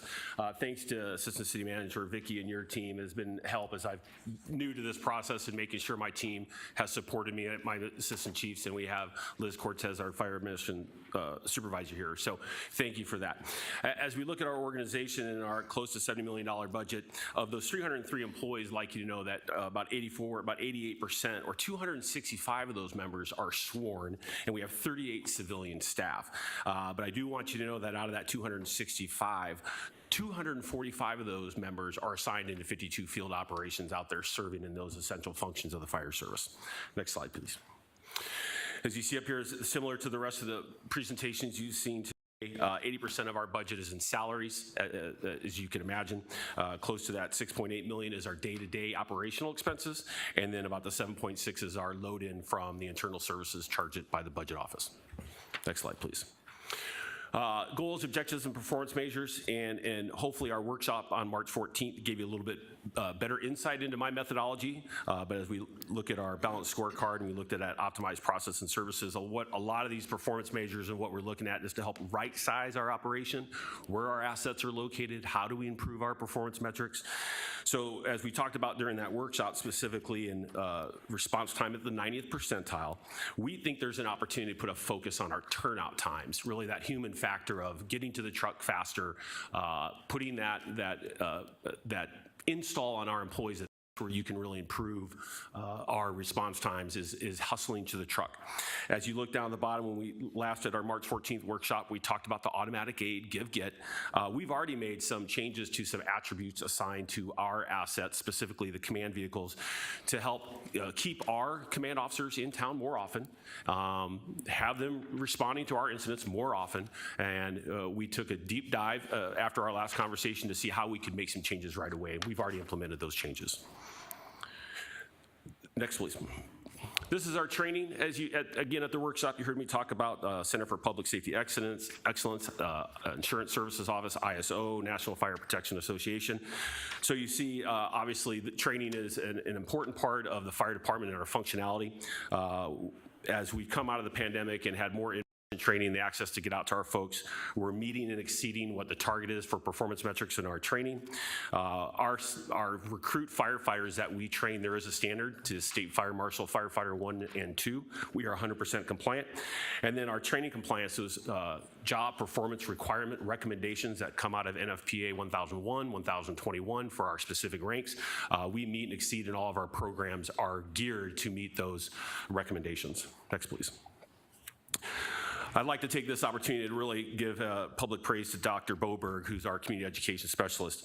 As you can see down here, again, post-pandemic, where we're back out in the community and that community connectivity, that public education, she had contact with over 400 folks, or provided over 400 classes. She's targeting 425 and had 16,000 customer contacts.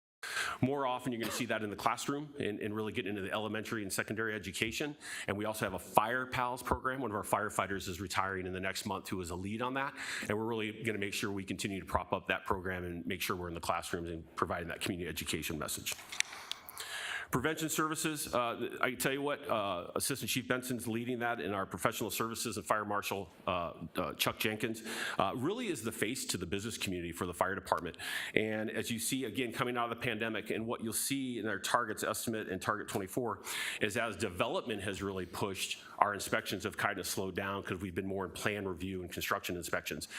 We are trending, if we see that level out, the inspections would go up, plan reviews would probably come down a little bit. But again, that would be on market, and again, speed to market by what the development community is doing. Next, please.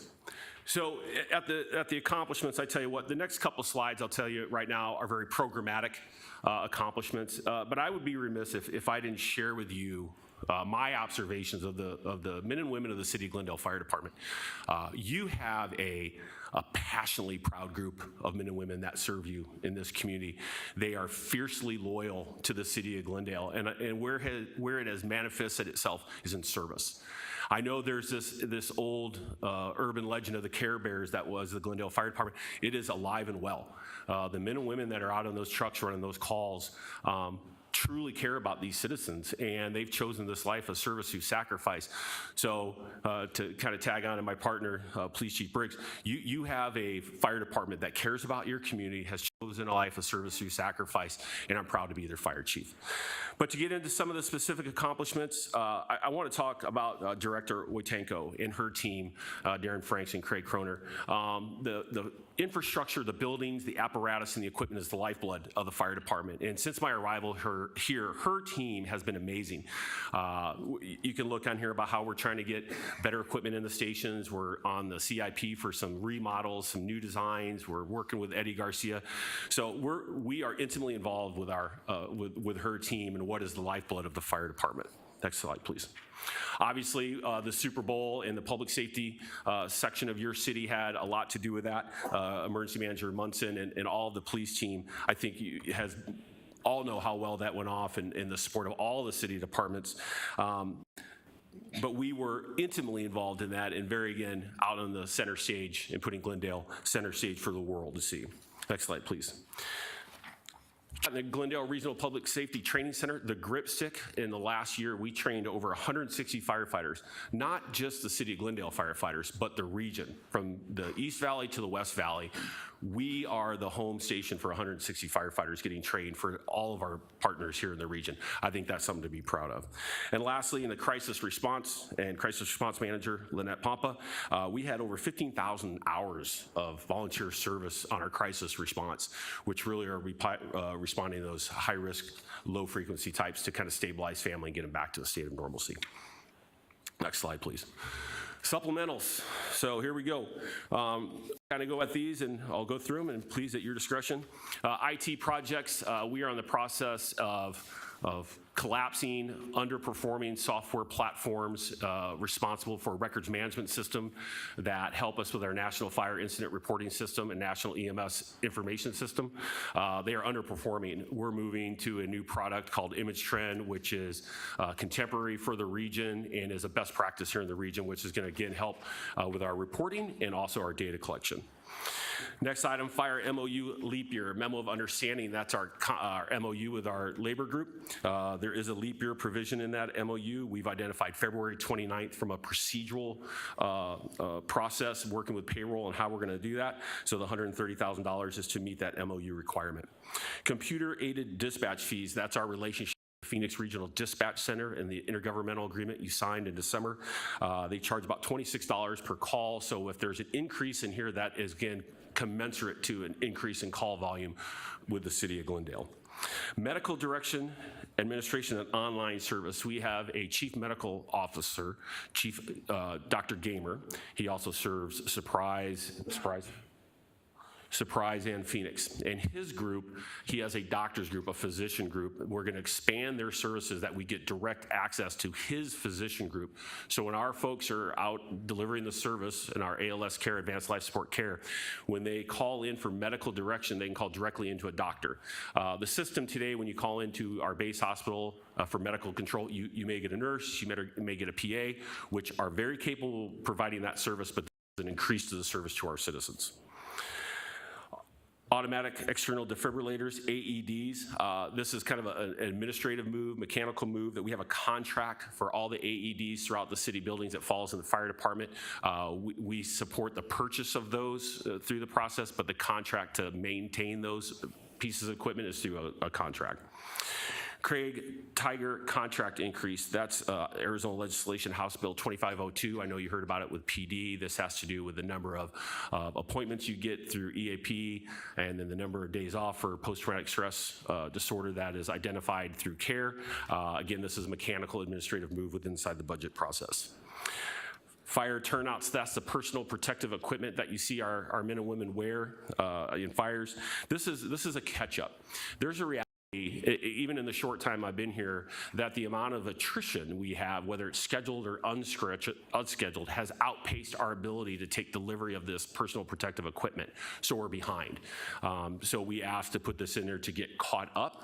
So we have the appropriate amount of personal protective equipment, not only for our new recruits, but when our members are in those immediately dangerous to life and health, those IDLH conditions that we can, and they have their second set of turnouts, we can then support them in the backside, by making sure they're equipped. Ballistic vests, I don't think we have to look too far in our recent past to see what the realities of mass casualty incidents, active shooter incidents are in contemporary society. The Glendale Fire Department has not provided ballistic vests to our firefighters. We are side by side with our police officers. I think it's imperative that when we encounter those scenarios, that with the protection and a rescue task force, that our firefighters can, with the appropriate personal protective equipment and training, can step into that hot zone to recover a victim and get them into a care corridor and a casualty collection point immediately. And I want to ensure that we provide them the appropriate personal protective equipment. Mayor, go ahead. Thank you, Chief. It's amazing that we're talking about outfitting our firefighters with ballistic vests. It's just incredible. It's the environment we live in. It's the world we live in. What I'm concerned with, though, what you just said, was that they now have that and they can get into the hot zone. Is there not specific training that they should receive or will receive? Mayor, members of council, Mayor, members of council, Councilmember Adama, absolutely. And inside our volume 2, there is a policy multi-casualty incident. In past practice, again, being familiarity with what we do here in the Valley, there's an opportunity to expand the warm zone that a fire department doesn't get into the hot zone. But there is rescue task force training. It's side by side with police. They are your protection with their firearms to get into that area. So there is a training protocol. This isn't something we would just put together. We would take the protocol that's out there. Our members are currently doing that training. This would be the next level of personal protective equipment that our firefighters trained in advanced life support can get inside that hot zone and recover patients quicker and get them into casualty collection points. Let me ask you, thank you for that. Let me ask you this. I don't see any request for funding for any specific training, but you are asking for the vest. Or are we putting the carriage in front of the horse? Mayor, members of council, Councilmember Adama, we already participate as part of our ongoing training because, again, we would have an extended warm zone. We have dollars appropriated to our training, annual training program. This would just now put them in ballistics and then the next layer into that hot zone with our PD partners. Again, this is a curricula that has existed for some time now. Thank you, Chief. And then look, there's no firefighter in Glendale and frankly in the state that if they knew they were being fired at, that they'd go right in, vest or no vest. They'll go right in. In fact, they do, but they're stopped from police, by police, so that they keep them safe. If this gets approved and they start to wear those vests, is there any compensation for those specific firefighters who have to wear that vest and go in the hot zone versus those that don't? And again, I know that they will all do it without it, but just a question. Mayor, members of council, Councilmember Aldama, no. No, and is that something you're looking at, or just no, you don't think it's required? Mayor, members of council, Councilmember Adama, I would imagine the wages, benefits, and working conditions in our partnership with our labor group, that would probably be something that would come up for negotiation. There's absolutely all kinds of stipends in the current MOU that deals with hazard pay, and I think it would be a topic that either I or they would bring forward for consideration in our next negotiation. Mayor, thank you, Chief, and just coming from me, I would, and it sounds like you're thinking about that would be something, a recommendation would come from the Chief, but thank you, Chief. Appreciate it. Chief, I got a couple questions, the same issue. The ballistic vest, when I came on almost 10.5 years ago, there was talk amongst some of the council members that there were vests that were purchased by the city before, but they were a higher rated vest. I don't remember exactly the details, but I don't remember them ever being used. I could be totally wrong. I don't even know if they ever had the training. For some reason, I don't remember exactly what happened, but I know after, for some reason, I don't remember exactly what happened, but I know after that, it sort of like went away because of all the other issues that we had with the city just trying to get caught up. We're in a much better position today. I did ride along one time where it was a situation where we literally were held a quarter mile and weren't allowed to go until police had cleared everything and knew that it was safe. So I don't have a problem with doing this. My question is for the ballistic vest, that can't be for all the firefighters, or is it? Mayor, members of council, no. At our first kind of walk down the road on what would be financially responsible, walking down this road, we looked at, there's two models. You can either get the personal protective equipment ballistic vest for each employee, or you can buy and assign to the truck 5 ballistic vests per truck, 4 ballistic helmets, rifle plates that are assigned to the truck.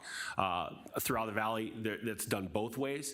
I would offer today that once we move down this road, I would like to explore more options to make this assigned as their personal protective equipment.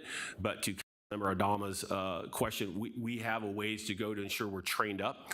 To your point, when we stage on scene to ensure that the police have given us a code 4, if you will, that's a different scenario than when we're in those rescue task force multi-casualty incidents. So we're going to walk down this road slowly and take a conservative and safe approach for our members. Okay, so you answered that question. Then the second question, what does that do with the turnouts that they wear? How much difference does that make from their body size with the vest to then a turnout? Or we're going to be looking down the road possibly getting different sets of turnouts because of the difference in space underneath? Mayor, members of council, I can tell you that is a bit of business that the industry is trying to find what's best practice moving forward. Usually the vest can expand and contract based on body size, so whether it outside your personal protective equipment, your turnouts, or inside, that would be some policy decisions we'd make inside. Okay, I just can't visualize a vest on the outside of turnouts. It seemed like it'd be nearly impossible. And impossible if you have to wear the vest and the turnouts at 120 degrees. I mean, either way is not a nice scenario, but staying alive is the best. Okay, go ahead, sir. Oh, I'm sorry, go ahead. Well, Mayor, I just was going to ask how you were going to deploy them, because I didn't think $127,000 was nearly enough, but that you answered the question, so thank you. Mayor? Go ahead. It seems to me that 6, maybe 7 years ago, we considered this in our budget discussions, and at the time it was like this is not the path to go down, and that the best path, as I recall at that time, was for PD to perform extractions and get victims back to safe zones where fire could work on them. So why are we making this change?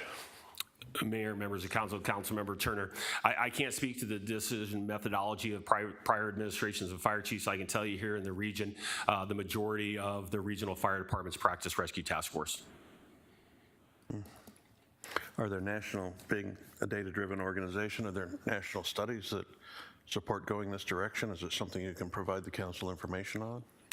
Mayors, members of council, Councilmember Turner, absolutely. There's a National Fire Protection Association guideline that speaks directly to rescue task force and working side by side and getting into casualty collection points and getting into the hot zone. Absolutely.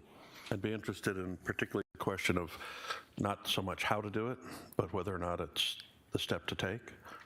So if you have any, material, any information you can send me as to, why this, if in fact the industry has changed its position, or, why we would, it just, with all due respect to our very capable firefighters, it just, I'm just not sure it's in the best interest. I don't know if others share that or not, but I'd like to know more about it, more information, please, before we finalize the budget.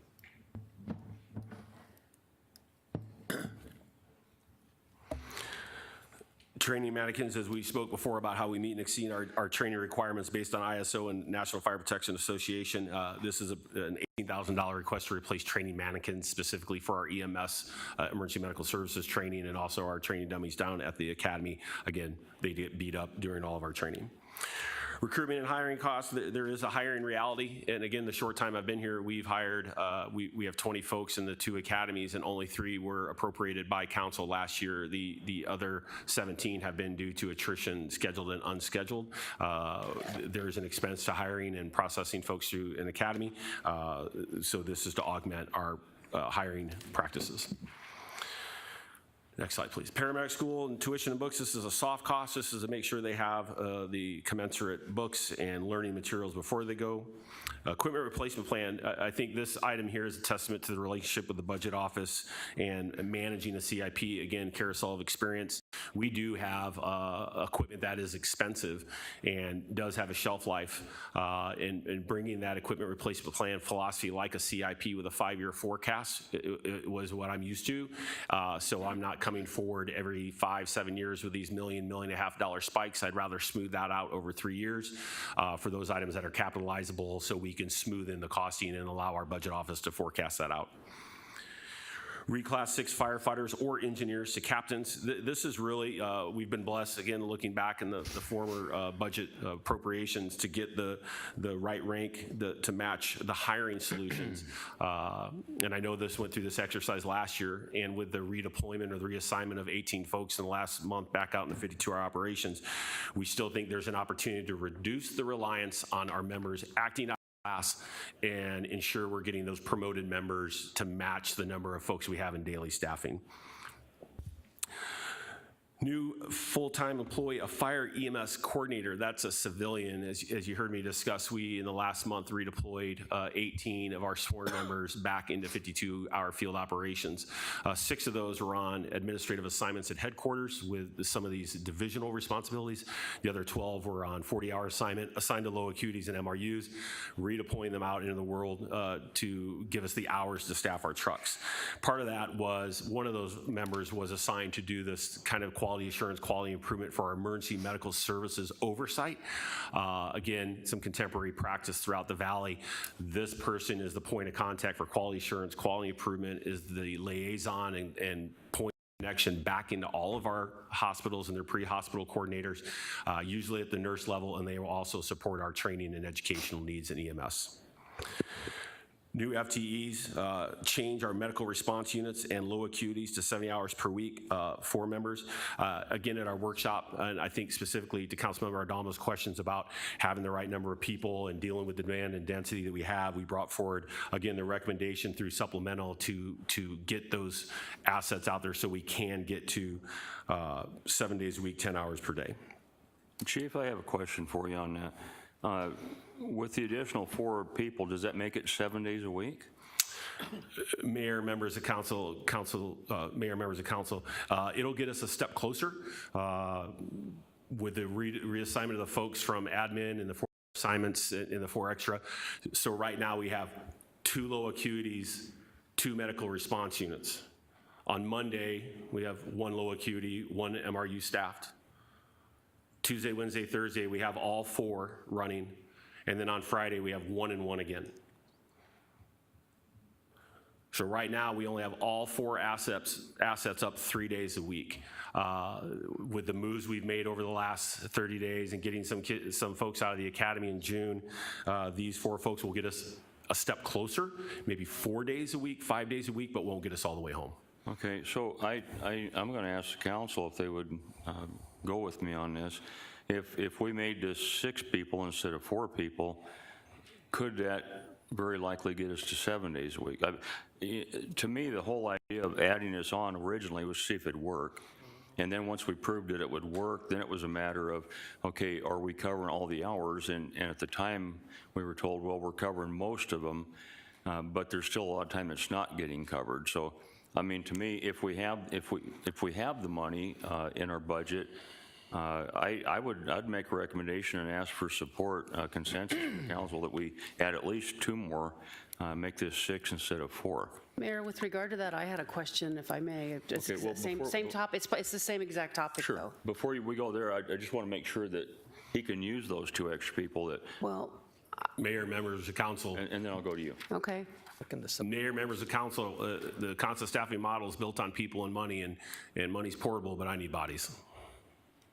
What I wanted to ask, thank you, Mayor, was last year there were, I think the ask, and I'm looking at the supplemental, not recommended, where you have, I didn't count them, but there's a few FTEs in here that were asked for and not recommended, supplemental under fire. Last year, the ask was for, I want to say 14, I don't remember, but there was to roll out additional MRUs, and we, Mr. St. John, we had a long discussion about that, and they were going to get data so that they would know where to deploy these additional units, and so I see that there were additional MRU requested and not recommended, but we never got the data, so I don't know. I'd like to at least understand where we are with, because we were told last year the reason was because we wanted to know that we were deploying them to the right place, so that they were, now we've got a year's worth of data that we collected, so before we decide that it's just 2 more bodies, do we need more units in different places, or what exactly do we need to make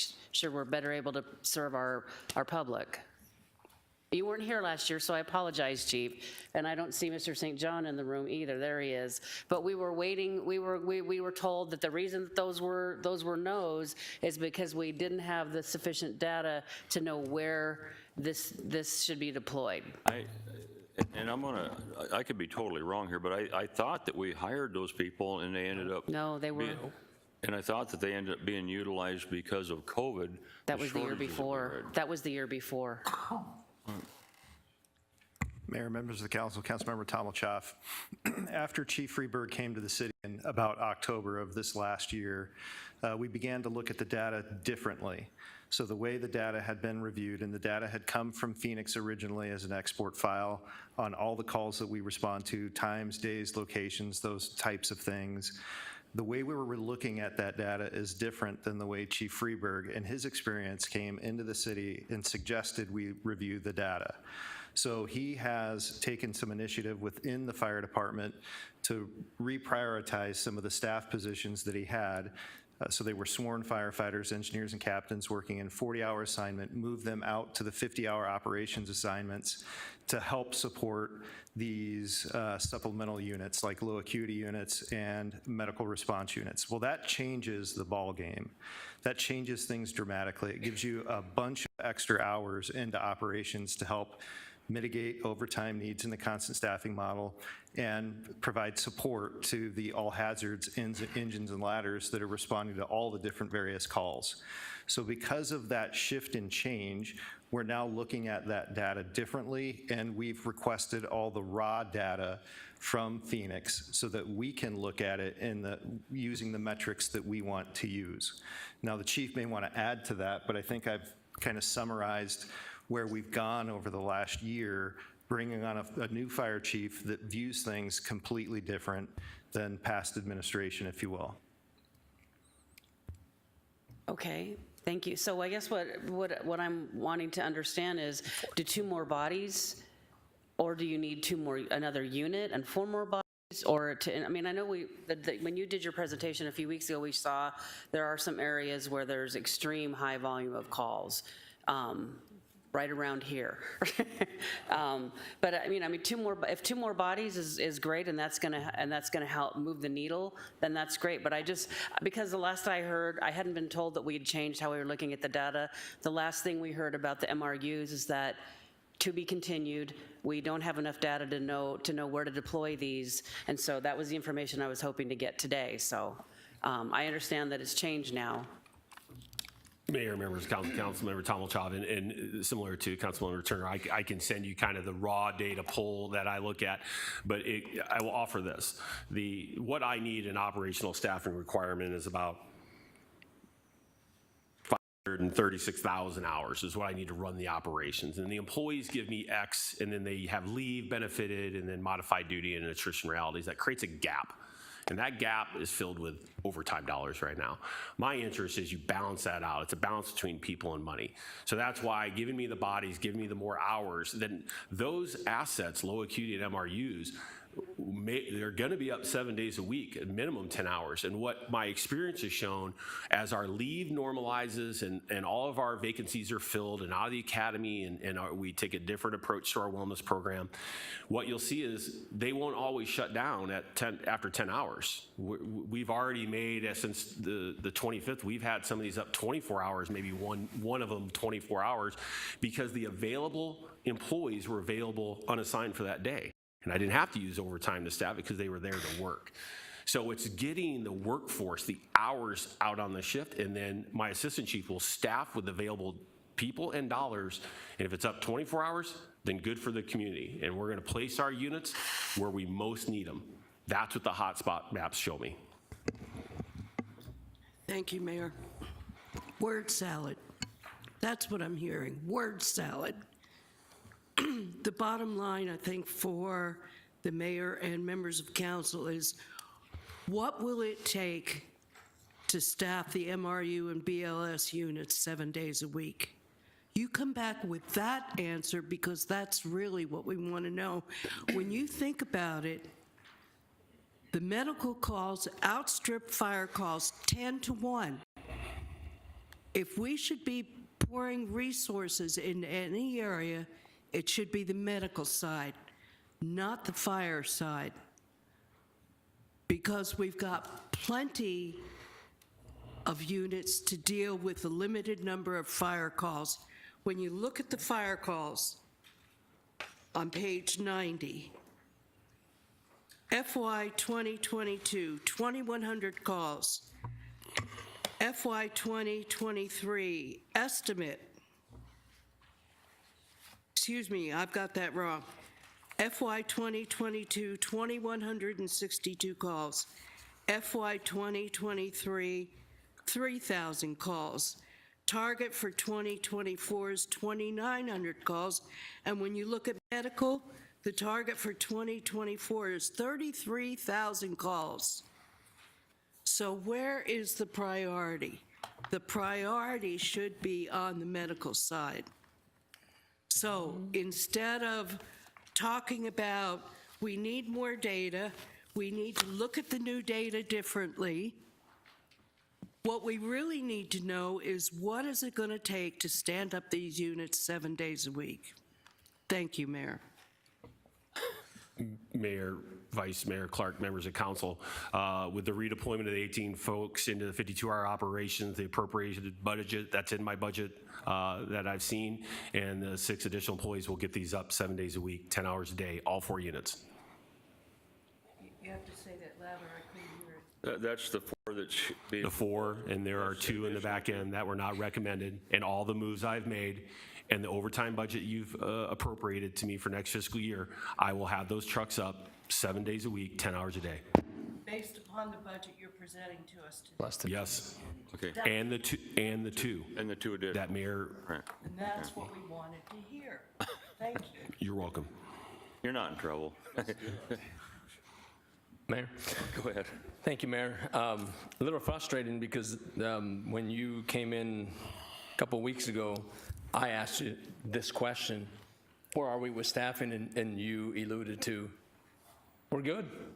And you wanted to wait. I think you alluded to something about the budget, but that's what I was asking then, is what you're answering now.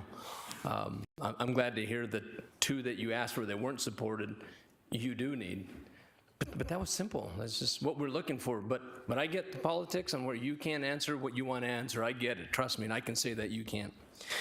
I want to go back and visit the ballistic vests. How many ballistic vests for 127K? We would be able to equip our 12 trucks, 56, another, where are we at, 75? Liz? We would equip 5 per truck, all the low acuities and MRUs, plus the additional, we're 56, 60, 64, 62, 64, 20%. 100 units. Thank you. She's got your back. I was getting there. She's using a calculator. You got me. I was So getting there. here's my point. We had a we had a active shooter at Westgate. Our firefighters went in. They didn't mess around, man. They went in.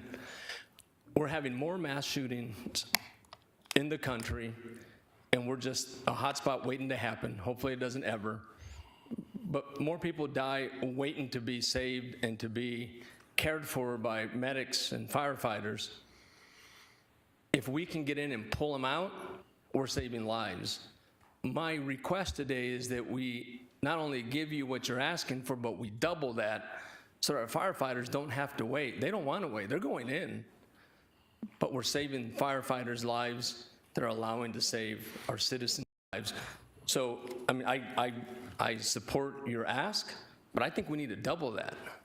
Our firefighters need to have them. They're going to go in. They do not like waiting, and more people are going to die if they're just sitting there waiting for us to get in, because that's the protocol. And you know what? That's what keeps people safe. But our firefighters need the tools to get in and get out and get people out. And so I would ask the council to support additional ballistic vests than just what you asked for. So Mayor, before I'll leave we that up do to that, I have the a council.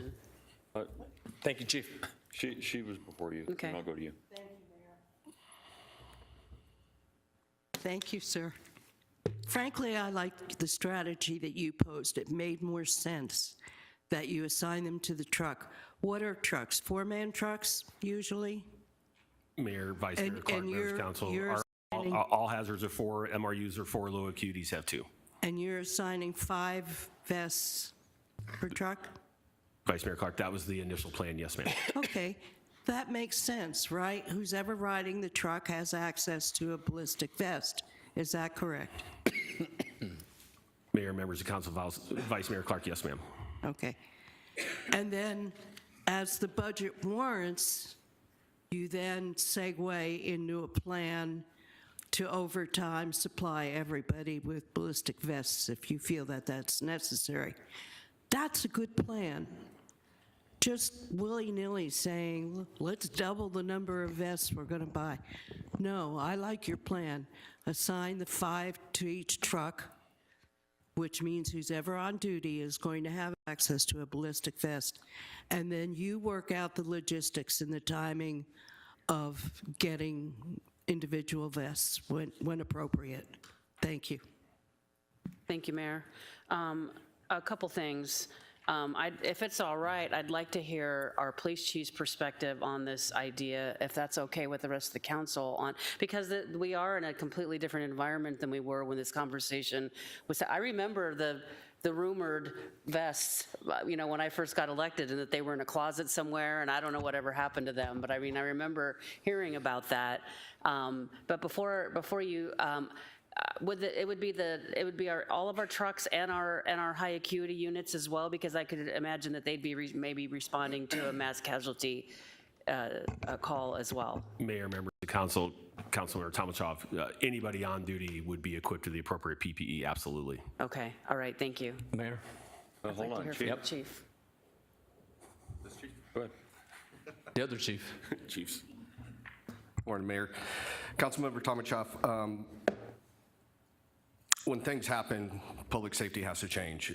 With Columbine, we learned that police officers can't wait outside for SWAT. As we're having more and more mass shootings, we're seeing more people down, and our job is to go in at first to eliminate that threat. So we are walking by casualties, we are walking by injured, and we're radioing that back to command saying that we have people here. The concept of the task force, the rescue task force, is we've done a preliminary clear. We've pushed past that area, and the firefighters then, with the protection of other police officers, resources that have shown up, can go in and extract those people. It is a warm zone. It is not an all clear. It's not code 4. So there is still that danger. There still is that threat. And Councilmember Aldama said it right.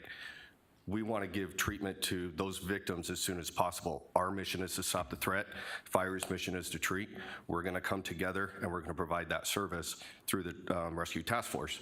And what the chief is simply asking for is ballistic vests when they have to go into that type of situation. And I'm sure as it progresses, there's other situations that they might put that vest on, maybe certain places they respond to in the city. So a PPE is a good thing. Thank you, Chief. Thank you, Mayor. Yeah, Vice Mayor mentioned that you can't just ask for willy-nilly for bulletproof vests. Well, I got to tell you that it costs less to buy more bulletproof vests than it is to lose a firefighter. I can tell you that right now. Second thing is, you can't just share turnouts. You can't just share bulletproof vests. What fits you will not fit me, sir. Will not fit me. And fitment for PPE is a requirement. You cannot wear a mask without fitment. You can't wear a bulletproof vest without fitment. If I'm getting shot at with an AR-15 and I'm exposed here because yours is much larger or mine is more larger than yours, then that fitment was not guaranteed. It is unsafe. We need to have the appropriate amount and they have to be fit. You can't just have 5 and then the Vice Mayor and I come in and expect to wear the ones that you or other really fit firefighters are wearing and don't fit me. It doesn't work. In fact, it might even slow me down on my reaction time to saving lives. So I still think we need more, and fitment is important when you have PPE, and that's what that is. You can't just go out and share, and it's not willy-nilly. We're trying to save not only victims' lives, but firefighters' lives. Thank you, Chief. Me? All right. It's hard to tell because there's 2 others too. Well, with Chief Briggs's support, I'd still like to read the material, make sure, but the Chief Briggs's support, I'm not opposed to moving forward. I do agree. I agree with the issues of fit and I do too. availability. So I think we may be moving into new territory and we may be taking a bigger step than we're thinking about. But because I would no more rather have a firefighter going into even a warm zone without the proper equipment that fits right than I'd send a police officer into a warm zone without the proper equipment and that it fits right. So, you know, it's as simple as that, I guess. Mayor? I mean, I don't know that, I really don't know anything about ballistic vests, but I mean, I do, sorry, I'm too far from my microphone, but I mean, I don't know if Mr. St. John, Chief Briggs, how important is the fit? Because absolutely not do we want our firefighters going in with a vest that is too big, too small, and exposes them to, you know, even more danger than they're willing to be exposed themselves to. How important is the fit? Mayor, Councilmember Tomilcheff, when you're talking about daily wear that a police officer wears their ballistic protection every day in the course of their normal duties, it is a per officer fit. So you get sized by a seamstress, if you will, and they fit it directly to you. The police department wears a level 4 protection. So level 3 protection is a .44 Magnum and any other handgun on, but it doesn't provide any rifle protection. The police department deploys a level 4 plate carrier in the trunks of all their police cars that have a carrier system that allows you to put the plates on and then pull straps to tighten it to your body. It's not ideal, but it does provide level 4 protection for an officer that needs it in an extreme circumstance. That's what we're talking about with the fire department. They would only be wearing these in extreme circumstances. They'd have 3 officers with them that are armed and wearing fit ballistic protection in front of them. So you have a front guard, 2 side guards, and then your paramedic is in the rear. They move into that warm zone. The officers step over the body. The paramedic performs the needed rescue at that point, and then they pull that person out to a casualty collection point. So the vest needs to fit and provide protection to the major organs. It's not going to protect the head. It's not going to protect the sides. To the Councilmember Aldama's point, if you get hit in the side, it's not going to protect you. And if the suspect is deploying a rifle, an AR-15 or something like that, it's going to slow a round down, perhaps, but it's not going to stop a round from going through.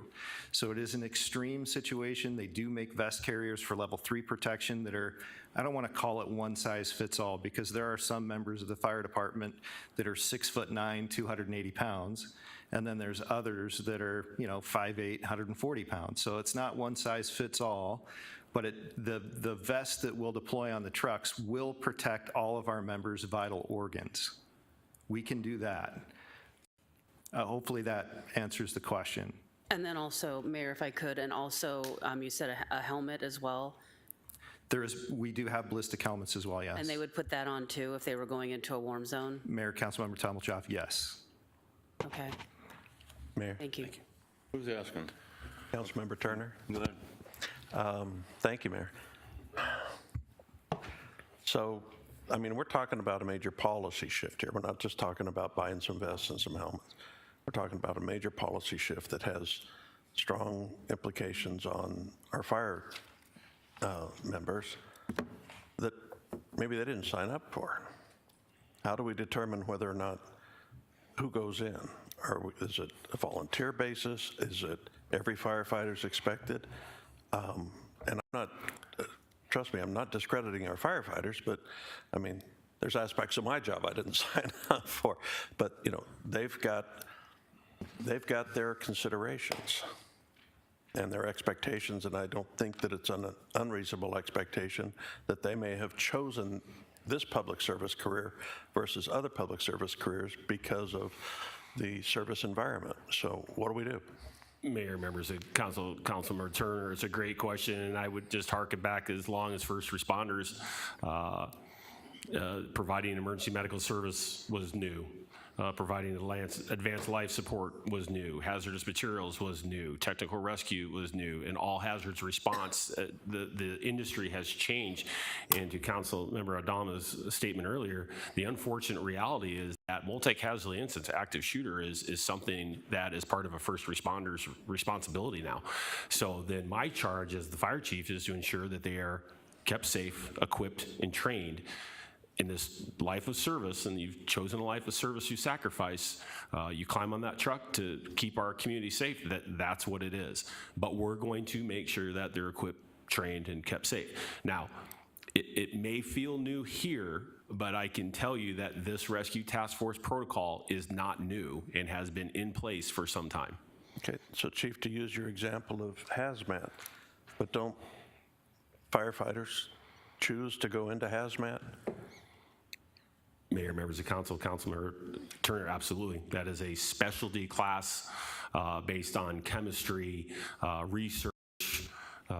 It's a specialty class, yes. Right. Similar to technical rescue and advanced life support. Those are specialty skills provided through specific coursework training.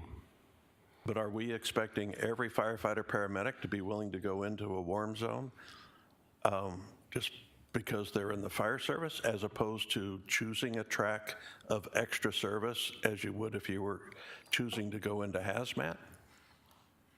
Council member, or Mayor, members of council, Councilmember Turner, I would just offer from my office, my optics, providing a safe community, making sure our community has every ability to be saved.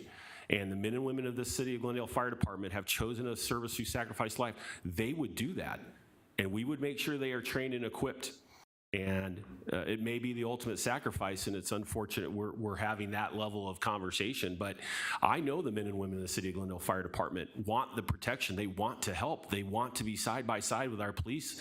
If we're at this type of tragic incident, I can tell you the Glendale Fire Department will be there and do everything they can to save our citizens. I just want to make sure they have the right equipment to do it. Well, and Chief, I agree with you. I have nothing but the highest respect for our fire service. To a person, but we're changing things here. It's a change that, again, they may not have signed up for. If I'm the only one that feels this way, then the math will prove out. This is a major policy change that we make policy up here. and we have not been privileged to conversations about this policy change and what it means for our employees, our single most valuable asset. An asset in the terms of human lives, people with families, not just another person we got to get to fill that space. You know, I have the highest regard for them as individual human beings, and I have the same regard for our police department, and I know that our police officers run into burning buildings and save lives, but I sure as heck wouldn't send them, I wouldn't tell them they have to run into a burning building without having the proper equipment and all of that. If they choose to, and they're first on scene and there's no, you know, then I understand that. But there's officers sometimes have to make the decision not to run into a building because there could be more lives lost by doing that. And, you know, I would never shame an officer for not having run into it. And I certainly wouldn't send them in there without the proper breathing gear, turnouts, hoses, if that's it. And they didn't sign up for that. I'm just concerned. We're making policy change through the budget, and I think we make budget changes based on policy.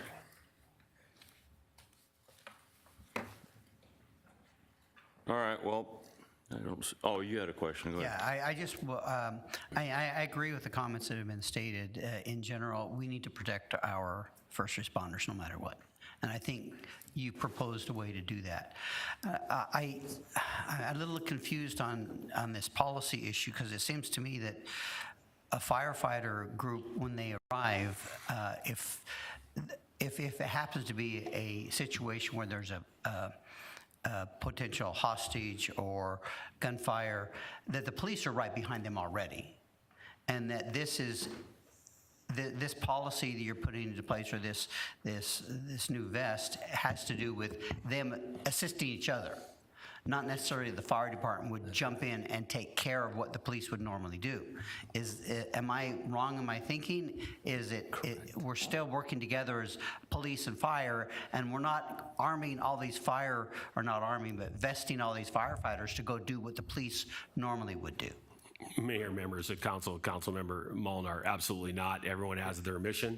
This, again, is to provide the access to patients inside a warm zone in a multi-casualty instance active shooter to ensure that we get to our citizens who need care, get them out in a casualty collection point, and provide the appropriate PPE for those high-risk, low-frequency type incidents. Okay, that's what I got, and I really appreciated Mr. St. John's explanation of how that would work, that a firefighter with a proper vest would go in with the properly vested police department to retrieve an individual to bring him back for medical attention.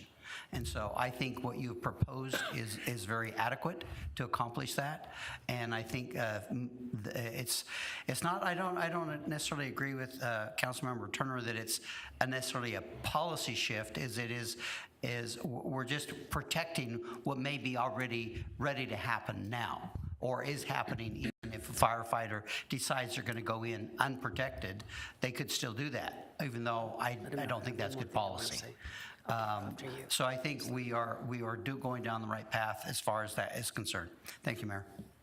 Chief, I got one question for you. Are there any other cities in the valley have their their firefighters wearing vests? The majority of the automatic aid partners wear vests too.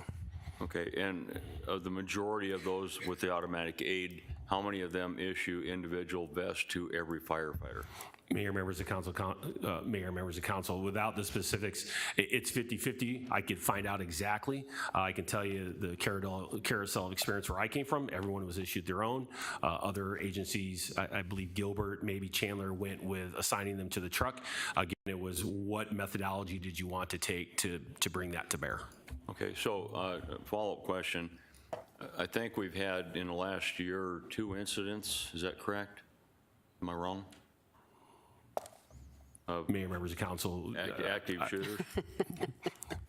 From what I've learned from my staff, yes, and from Chief Briggs, yes, there's been multi-casualty active shooter incidents here in Glendale. Okay, well, I'm trying to figure out the total amount. Was there like 2 that we know of in the last 12 months? At a minimum, is what my staff's saying.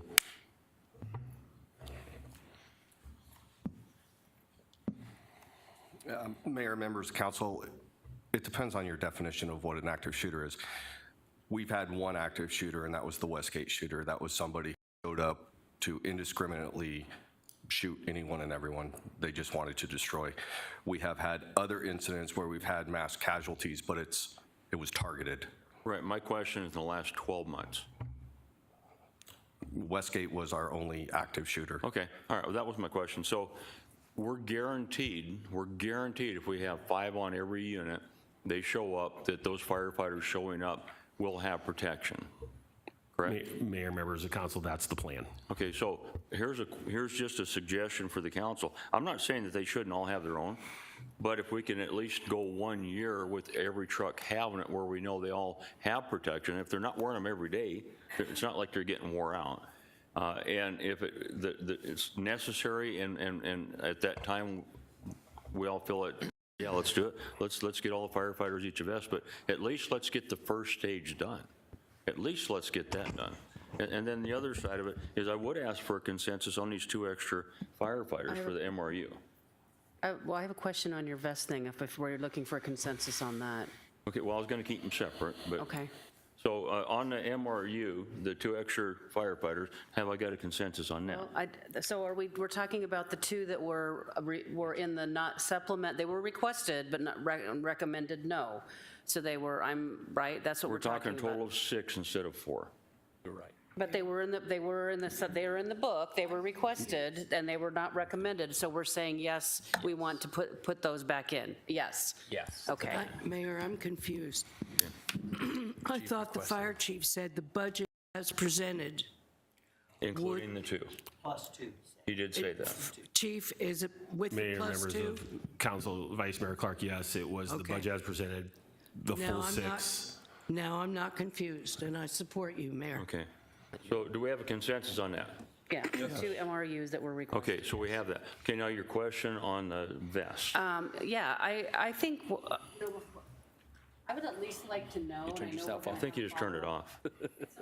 I keep turning it off and on. I know we're going to have some follow-up items, so I would like to have, bring back, what would it cost to outfit every one of our firefighters with their own vest, and just leave this open for now until we know exactly what we're talking about. I prefer to do it that way than just say, yeah, let's just go ahead and do the vest on the truck.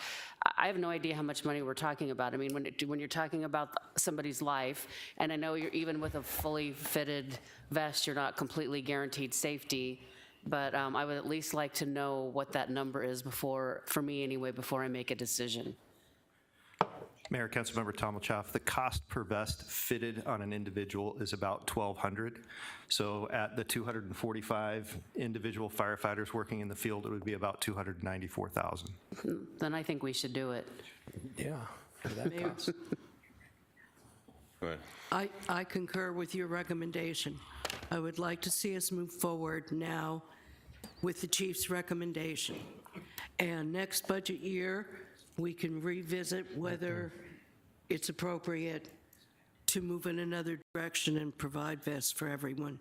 But I would at least like to move this forward right now and get the 5 vests per truck. Thank you. Mayor, for me, for $295,000, I'm not willing to take that risk. I think that we should move forward. We actually, I mean, the financial news has been good for the city. This is the time, this is a one-time cost. This is when we spend one-time money. I can't think of something more worthy to be spending the money on than this. And I think, it's actually a lot less than I thought it was. And then everybody has their own vest.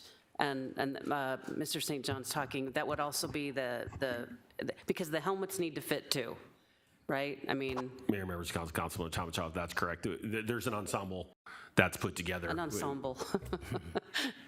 I really think we have the money. It's $295,000. I think we should fit everybody with their own vest. That's where I'm at. Thank you. The question that hasn't been asked exactly, it's kind of been asked, but not necessarily. The helmets, what do the helmets cost? Mayor, members of council, that's all part of the ensemble. $1,200 for everything, the entire thing? Okay. Questions down here? Go ahead. Yeah, Mayor. What about the training? Mr. St. John went through it kind of quickly. I don't think the training actually happens that fast. What are we going to do about training firefighters how to manage their duties in the war, in and out of the war zone? Mayor, members of council, Councilmember Turner, it's a great question. As I shared earlier, we have been in the practice of working with our PD partners in kind of that extended warm zone, cold zone without the ballistic vests, and more about getting them to a casualty collection point. We could start the training, but I'd rather them have the equipment, go through the curricula that is part of the Rescue Task Force training as prescribed by NFPA and then also through PD. We would want to make sure all of our folks are trained up, comfortable in equipment before they would be deployed as part of their PPE. So this isn't a tomorrow, and we have quarterly training schedules, annual training schedules, dollars appropriated to support our training program. Mayor? Hold on a second. I don't know if it's for the police chief or for Rick, either one. Rick, or you're standing up, so I guess you can come on. I do know that the vest do not have a life expectancy forever. They're usually, if I'm not mistaken, 4 years or 5 years. Mayor, members of council, traditionally 5 to 7 years is a shelf life for ballistic vests, but traditionally that's also by PD wear as daily wear. We have seen with, and already historically, that the fire use is not daily wear. It is part of their personal protective ensemble. So again, we would work as part of that CIP philosophy that we've talked with the budget office about, and that would be the smoothing. So we would just see it as something in the next 5 to 7 years, we would start a replacement cycle if that's the direction you'd like to go. Okay, and from what I can remember, I have a vest myself. What I remember is that a lot of it had to do with the heat, a lot of it had to do with the sewing, the materials, things like that. Not the actual thing that stops the bullet, but everything else holding that in place. Is that, Rick, is that correct? Mayor, that is correct. It's the heat and then it's the sweat that is produced that saturates the garment and causes it to wear. So they've done ratings on ballistic protection. After 5 years, it begins to lose enough of its rating that on a police officer, you'd want to replace it because of the heat and sweat issues throughout the year and the daily use. On the fire department, they've done studies that suggest you can use them for a little bit longer. I've heard 7 years, but we would have to go into the market with an RFP and find out what our manufacturers would recommend for replacement cycles. Okay. Mayor? Go ahead. Thank you, Mayor. Yeah, I absolutely still adamant that we outfit every single firefighter. And Councilmember Turner talked, I'm sorry, not Councilmember Turner. Chief, you explained the process, how a police officer comes in, covers the body, and protects the firefighter. We talked about saving civilian lives, firefighters' lives. We haven't talked about saving police officers' lives. If that police officer, his first job is to protect everyone in the place and clear it. If that police officer goes down, guess who's going to drag him out? That firefighter. If that guy goes down, another firefighter's going to come out. So for $290,000, yes, absolutely, let's do it. And the next thing is, in many cases, I want to know what other cities are doing. In this case, I don't care what other cities are doing. I care what City of Glendale is doing and what we want to do. We want to outfit all of our firefighters, regardless of what other cities and municipalities are doing. We want to take the lead, and we want to be that agency that's protecting our firefighters. Thank you, Mayor.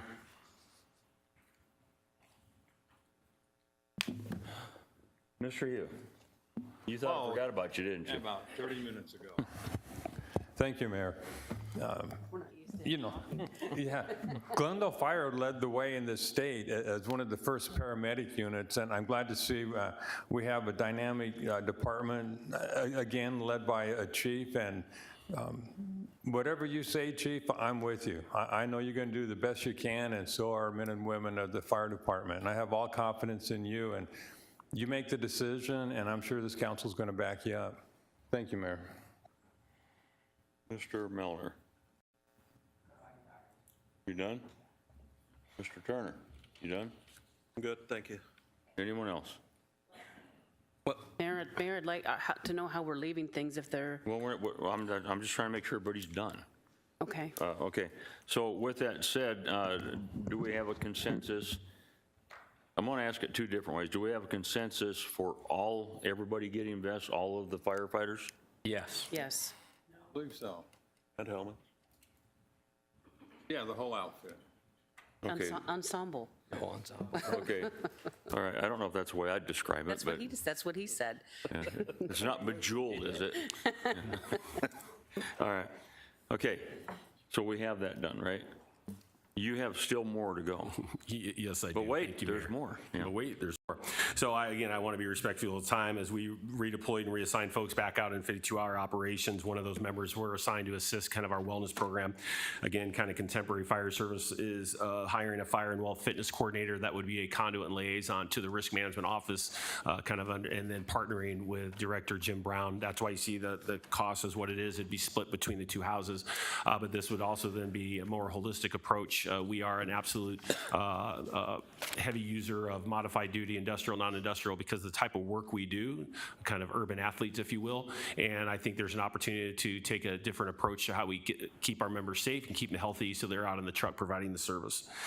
Reclass fire data project to senior systems analyst. This was a bit of business that was done back in March. This vacancy occurred when I got here with Pharos. We reclassed that to be embedded IT support. We have many platforms, and this person will also serve as kind of the gleaning of data and working directly with Pharos' team as we do our performance metrics and our data-driven decisions. Citywide standby pay increase, again, that's mechanics and administrative work that we talked about earlier. And then the last page, Glendale Regional Public Safety Training Center. We have dollars appropriated. We would then be paying our portion of these dollars amounts. SCBA, self-contained breathing apparatus fill station replacement, we're in year 2. Support vehicle replacement, this is down at our large complex to move around the grounds. As you've seen, it's quite large. Flashover chamber, that's to introduce our recruit firefighters and our incumbent firefighters to introduction to heat and flashover conditions as a training opportunity. Ours needs replacement. And then finally, as Chief Briggs stated earlier, the lecture hall AV upgrades, I think pandemic showed the need to be more contemporary with all of our technical assets. Questions? I do have a question. I always like to have an explanation as to the requests that were not recommended. So there were 7 FTEs requested for drop attrition. And I know what drop means, but I don't really. So what was the reason for the request, and what was the reason, if you know, why it was not approved? Mayor, members of council, Councilmember Tomachov, I will give you my methodology first, and then Assistant City Manager Rios will probably have kind of the other side of it. My interest is that there is a reality in the public safety personnel retirement system of scheduled attrition. The ability to early hire for those folks we know that are leaving in the upcoming year, get them into academy before they leave, get them out on the trucks. One, it's a cost avoidance opportunity to get folks coached up, but then I'm not having a vacancy gap for half a year when someone has left and trying to match academies. There was some nomenclature, again, my DNA. My interest is to look at who's on the PSPRS list for scheduled attrition due to retirement, hire them early, and then have them available almost a one-for-one when they leave. We have someone to replace them. So, Mayor, members of the council, what the discussion was and the reason these didn't move forward is because we have a way of managing that within HR already. And so this wasn't really necessary to do it because we have a way of, like, I'll call it double filling positions that achieves the same thing without fully budgeting for these people. So, Mayor, so do you backfill it with overtime? Or Mayor, there's a members of gap? council, Councilmember Tomachov, the interest is, again, best case scenario, 7 folks are leaving in 23, 24. We use the process to double fill, knowing that 7 are leaving. They'd go to an academy. Somewhere during that year, they drop off and go into retirement. Our folks graduate the academy around January. They are now available. If I wait until they announce and leave, I have a gap sometimes from 6 months to 8 months before I can get people hired, get them academy, and get them on the street.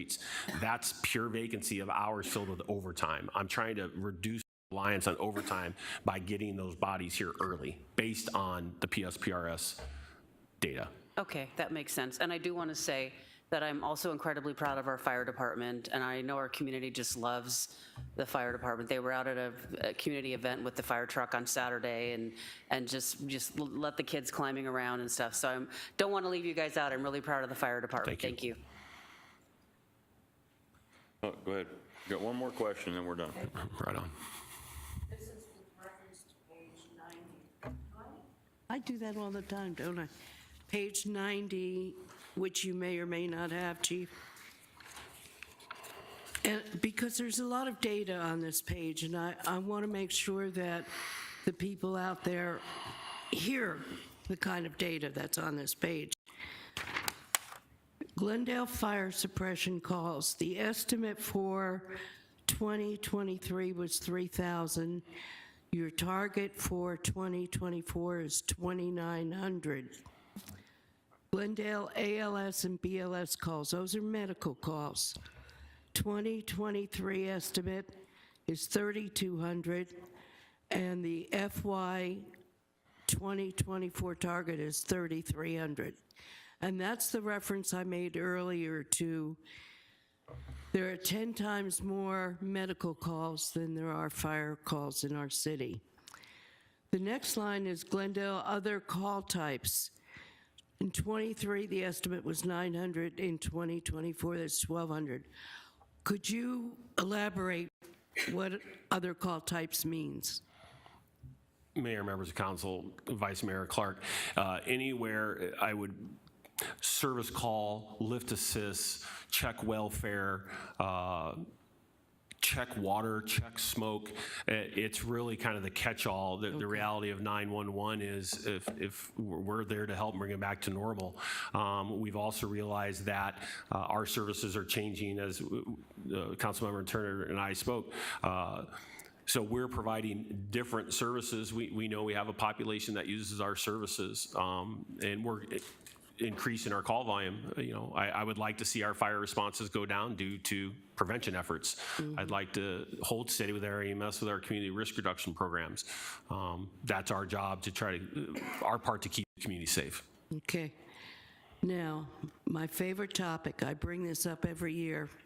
It's never going to go away. I have 2 more shots at it, this year and next year. Automatic aid. We received in 2023, 9,000 service calls from other cities. Phoenix, Peoria, Avondale, Tolleson, wherever the city is. 9,000 calls. 9,000 other agencies came into our city to provide either fire or medical service to our citizens. During that same period, we, the city of Glendale, our fire trucks and our fire people went to Phoenix, Peoria, Tolleson, wherever, 12,000 times. That's an imbalance of 3,000 calls that every citizen in Glendale is paying for. The taxpayers of this city are paying to provide service to other cities in the valley. I call this an injustice that needs to be redressed. How does it get redressed? Through automatic aid, which is the regional compact of all the cities that provide automatic aid to one another. Who are the members that decide the policies of the automatic aid charter? Every fire chief in the valley. Why they don't take this on as an issue, I don't know.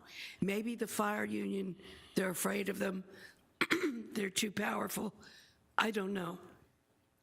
But it's time that automatic aid figured out an equitable solution to reimburse taxpayers of cities that are footing the bill to make emergency medical and fire calls in other communities. It's not fair and it's not right. This has nothing to do with you, Fire Chief. I have brought this up every year since I can remember, and I will bring it up one more time next year. It's an issue whose time is long overdue. And I'm calling out to every fire chief in the valley to take a look at this and do what is fair and equitable. Thank you. Thank you. You're not smiling, Chief. Oh, I'm smiling. Okay, I think we're done. Thank you. Innovation technology. Our next presentation is Innovation and Technology, which will be presented by Feroz Marchia.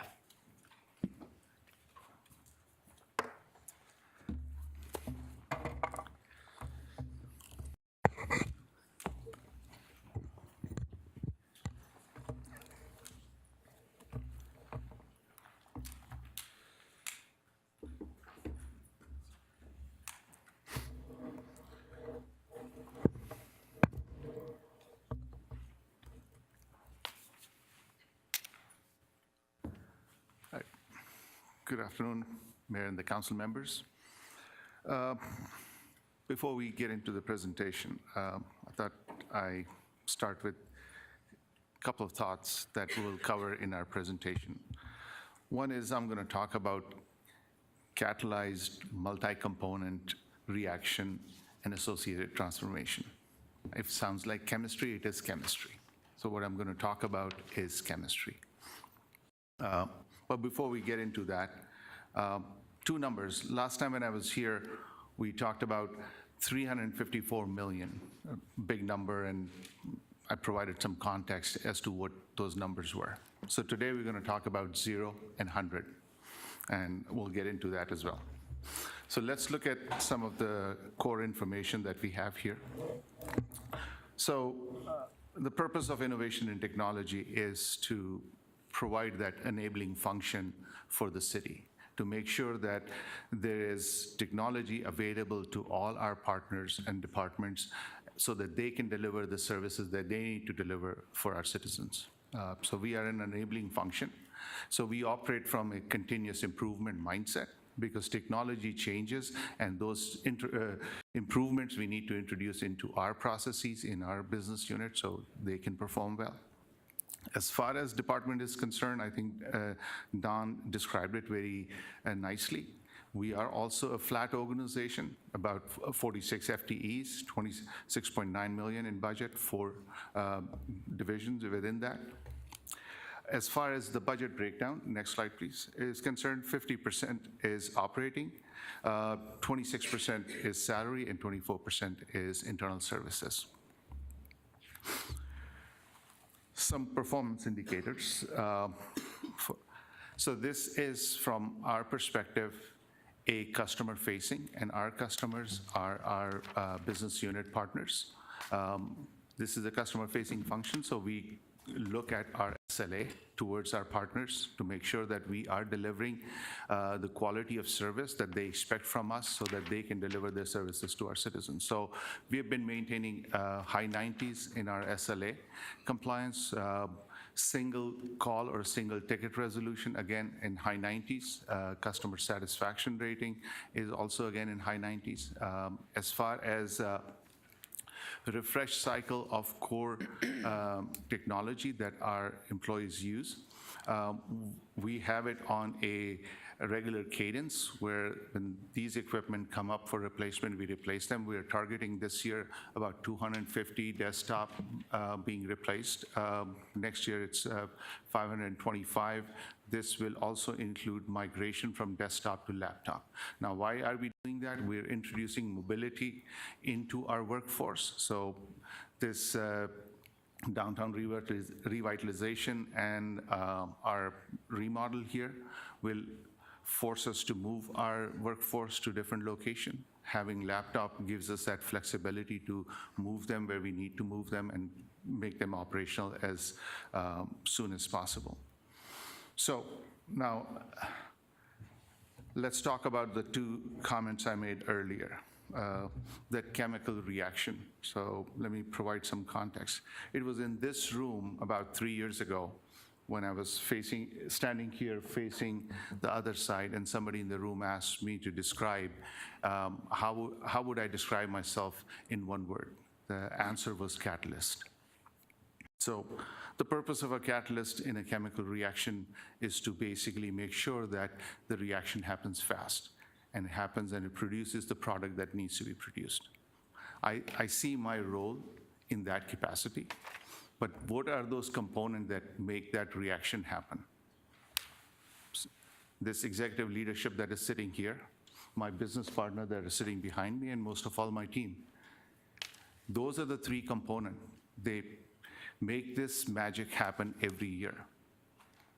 So how does this magic happen?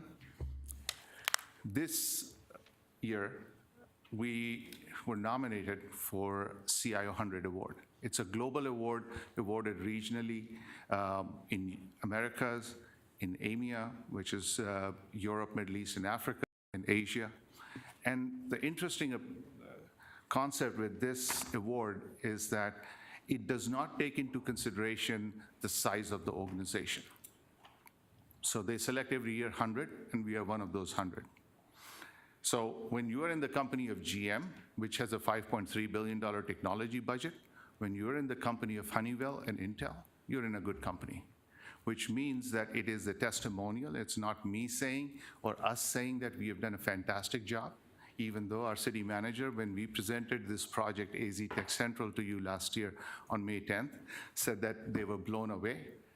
His words were prophetic because we submitted in December for this nomination, and we were recently awarded this. We actually did that work, and somebody else looked at it and said, yes, on the national level, on the international level, your work is of that quality. So that's the award, CIO. This is your award. This is your leadership in action. Few presentation talked about Super Bowl. A lot of work went into it, extremely successful. I'll give you a behind-the-scene look in terms of what we did from an IT perspective. So before we embarked on this work, I asked my team what was our role in prior Super Bowl activities. And the answer was that we would get these random requests, and we would fulfill those requests. We need connectivity here, we need device here, we need device there, but that was it. This year, things were different. We were more engaged, we were front and center, and we actually led efforts and initiative to make sure that we deliver the best experience for our fans and citizens and really provide a safe environment to have this Super Bowl. So how did we achieve that? The picture you see is a tabletop exercise that we hosted in our Civic Center with the help of Jim Burke and his team. We invited pretty much all the federal agencies that were involved in it, all our departments, public safety, transportation, water services, what have you, HR, risk management. All of us were at the table. We led the discussion with CISA, went through these tabletop exercise. The interesting part about this tabletop exercise was that it was a manifestation of how our world is changing. Every scenario that we tested either started on the physical side, ended up on the digital side, or started on the digital side, ended up on the physical side. For example, transportation. We have intelligent transportation systems, so it has a piece of technology, but it has a physical manifestation if systems are not working properly. It becomes a public safety issue. Communication, similarly. So the picture you see is Tomas. He's Chief Information Security Officer for NFL. So they actively participated. Not only their team members, but the leaders were there at the table. So how did all this exercise, what was the outcome or the result? So leading into Super Bowl Sunday, for continuous 6 days, our environment, along with other macro technology ecosystem, was monitored by NFL and their partners and other agencies. For 6 continuous days, 0 indicator of compromise in our environment.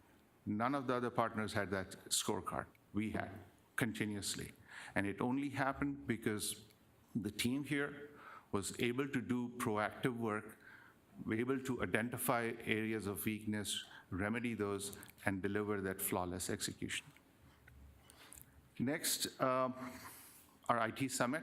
We're making this as an annual event, and the idea behind that is to come together, have a conversation, co-create what the vision is based on the realities of today and the upcoming year.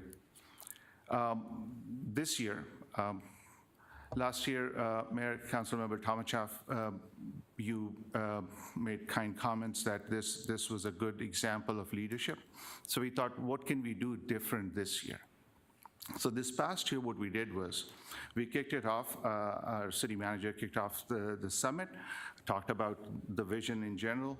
We invited a guest speaker who's been involved in Smart City for several years, has done smart city initiatives across the world, about 250 or so. But more importantly, and most importantly, what we did this year, we invited, and Councilmember Molinar's district, we invited Cactus High School. They were the invitational champion for robotics, so we invited them. They were at the table, interacting with our leaders, having a conversation about how city should utilize technology. What are some of the things that we should consider? This is our future. They were in the middle of that conversation, designing the future for us, providing that input to the leaders of today from the leaders of tomorrow. So that's what we did with the IT Summit. Now we have a long list of projects and initiatives that are that the team is working on. So I've listed few here that I can highlight for you, but there are about 110 projects in a different stage of progress. Downtown campus reinvestment. So now this is one mega project, but from an IT perspective, there are several initiatives and projects that we are working on it. Number one, relocating the workforce that is housed here to a different location, activating those sites so they are operational, they can function and do their job. Similarly, when the decision happened, City Manager's Office directed us in collaboration with City Clerk's Office to work on the documents that are housed and stored here, to find a safe place to store them. Not only store them, but have the ability and the facility to get them back as business needs come up. So we have identified a provider who can provide that facility, and we are moving forward with that work. The campus, we did put up a communication site so that provides a progress report in terms of where the project is.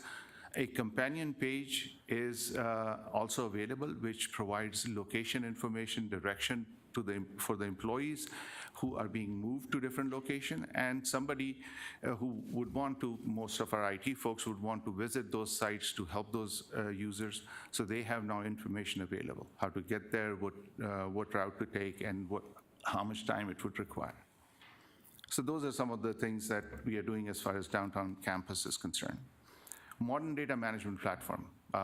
Several comments have been made around data-driven decision-making and using data. And there are various different initiatives that are already underway. When I came here about 3 years ago, my first presentation, I talked about the data, I talked about the work the team had already done in terms of setting up the structure. Now what we are doing is basically providing technology to really put this structure into high gear and deliver value. And I'll talk more about that. But just to give you a few examples in terms of what this platform is, because we'll do a focused presentation at some point in future so you can really see in living colors what that means. We're working with finance on some of the reports that will allow us to move away from some of the manual work that gets done, which means that now the teams can do higher order work, more analysis. So you talk about you need more analysis so that you can make effective decisions, we'll be able to do that because we'll free up that time that requires to do manual collection and production of report into more automated fashion. Leveraging GIS information and making it available for various different departments so they can look at this information in the geospatial sense. That's all going to be part of the modern data management platform. Companion to that is our GIS Center of Excellence. This was an initiative about a year and a half ago we started. We formalized the structure. In that year and a half, there are 96 applications that GIS Center of Excellence has developed. Tomorrow, you're going to hear from Director Abbas. He's going to talk about Vision Zero crash data. We've produced an app that his team can use, analyze, and put into his plan in terms of how we want to achieve that Vision Zero in terms of crashes. That same information can be used by our public safety to understand and anticipate where accidents happen and how do we plan for those accidents to be avoided or prevented from happening. So idea behind this is to create modularity, leverage the platform, develop a solution that has multi-dimensions so that multiple departments can use it. So when we talk about optimization of a process, this is a perfect example, and this is just one example. We did similar thing for GIS from GIS Center of Excellence. For our abatement reporting and stuff, we created an app that they started using. When we presented it to Fire, they thought that this was useful. We're providing the same technology and solution for Fire also. Not only that, our Fire Chief Freeberg, when I met him for the first time, he was kind enough to come to my office, and our conversation was all about data. And his first ask was that, can you provide me with this data, that data? So my response to him was, could you please tell me what you have been using in your previous role so I can give you all that data and analysis so that you can use it for your operation? We just presented to him about a week ago. There were about 10 or 11 dashboards that he was using. We produced all those, and we will present it to you so you can see what it is.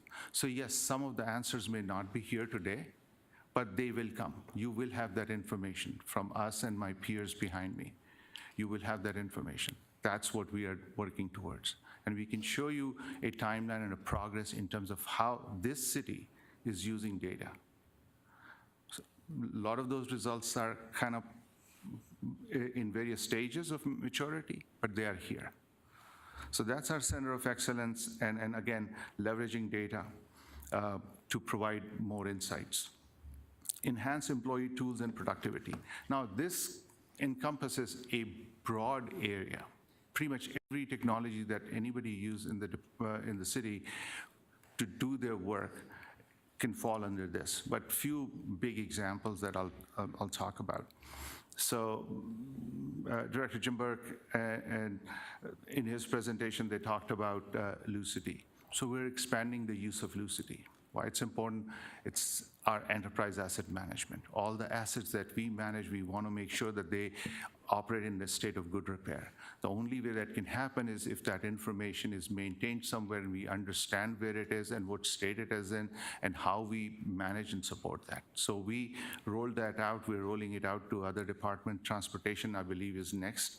So having that information available, he has in his budget presentation a request for, I believe, tablets so that they can use information in the field. That's the kind of example of enhanced employee tools and productivity. Security camera, we talked about it last year also. So 208 security cameras, 15 sites we have deployed in this round. So this is a program, multi-site. Each site has been treated as a project. So we're working through it. There are challenges, again, supply chain related and stuff, but team has done a consistent progress in terms of delivering those. Next is zero trust architecture. It's all about cyber, it's all about digital. Zero trust architecture is to make sure that right people have access to right information, and we are protecting our data, which is our asset, the information, the privacy of it. So there are multiple initiatives under this. we talked about last time, access, identity management and microsegmentation. So segmenting your architecture so that once somebody enters into our network, they don't have free access to everything. So we can segment it, we can protect and prevent, and we can reduce the adverse impact of any malicious activity. So Zero Trust architecture, there are two major initiatives around this. One is complete, next one is about to start. Continuity of operation, we talked about last year. This is an annual activity we do. Two components are part of this continuity of operation. One is a full-blown exercise, and next one is incident response plan, and we have done, and then we'll continue to enhance that, and then as the conversations are moving forward, we may broaden the scope of that continuity of operations to cover more ground.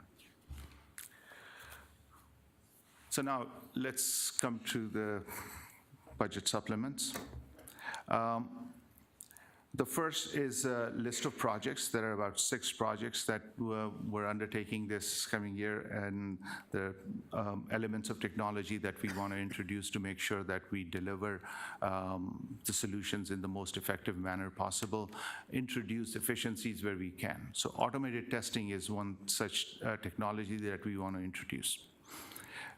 As we are rolling out more technology, we want to make sure that we have ability to test that solution effectively and not put something in front of our users that has errors and bugs in it. So this automated testing will allow us to do that, reducing the burden on the employees who are already doing their day job and supporting a project, giving them a tool that will allow them to do more testing in a shorter period of time so they can spend more time with their day job. Next is integration software. So current landscape of our technology is such that there are several hundred applications that we use. And when we need to connect these multiple applications to each other, every time this effort comes along, we do this kind of point-to-point connection. This integration platform will, again, allow us to introduce modularity, reusability, so we can build it once and we can plug and play different applications. This also allows us to future-proof our architecture, which means that today I have application A, and let's say the application A sunsets and it's end of life. We can bring in a new application and plug it in, and it'll be able to communicate to other applications that it needs to. Modern data management platform, as I mentioned, we'll come back to you. We'll show you some of the work that has already been done. We're continuing to move forward. There are more need and demand, so we'll move forward with modern data management. Next is permitting and plan review system. So our last iteration of permitting and plan review had COVID casualty in it. Our vendor did not survive COVID, so we need to restart this project. What we did here is that we rethought what the project should look like, and we are moving forward with that. Document storage scanning, we talked about it as part of downtown revitalization. The scanning piece is on demand. First is to make sure that the storage is done safely, and then as needed, we'll do the scanning part. IT software maintenance, again, this is our standard maintenance of software that we use. There is a little bit of an increase here, primarily because cost has gone up for pretty much everybody. Next set of supplementals are around FTEs. So the first one is a PMO manager.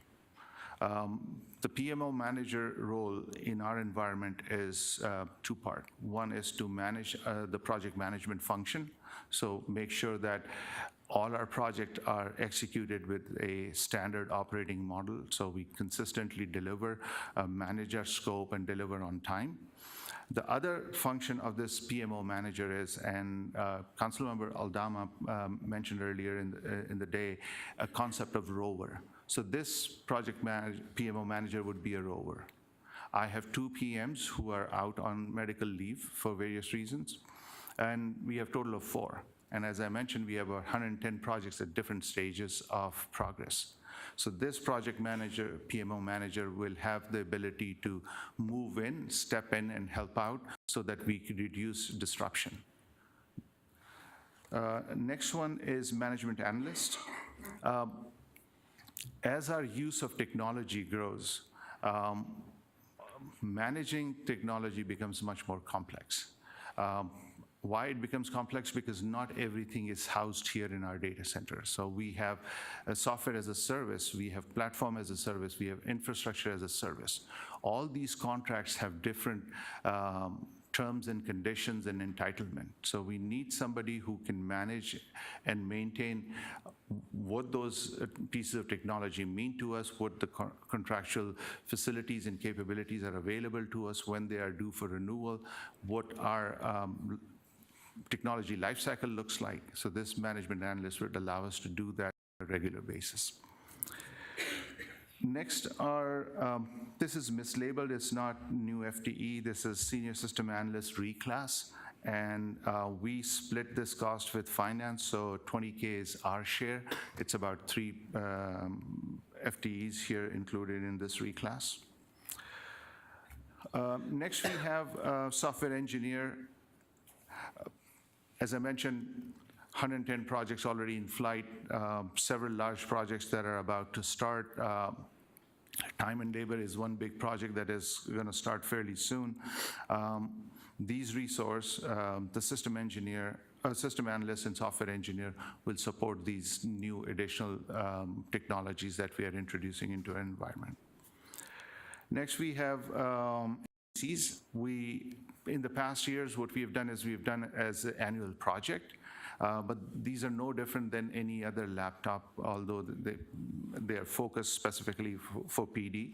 So what we are trying to do is to introduce an efficient, much more consistent process, move it into a technology maintenance fund so that we can establish a cadence and upgrade them and replace them as the time comes. Next one is home kits for authorized telework. Supply chain issues are not limited to large items. Supply chain issues are limited to even small items. So what we are proposing here is there are 150 authorized telework employees. We will create a remote work kit, which will cost on average based on this ask is less than $700, but it'll include monitor, keyboard, docking station, mouse, so that day one, an employee, when they need to be remote, they will be productive. They will have all the tools and technology they need to do their job effectively. And when the contract ends, they can bring the package back and we can repurpose it if it has a useful life left. Or if not, then we can basically retire those pieces of equipment. Access control hardware repair. Existing access control system has reached its useful life. So it's running into a lot of issues, a lot of wear and tear and maintenance is required. So based on our current run rate, we're requesting 18K for that so that we can continue to maintain it until we are able to replace. Temporary staffing, we talked about it last year. It's project-based staffing. It allows us flexibility to bring in right kind of skill for the type of projects we are undertaking. Instead of hiring everything as an FTE, which is not a possible or plausible scenario, this type of staffing gives us more flexibility. So that's what we are. And it's the same as last year. Conversion of desktop to laptop, I talked about it. This number here reflects the desktop out of the total population that will be converted to laptop. So, and then car allowance, we talked about it earlier in the presentation. With that, we come to questions and answers. Any questions? Mr. Milner. Just a comment. Again, having come from some IT background, again, I just want to compliment you. I really liked your analysis of yourself as being a catalyst, because that is key.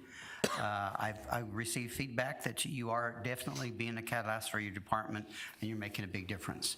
And so I support all these supplements. In particular, I really liked your explanation of the temporary staff. Usually I don't like to see that large of a temporary staff, but your explanation was superb.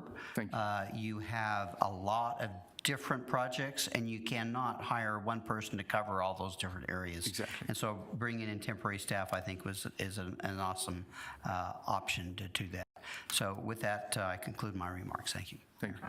Any other questions? Go ahead. Yeah, I'd just like to congratulate you and your staff on the CIO 100 Innovation Award. Congratulations. Thank you. That's something to be really proud of. And I keep seeing the intergovernmental agreements. It's a lot of cities are taking advantage of that. So well done. Thank you. We're at 20% right now. 20% of cities in Arizona. And if we complete the work that we are currently doing on that AZ Tech Central and get it SOC certified, I am confident that we can double that number. So. Were you done? Yes. Okay. There's been a few thank yous to you already, but seriously, thank you very much. We couldn't have this meeting today without IT. IT department isn't the department that stands out in the forefront, and everybody's always thanking you. So today, I want to thank you, as some of the other council members didn't recognize you, but yeah, you guys are in the background, make everything happen. The day-to-day work that happens on our laptops and computers couldn't happen without your team. A simple phone call to a constituent couldn't happen without your team. A resident couldn't speak on that microphone without your team. So thank you. In fact, I had asked staff to take a look at my iPad because it crashed, and who has it? IT has it. So again, thank you and congratulations on your award, and I do support your supplemental request, but thank you for all the background work that's in the forefront and so important. Vice Mayor. Thank you, Mayor. Baker. Thank you, Mayor. I too want to congratulate you on the Tax Central program. Thank you. You and Vicki Rios. Yes. Because it wouldn't have happened without Vicki and her department. I think there are other opportunities to craft the same kind of thing for other departments. There are other departments who have software programs that don't really do the job that they need. And it is my hope, and I'm going to ask you if you plan on doing anything, it is my hope that you will pick another department and craft or modify a program or develop a program that better fits their needs. The one that comes to mind that I hate the most is Glendale 1. If you could do something with Glendale 1, I think everybody would hold a parade for you. But anything, pick a department and see if you can develop a program that better fits their needs. And my question is, do you plan on doing more of that? So Mayor, Vice Mayor, yes, absolutely. The answer to your comment is yes. Glendale 1, yes, already foundational work is being done. That's why I mentioned that there's a lot of things that, not just my team, we couldn't deliver any of this without your leadership here or my partners on the business side. So the work is already started on Glendale 1. We're doing some foundational work from a content perspective, then we're going to look at the technology. Because I was in a meeting, and I think Gene's team member, Matt, said something really interesting. He said, form follow function, and Jamshid would appreciate this, and Randy would appreciate that. That's an architectural term that when you design something, you need to choose a form that has a function behind it, and form should follow the function, and that's what we are doing with Glendale 1. We need to know what the functions are, how the content will be presented, then we'll choose the technology. So that's Glendale 1. You asked me this question last time, and we have not forgotten, neither myself or my team. So there are two efforts right now, and we'll come and present to you, and you'll be able to see that. That is fruit of hard work of my team that is internally developed that you'll be able to see that. One is, and I'll say it here, so we'll bring it forward when the work is done. Our city cemetery runs a legacy system that breaks down often. We recently fixed it. We have, with Michelle's team, we have basically revamped that entire application and completely modernized it. So you'll be able to see that, and it's all done internally. I also mentioned that reusability factor. So how did we do that? Last year, we started a project with Jean and her team for grants that they award and the subrecipient management that they need to do in terms of those grants. We delivered the first phase of that project, and that first phase was nominated for Oracle's Marquee Award. We were the finalist on that. We have not even completed that project. We took that same technology, we're developing this solution for the cemetery. This relocation, we got a request from City Attorney's Office. There's a green sheet process that happens. It's a manual process today. We are building a digital solution for that green sheet, so it'll be a digital green sheet. They'll be able to use it, and then it'll streamline some of the work that they do. Process still the same, but it will be digitized. We'll do it, and we'll come and present to you, and you'll be able to see that. A lot of people talk about, I'm previewing a lot of things, but I know I have confidence in my team, my business partners, that we will deliver all that for you. So in news, you'll hear about ChatGPT, AI. You'll see a proper use of it, not anecdotal, a proper use of it in our environment, and we'll showcase that to you also.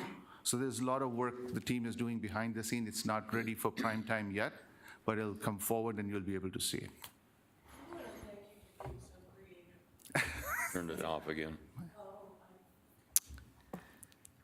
I want to thank you for being so creative and innovative. I really appreciate that, because I think that's the direction we should have been going years ago, is developing our own in-house programs that fit our needs, and lo and behold, we'll find out that they fit other cities' needs as well. Yes.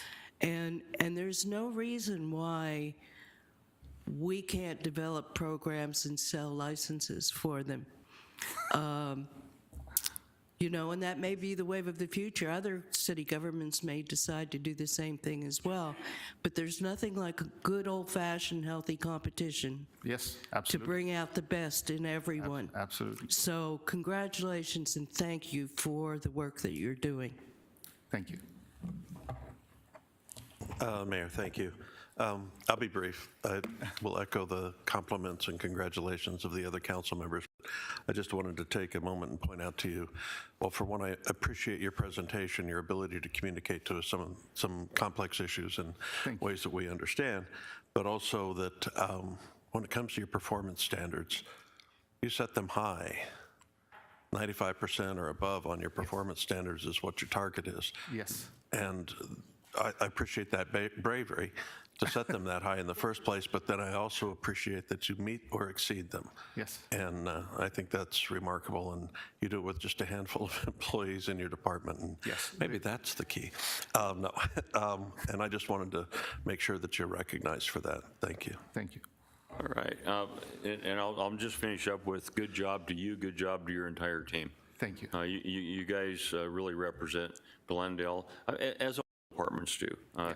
You just got a cooler award than most people. Mr. Phelps. Yeah.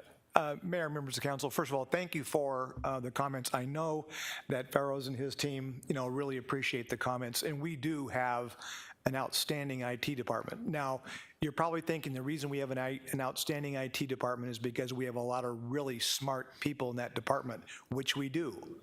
But that's not really what makes this department unique from my experience being in government for past 20-some years. What makes it unique is the culture of this department. In many, many cases, and if you talk to other city managers, other directors, it is so often IT really dictating to departments what they should or shouldn't do. And that's never been the situation under Farrows's leadership. He really sits down and listens to what the issue is, what the problem the departments are having. And if you were to ask, I think, any of the directors that are sitting out here, they would look at him. He used the term partner, and they really see the IT department as a partner. So it's really the culture, and that's what I appreciate most about the way they do it. They take security very seriously. I joked early this morning, my phone got bumped off of our internal Wi-Fi, and they wouldn't call down and give me the password. They came down and put it in so I wouldn't know what it is.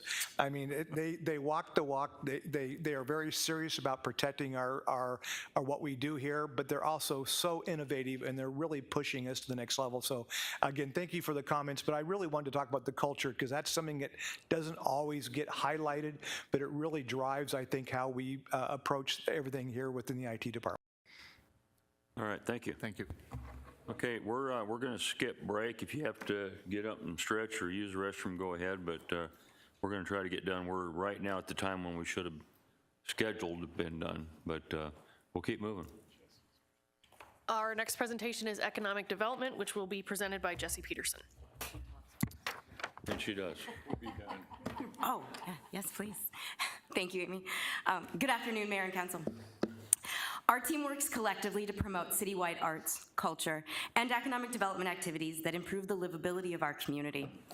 By facilitating the creation of high-quality jobs, serving as a critical resource for prospective businesses and current partners while consistently exploring new industry opportunities, we seek to ensure a diverse and adaptable community economically and culturally. To further accomplish this mission on behalf of the city, we are eager to incorporate the Special Events Division and the Convention and Visitors Bureau under the Economic Development umbrella. Our charge is to make Glendale a thriving place to entertain residents, host visitors, and support our growing business community. And we are grateful for the leadership shown that continues to stimulate significant investment, capital infusion, and jobs by the thousands in Glendale. As a team, we work together to use the funds provided to drive our departmental goals. The operating budget is devoted to our efforts that include strategic business attraction, business retention and expansion, and promoting a quality of life through arts, culture, special events, and tourism strategies that enhance the city's revenue base. The next 6 slides cover our strategic objectives and performance measures. As a team, we facilitate job creation opportunities that benefit all aspects of our city and are a reflection of the contributions made by each and every city department, whom without their expertise and internal customer service, we would not be able to offer the speed to market advantage that has served our community exceedingly well. With over $1.5 billion currently under construction, $1 billion of that just in the Sports and Entertainment District, and $500 million in new planned commercial development construction scheduled in 2023, we continue to experience significant growth in both commercial development and job creation. The city's economic development strategies have focused on increasing our tax base while targeting the generation of high-quality job opportunities, and we are already tracking over $5 billion in commercial development projects in the pipeline as well. We also continue to increase our expectations for our expanding social media and communications program. The Super Bowl certainly played a role in these growing figures, and we anticipate the Final Four will do the same in the coming fiscal year. This year, we also aligned team efforts to drive results through an enhanced business retention and expansion program focused on serving both large employers and small businesses in the city. The BRE team also engages with new businesses who have chosen Glendale to grow and expand their footprint in the valley. We have continued to experience increasing attendance at our public art programs. We believe that the integration of arts and culture in our community is a vital component to our economic development efforts, and we will be further optimizing our efforts in the coming fiscal year as we move through the Arts Master Plan process. We continue to see an increase in our visitation to the city that directly correlates to the generation of bed tax revenue. The Super Bowl certainly played a major factor in that as well this calendar year, and with the anticipated opening of the Vi Resort bringing even more rooms online, we expect to see these figures continue to rise as well. We've also seen an increase in attendance and engagement through our special events this year. And you'll see that we expect to increase the number of applications as we shift our operations to strategically facilitate and attract more events citywide that bring more experiences and economic impact to our community. The next 3 slides provide a snapshot of our team's collective accomplishments this year. I'm going to move quickly through these as well, as they generally are a reiteration of those performance metrics. The Super Bowl offered exceptional exposure opportunities across all of our department divisions. From the Glendale Experience Lounge at the airport, the Locals Guide campaign and welcome video featured in our hotel rooms, the inaugural Downtown Glendale Arts and Culture Fest that attracted thousands of visitors the weekend before the big game, and the advertising opportunity to showcase Glendale as a premier entertainment destination. Okay, so the next two slides detail our supplemental requests this year for the department, and I'll walk through each one of them one by one. The first supplemental is an increase to the Tohono O'odham Tourism Grant. This grant will continue to increase by 2% each year through its term, so you'll see that year over year. Next is a sponsorship for the Section 7 basketball tournament. This tournament attracts hundreds of coaches and players. It takes place over at State Farm Stadium in the month of June of each year, and it also brings thousands of visitors from over a dozen different states. It's during our off-season, so our slower season, and we continue to sponsor this event to support the positive impact on our hotels and the district as a whole. The CVB Visit Glendale website experienced a significant increase in visits during the lead up to the Super Bowl, and we've had to continually increase our server storage to accommodate this growing demand to ensure it doesn't crash during pivotal times of high traffic.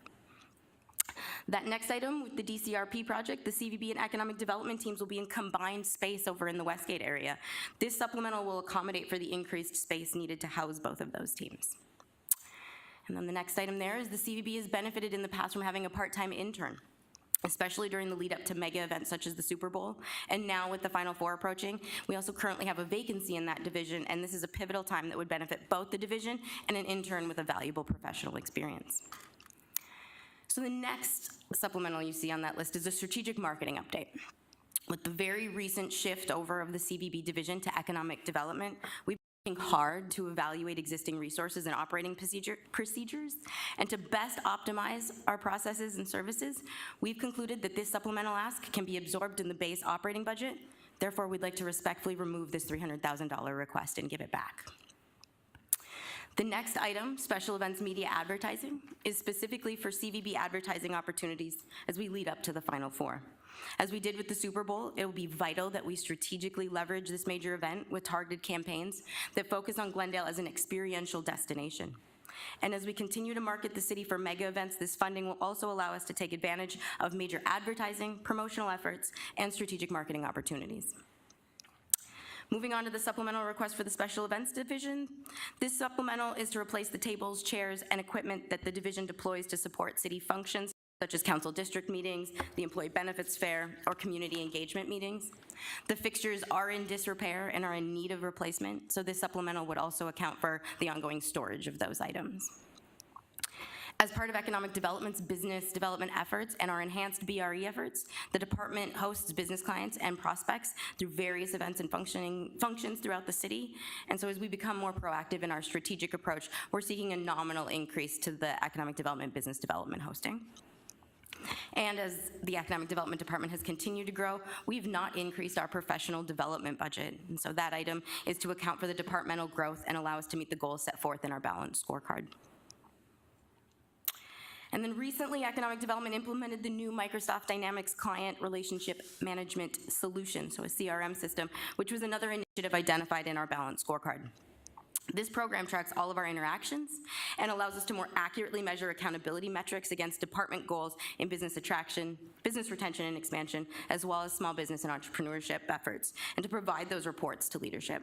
We were able to accommodate the initial year of setup for CRM out of our existing budget, but to get us started, but we are requesting funding to support this tool ongoing.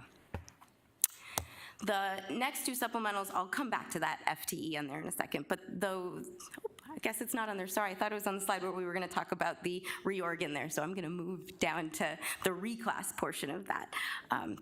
So in here, you'll see that with the addition of special events and CVB, the reclassifications reflected in our supplementals will best align the divisions and provide a departmental leadership structure that best supports those complementary functions. So by adding all of those divisions, we're certainly starting to change how we're gonna structure so that we can support those, as our divisions will not all be operating out of the same space either.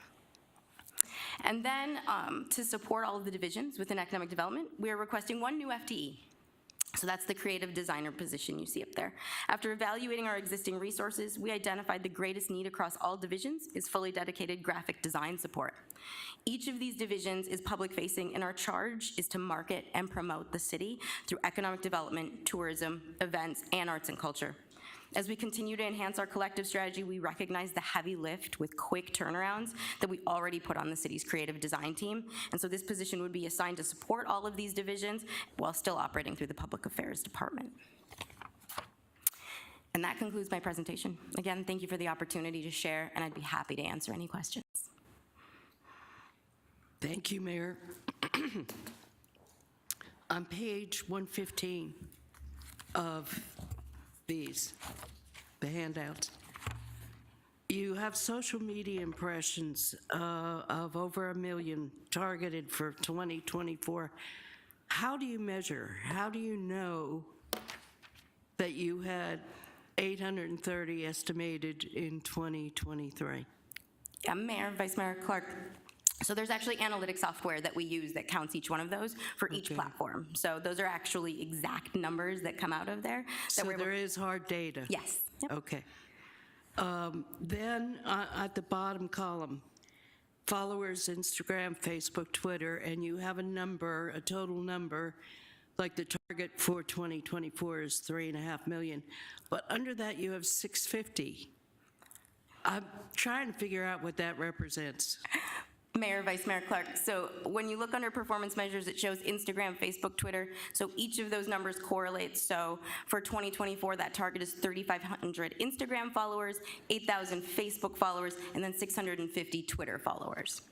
Got it. Okay. Now on page 117, public art. I'm still worried that public art gets short shrift in the city.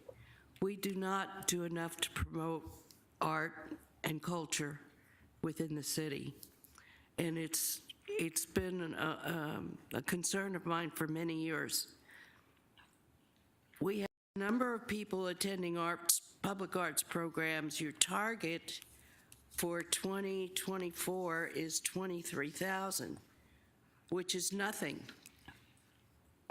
But I'll tell you something else that's nothing. On page 119, attendance at city-funded special events, 30,000 is the target. Those are pitiful numbers. What are you going to do specifically to emphasize public art and programming in the city of Glendale? And would you tell me how many events, city-funded special events, attracted only 30,000 people? Yeah, Mayor Clark, I appreciate the question, and really that leads to the reason why we're bringing these divisions together under one umbrella and our ability to really enhance that strategy. And so I know you and I have talked a lot about art and culture in general. And so one of the realities for us is when we look at these performance measures, specifically that number of people attending public art programs are directly correlated to what our grant program has been and what those programs have been that have come from those grants. And so we're starting to reevaluate from an arts and culture perspective, also going through the master planning process, to start shifting and using our special events division as well to attract more partners that are bringing arts and culture in far more components than just through our grant process. And so really all that's capturing right there is that correlation from a nominal amount of grants to those activities. It doesn't do justice to not only what the division's doing, but what we're able to do. And so for us, when we start looking at the special events division and how we can restructure that and start, our goal is to facilitate and attract event promoters. So this isn't just going to be simply the arts and culture staff or simply special event staff having to put on these events. It's actually how do we start facilitating more people bringing arts and culture to our community, because having, you know, a division of 3 people or a division of 2 people, 5 collectively do that is going to continue to result in numbers that aren't attractive at all, and don't really speak to what we should be doing in our community.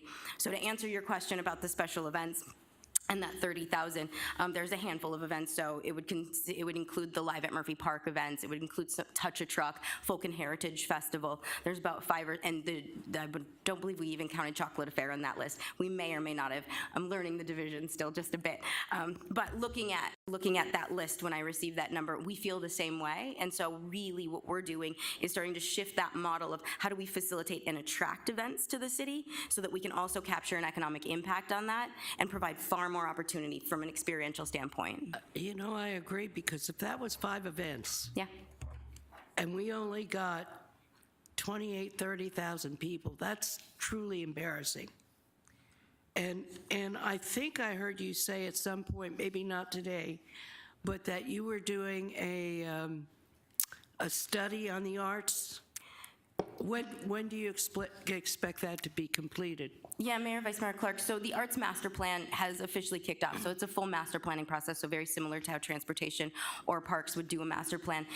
We're doing one of those as well. So that's officially kicked off. They went through the RFP process to get a consultant on board. And so we will actually be bringing that forward to council with updates as well as we go through that. And so it's about a year-long process. So we anticipate between the end of the calendar year or beginning of early next year, we'd be bringing that plan forward for adoption. But that will include a lot of public engagement and an entire process that would be very similar to any other master planning process.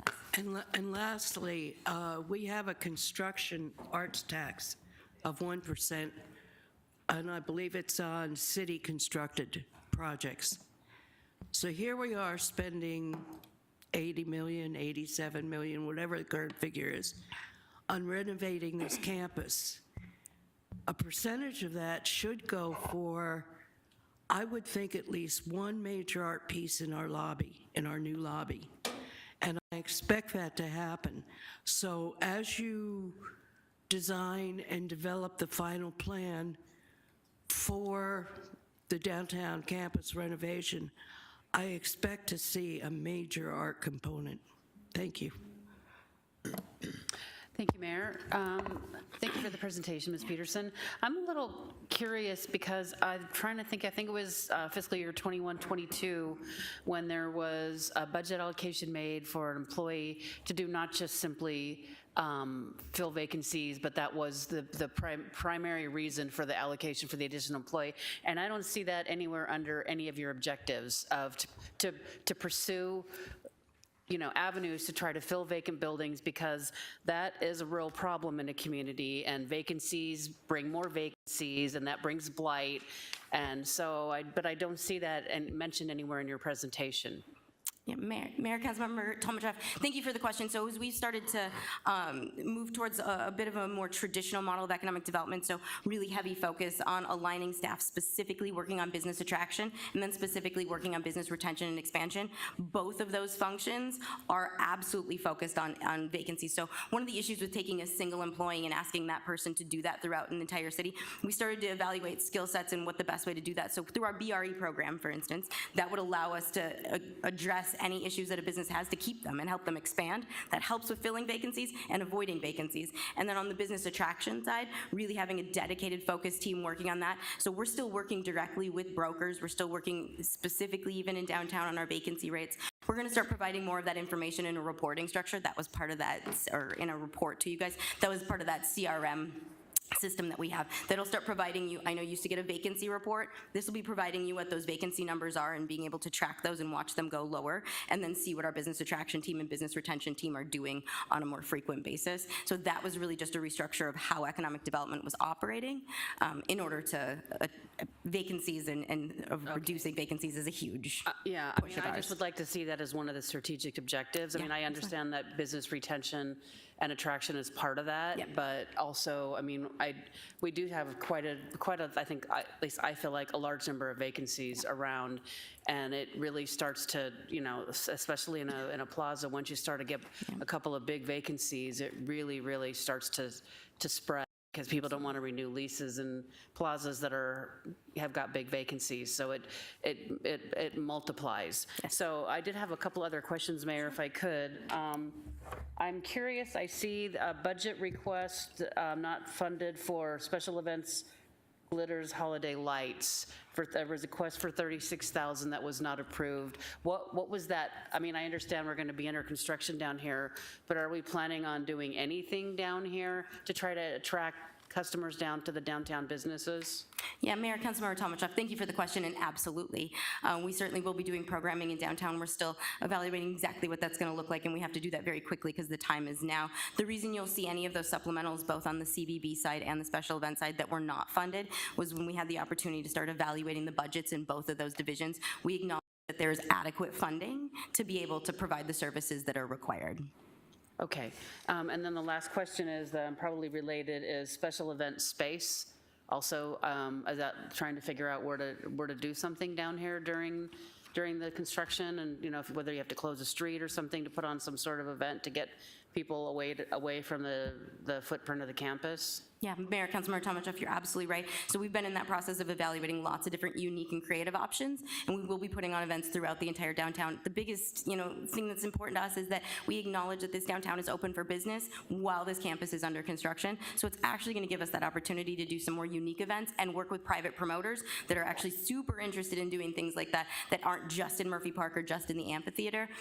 So we will be coming forward to you guys with a few of those, proposals to just, for instance, a license agreement to utilize space that maybe doesn't belong to the city, but that we can actually activate through special events in a unique way. Okay, one of the things, if I just could, Tempe did during the streetcar construction was they lowered down the cost of their permits for live music and things like that to very nominal fees to try to help the businesses attract live music on their own live music on a Friday night, because the fees, I don't even know what our fees are, but I know Tempe, for the areas that were affected by the construction of the streetcar, they lowered the cost for businesses so that they would be able to try to bring in more reasons for people to come in even and go through the construction just to come into their business. So things like that.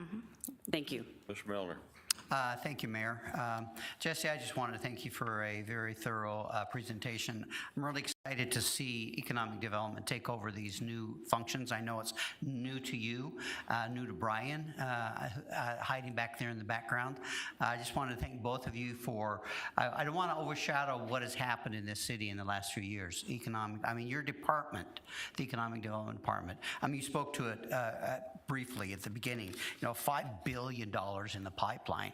$1.5 billion this year under construction. Just phenomenal.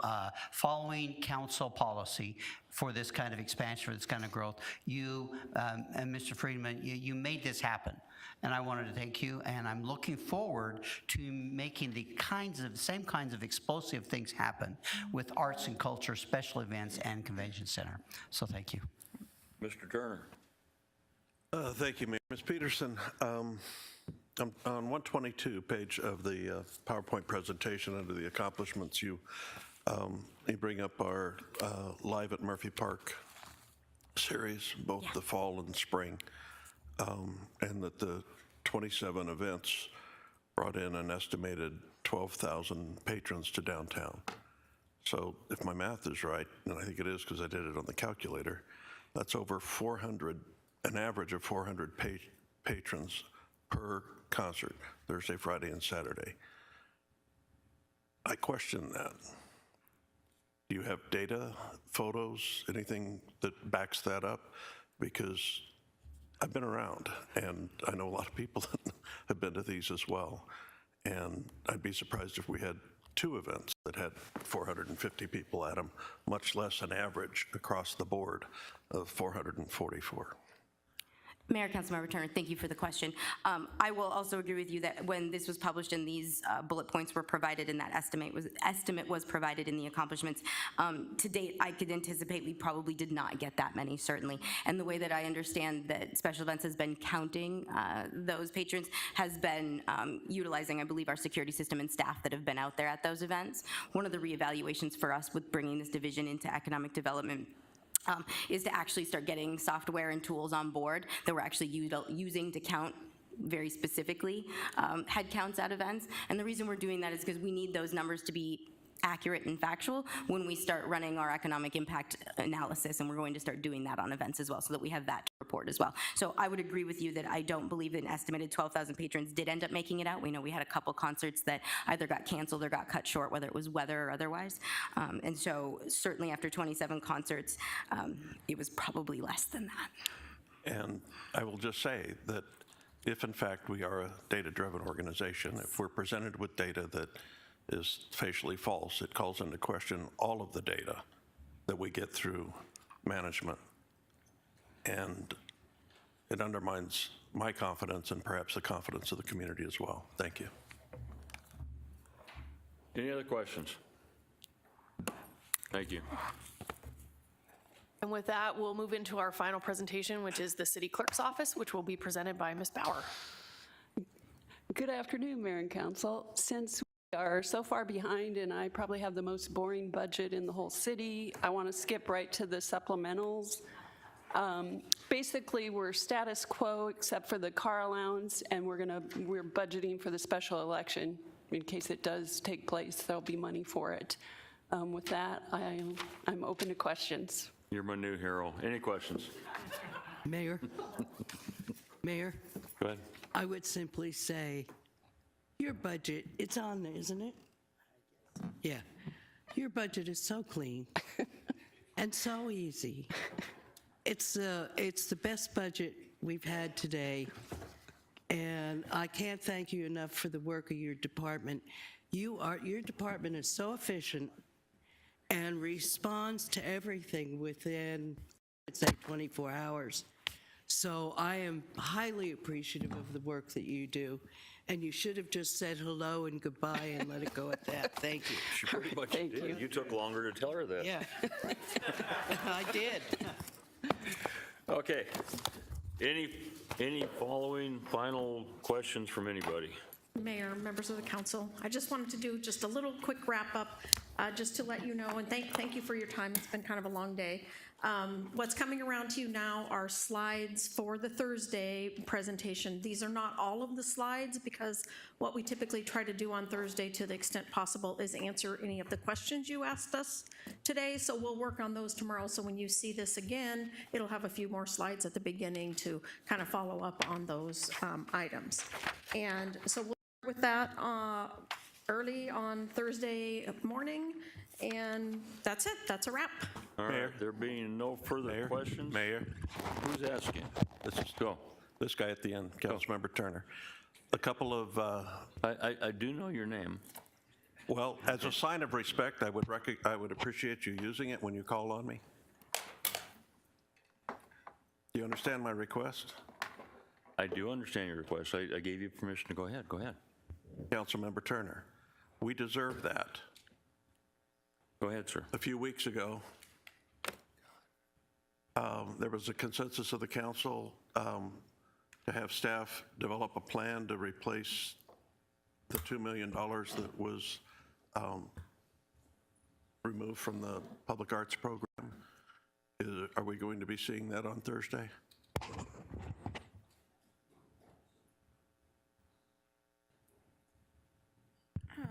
Mayor, members of the council, I'll have to look back at that. If we have that, it would not be in the operating budget. That would be part of probably our wrap up on the 18th of April. Thank you. Thank you, Mayor. There being no further questions from the council, meeting's adjourned.